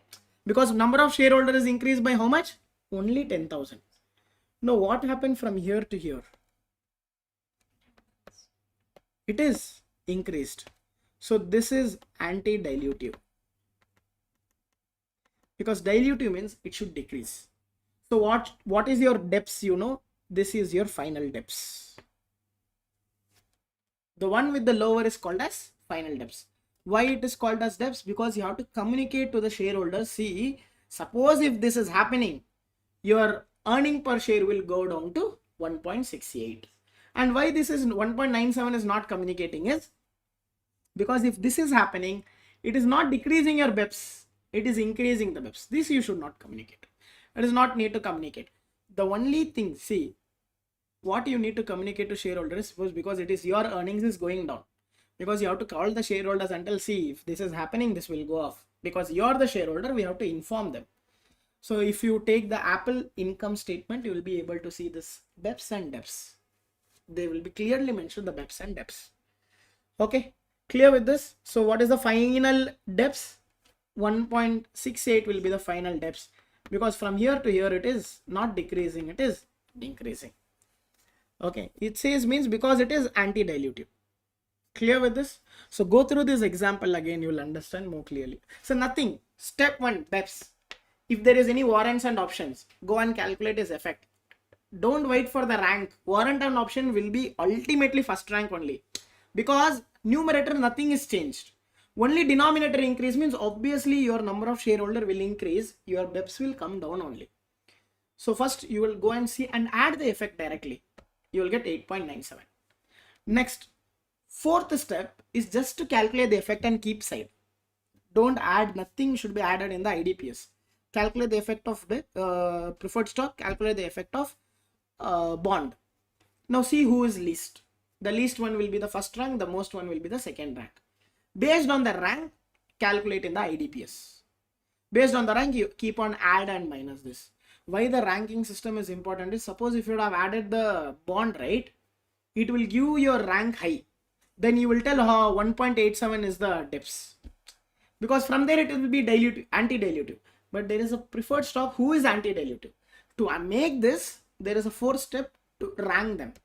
So rank them, then apply them. Rank them, then and go and apply them, then calculate the final DEPS. Clear? Example, one more example you see. Bond A, bond B, bond preferred share A, preferred share B. They have calculated the effect. Now tell me who, these are the rank we have to give now. Who will get the first rank? Bond A will get the first rank, because it is the least. Next, this is the second rank. And this is third rank, this is fourth rank. Based on their ranking, we'll keep on add. See, the company had 35 to 10,000. Next, what they did? 1,340,000. 1,340,000. Next, 1,365, 500. No. This is third rank, right? 1,485, 75. That one you have to keep on add it. Okay. Then you understood 3.2. Hey, then why we are not going and check? At least we have to check that, right? But why they are not doing is because if you're doing also 3.2 will be the final DEPS. Because there is a shortcut or a trick we have to understand. What is the final DEPS? 3.2. And what is the effect? 3.41. The effect is more than the IDPS, right? If you add that effect, it will be anti-dilutive only. If you want, this is a shortcut I'm telling, but if you want, you can add the effect and see it. But what is a shortcut? Whatever the IDPS you will get, right? That one you compare with the next effect, because this is a left out. From here to here, it is keep on decreasing only. 5, 3, 22 and 20. And if you add this effect is how much? 3.41. It is more than 3.2, right? Stop there. If you want, you can add this 3,410 and 1,000 and add them and check.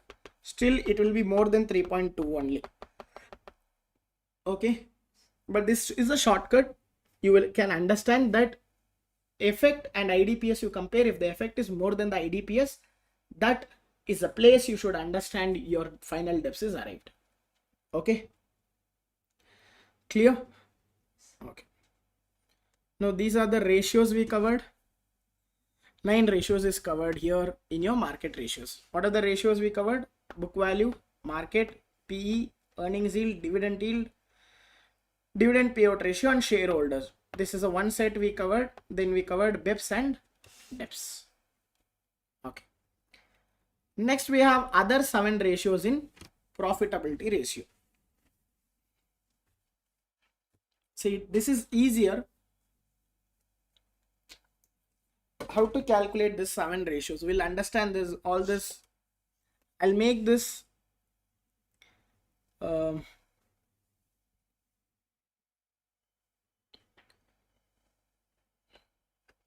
this into one set,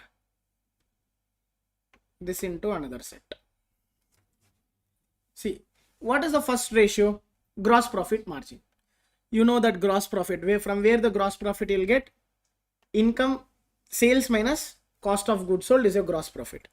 So gross profit ratio is gross profit divided by sales. Gross profit divided by sales is equal to gross profit margin percentage. That's it. So the changes usually happen if you increase, if the sales volume is changing, unit selling price is changing, and change in cost per unit is happening. What will happen? Your gross profit margin will change. So gross profit margin, what is the formula? Gross profit divided by sales. See, example, the gross profit margin is 33% is calculated as 4 million divided by 12 million. 12 million is what? My sales. 4 million is gross profit. Who came in between? Cost of goods sold. So cost of goods sold minus, you will get gross profit. So 4 divided by 2, 0.33 is a gross profit margin. Again, operating profit margin means operating income divided by sales. See, operating income, when you will get from the gross profit margin, what you have to minus? Operating expense you have to minus. You will get what? Operating income. Now, what is the formula for operating profit margin?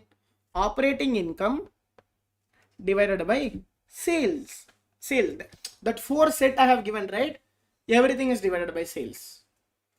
Okay. See here, we are operating profit, gross profit was 4 million.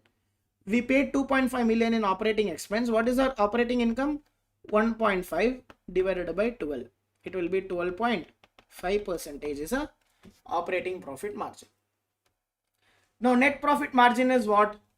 Net income divided by sales. The last line in the income statement is there, right? That is net income. See, after operating income, will give interest, expense, everything, tax and everything. We earned this much. How much we earned? We earned 1,218,857. Divided by what? Again divided by sales. So we will get 10.2%. How much it is? 10.2. If you divide, you will get 10.2. What is the formula? Net income divided by sales revenue. EBITDA margin percentage. So what you will do? EBITDA divided by sales. What is this EBITDA means? Earnings before interest and tax. EBIT we know. This D and A is before depreciation and amortization. Why we are considering depreciation and amortization is, see, depreciation and amortization is a non-cash expense. Yearly you are not paying that. Depreciation is a non-cash expense. So we are adding back. We have to add back what? Depreciation and amortization in the EBIT, you will get EBITDA. So that divided by sales revenue is EBITDA margin. Okay. Next two, this 4 ratios is done. Next 3 ratios is what? ROA, ROE. Okay. ROA is nothing but return on asset. What it is? Return on asset. See, we learned asset turnover ratio, right? In activity ratio. What is asset turnover ratio? Sales divided by total asset. This is not like that. This is return. Return means what? How much you have earned from the asset. So measures, what does it measure? It measures how much return the company receive on the capital it has invested. What does it mean? Capital means this one. Capital is nothing but your asset. Sorry, capital is nothing but the asset. So from the invested asset, how much income you have earned. The higher the ratio is better, more efficient the company using the asset. So what is the formula? Return on asset means, return means what? Profit divided by asset. So this is the formula. Return on asset. Income divided by average total asset. So we know one item is income statement item, one is from balance sheet item. So we are averaging the asset. Okay. Next one. So use of return on asset. What are the use of return on asset is? So we'll understand all these things. We can evaluate the manager effectiveness. how well the managers have used the company asset to generate an income. It measures the profitability, how much they bought a profit to us by using the company asset.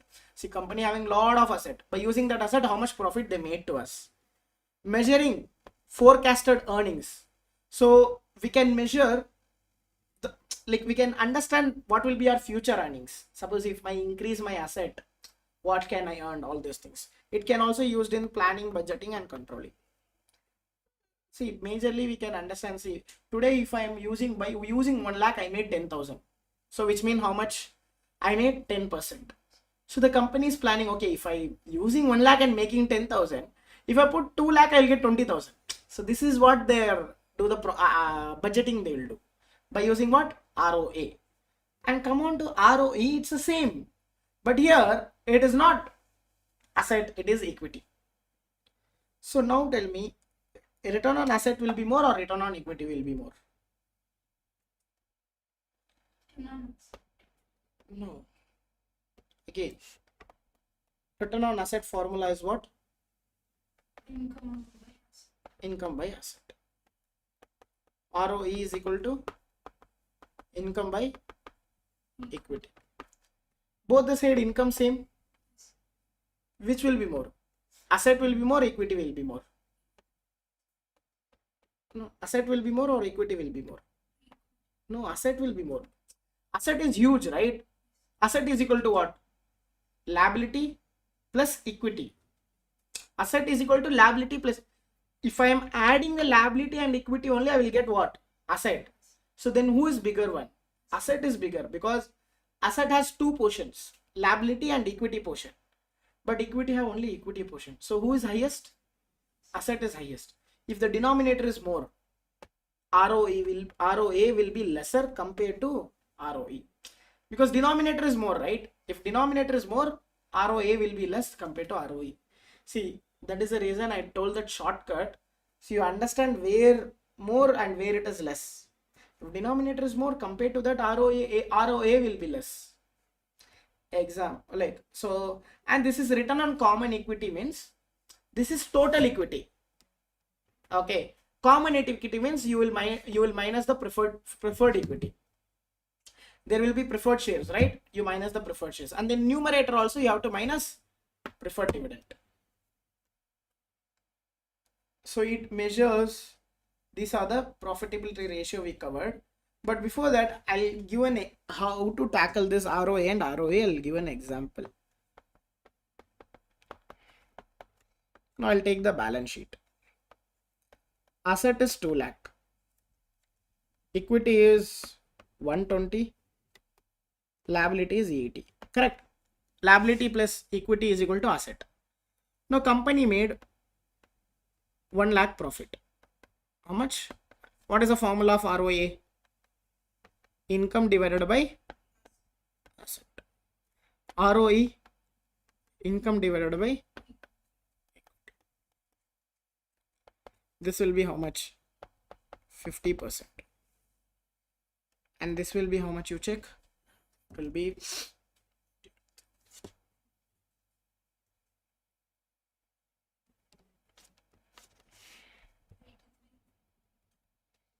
0.83, which means 83%. See that? Same. Everything is same. See, income here it is same. But why ROE is more? Because the denominator is less. Because asset is using who also? Asset is using liability also. But equity is only by equity. So because of that, compared to ROE will be highest. Okay. Clear with this? Now we'll analyze the ROA and ROE. See, the one I told you now, that is what analyze part. Now, ROA has another formula. What is the formula of ROA we learned? Income divided by asset. But there is another formula, total asset turnover into net profit margin ratio. These both the ratios we already covered. So, what is the ROA formula? Net income divided by asset. Asset turnover formula is what? We learned in activity ratio. Sales divided by average asset. And net profit margin formula we just learned, income divided by sales, net income divided by sales. Now this if I multiply this, I will get this, it seems. How if I multiply this both, because this is a formula, right? Asset turnover into net profit margin. How we know the cross multiplication, sales and sales go, what is left out? Income and average asset. Income and average asset is what? ROA. Clear? See, ROA is equal to what? Asset turnover into net profit margin. Net profit margin formula is what? Income divided by sales. Asset turnover formula is what? Sales divided by asset, average asset. So sales and sales will go, income and average asset is left, and the formula of ROE is that only. So there are, if you improve these two things, your ROE will be better. What are the things you have to improve? Asset turnover you increase, net profit margin you increase, your ROA will increase. Clear? Example, you see, the company has asset turnover of 1. This have 2. This have 10. Who is better in the asset turnover? C is better, because he is turning over the asset 10 times. Okay. But by net profit margin, who is better? A is better. But he is least with the asset turnover.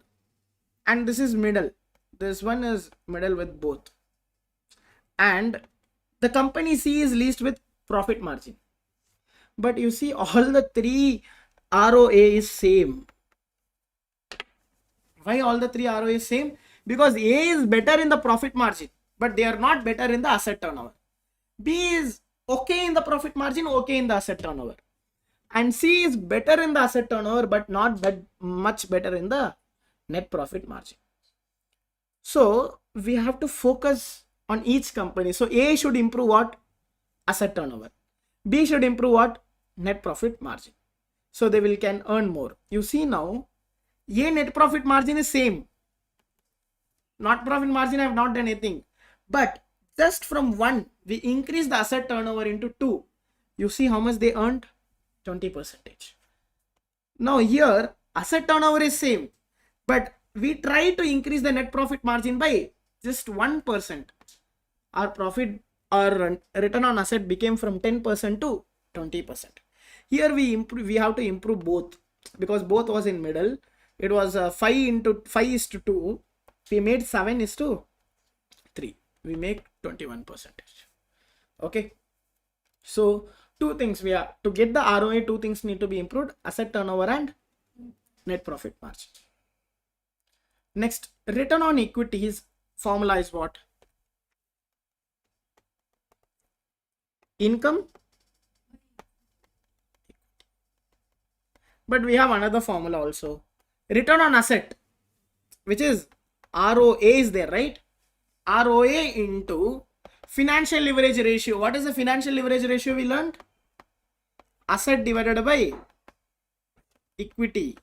Leverage coverage ratio, we learned this one, right? If you multiply this, you will get the ROE, it seems. We'll check that. How? We have this formula.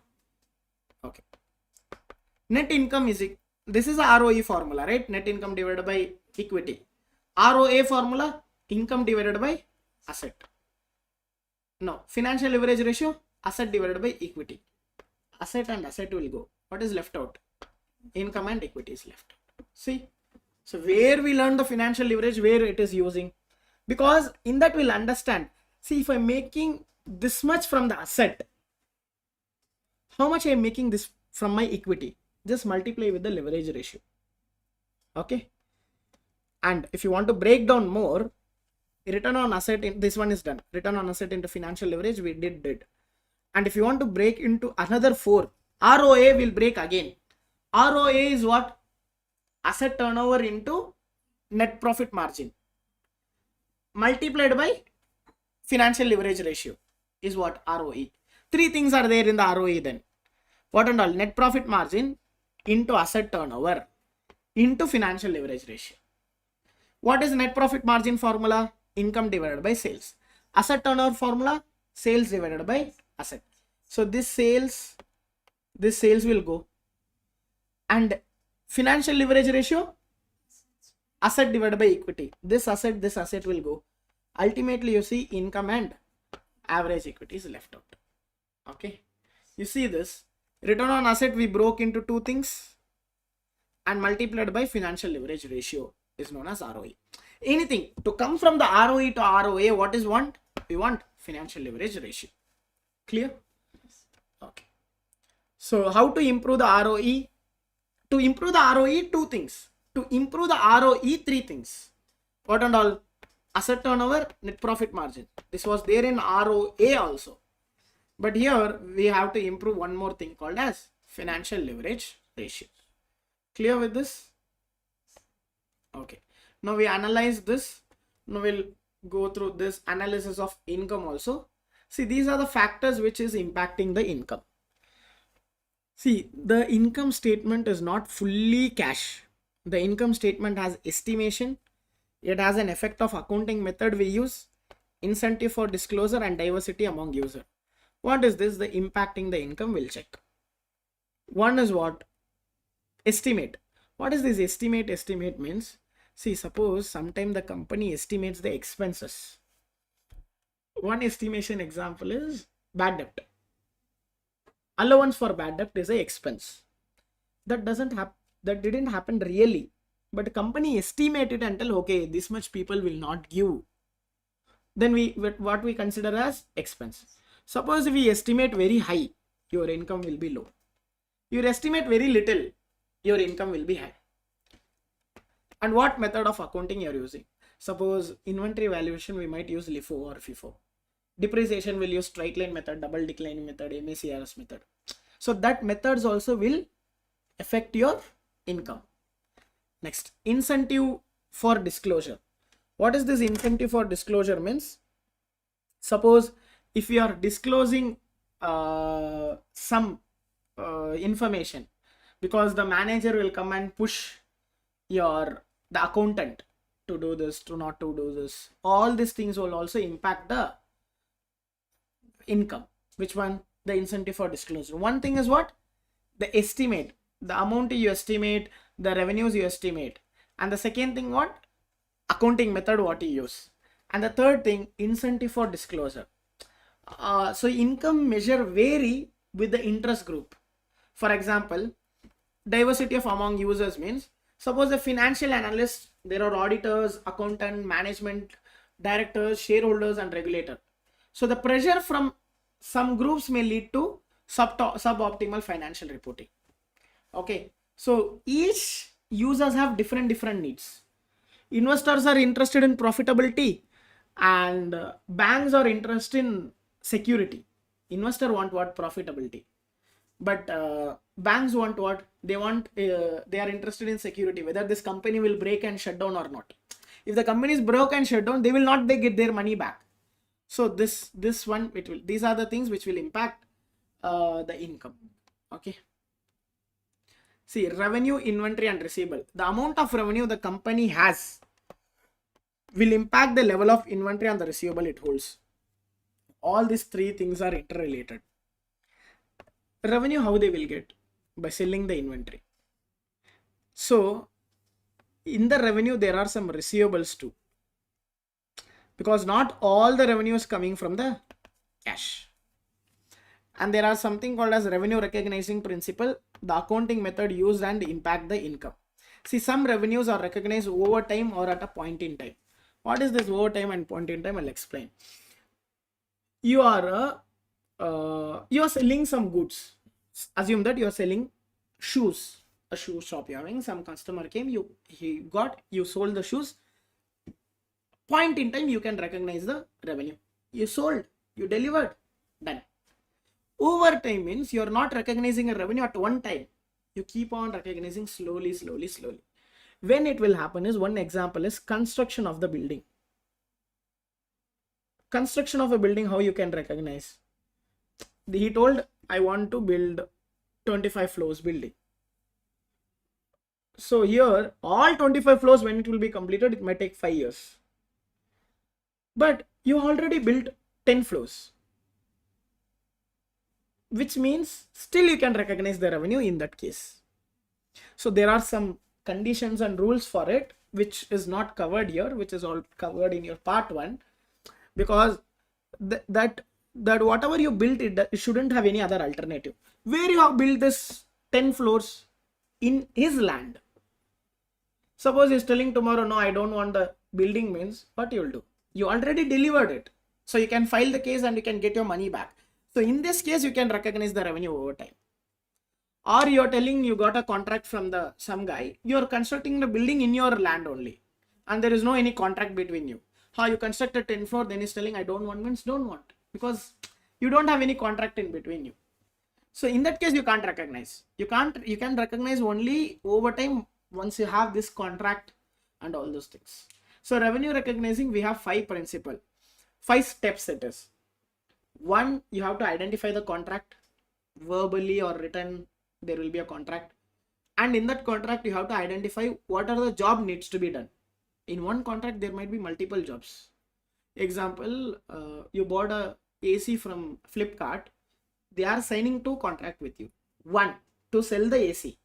2, to install the AC. So there are 2 obligations for the Flipkart to satisfy. Why? Because if one satisfied also, they can't recognize full revenue. They told they will do 2 things. They have to do 2 things. 3, determine the transaction price. How much is the price for it? 4, allocate the price for each obligation. For AC, how much? For installation, how much? 5, recognize the revenue. You sold AC, only recognize for the AC sales. Don't recognize for the installation. You did installation, recognize for installation. That how the revenue recognition principle work. That will also impact the income. Okay. So these are some expenses. One is selling expense, like advertising, packaging, delivery, and all those things. Next is depreciation expense, maintenance expense. Amortization is same as depreciation only. Don't assume it is appreciation. Amortization means depreciation only. Depreciation is done to tangible asset. Amortization is done to intangible asset. But still both are same.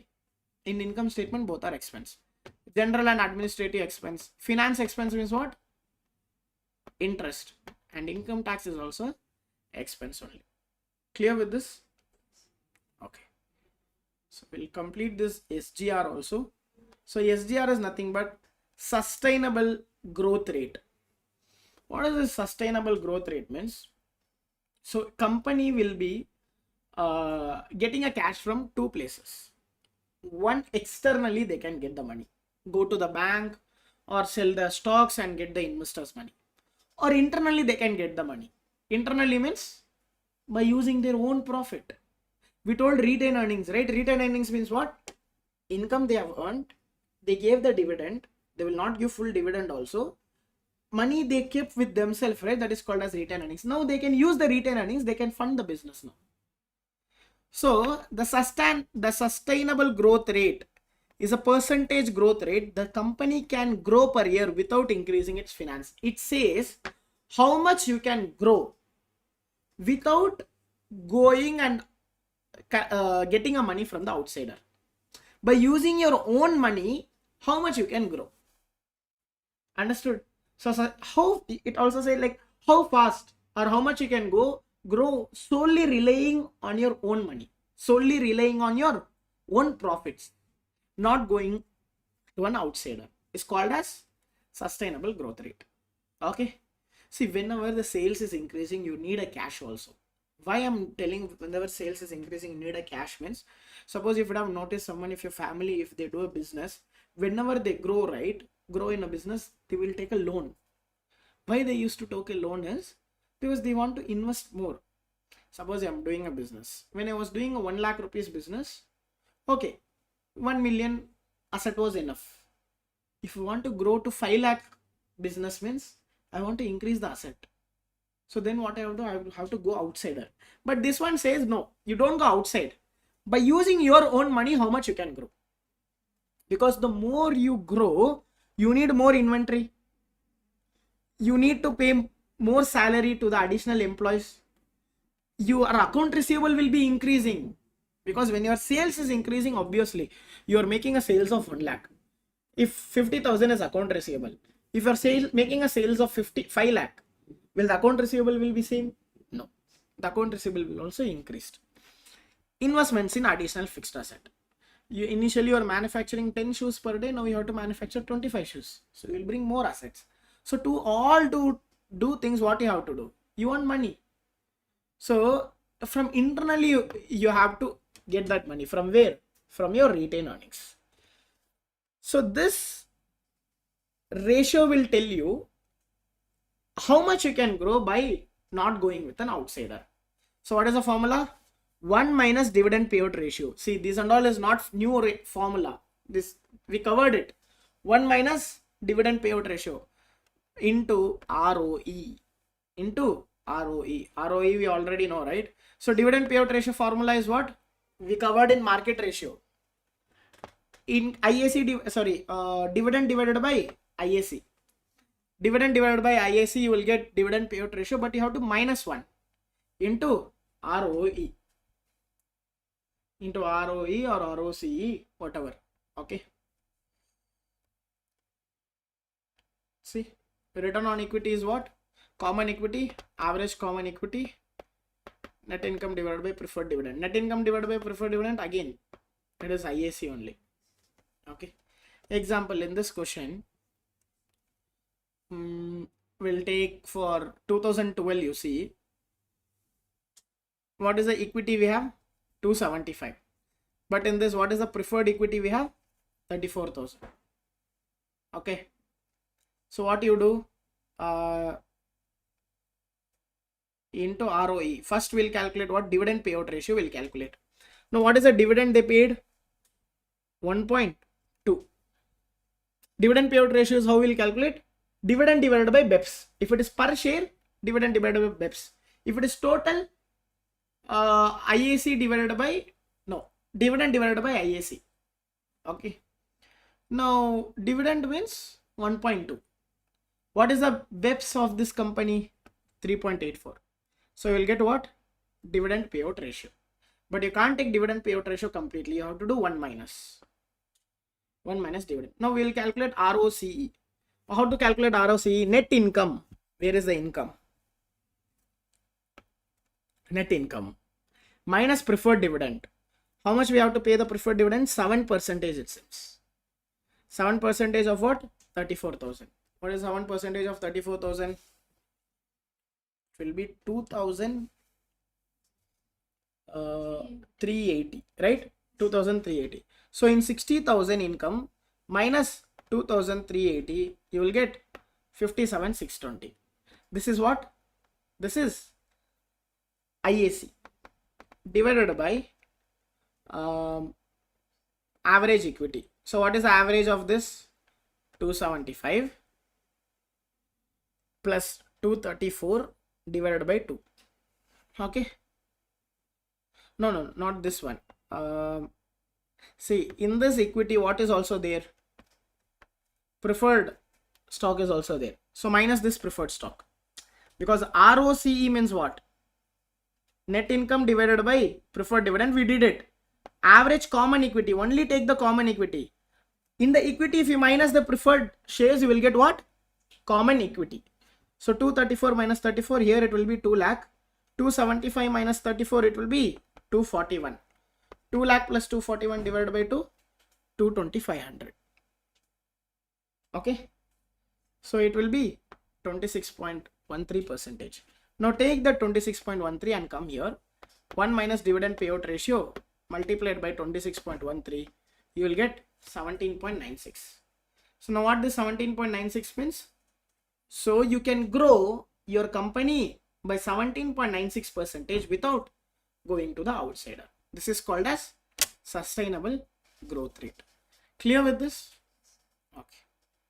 So yeah, done with not done with your section A, done with the 2 parts in the section A. So I broke down the section into 3 parts. Which and all part we broke down? Comparative financial statement and ratio analysis, special issues. So tomorrow we'll start with the special issues. Special issues, we have few topics which will not hardly take more than 2 hours. We'll complete the special issues. Then we'll start with section C. Okay, we'll do section C. Okay. Section C or section B, based on the timings, we'll do it. Within how many hours we complete section A, based on that, we'll start doing with section C. So we covered all these ratios. Now we just left with few topics.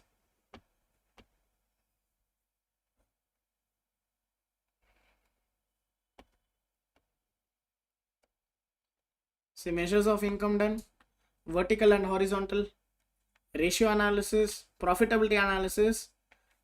These topics look so huge, but all are smaller topic. Only this foreign currency issues is like little bit huge topic. The rest of the topic is easy. Accounting, economic, book value, market value, which we already covered. Only this one topic will be huge. The rest of the topic is just 1 or 2 pages. Special issues is easy, but student almost ignore the special issues. What if you're getting more question from these and all is ignorable topics by the students. Ratios they will do well, but what if they are getting questions 5 to 6 questions from this topic, you will lose the points. Okay, done guys. Thank you for joining.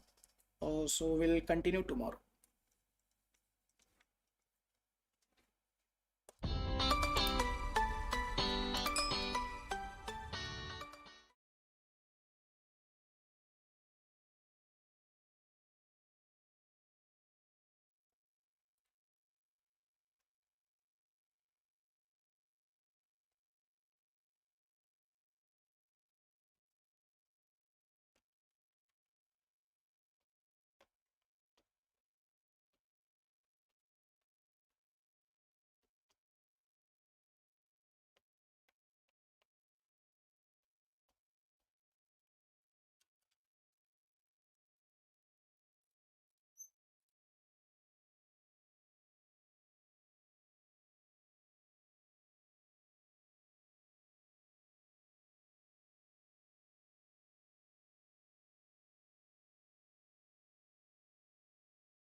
Hi guys, we have exciting news today.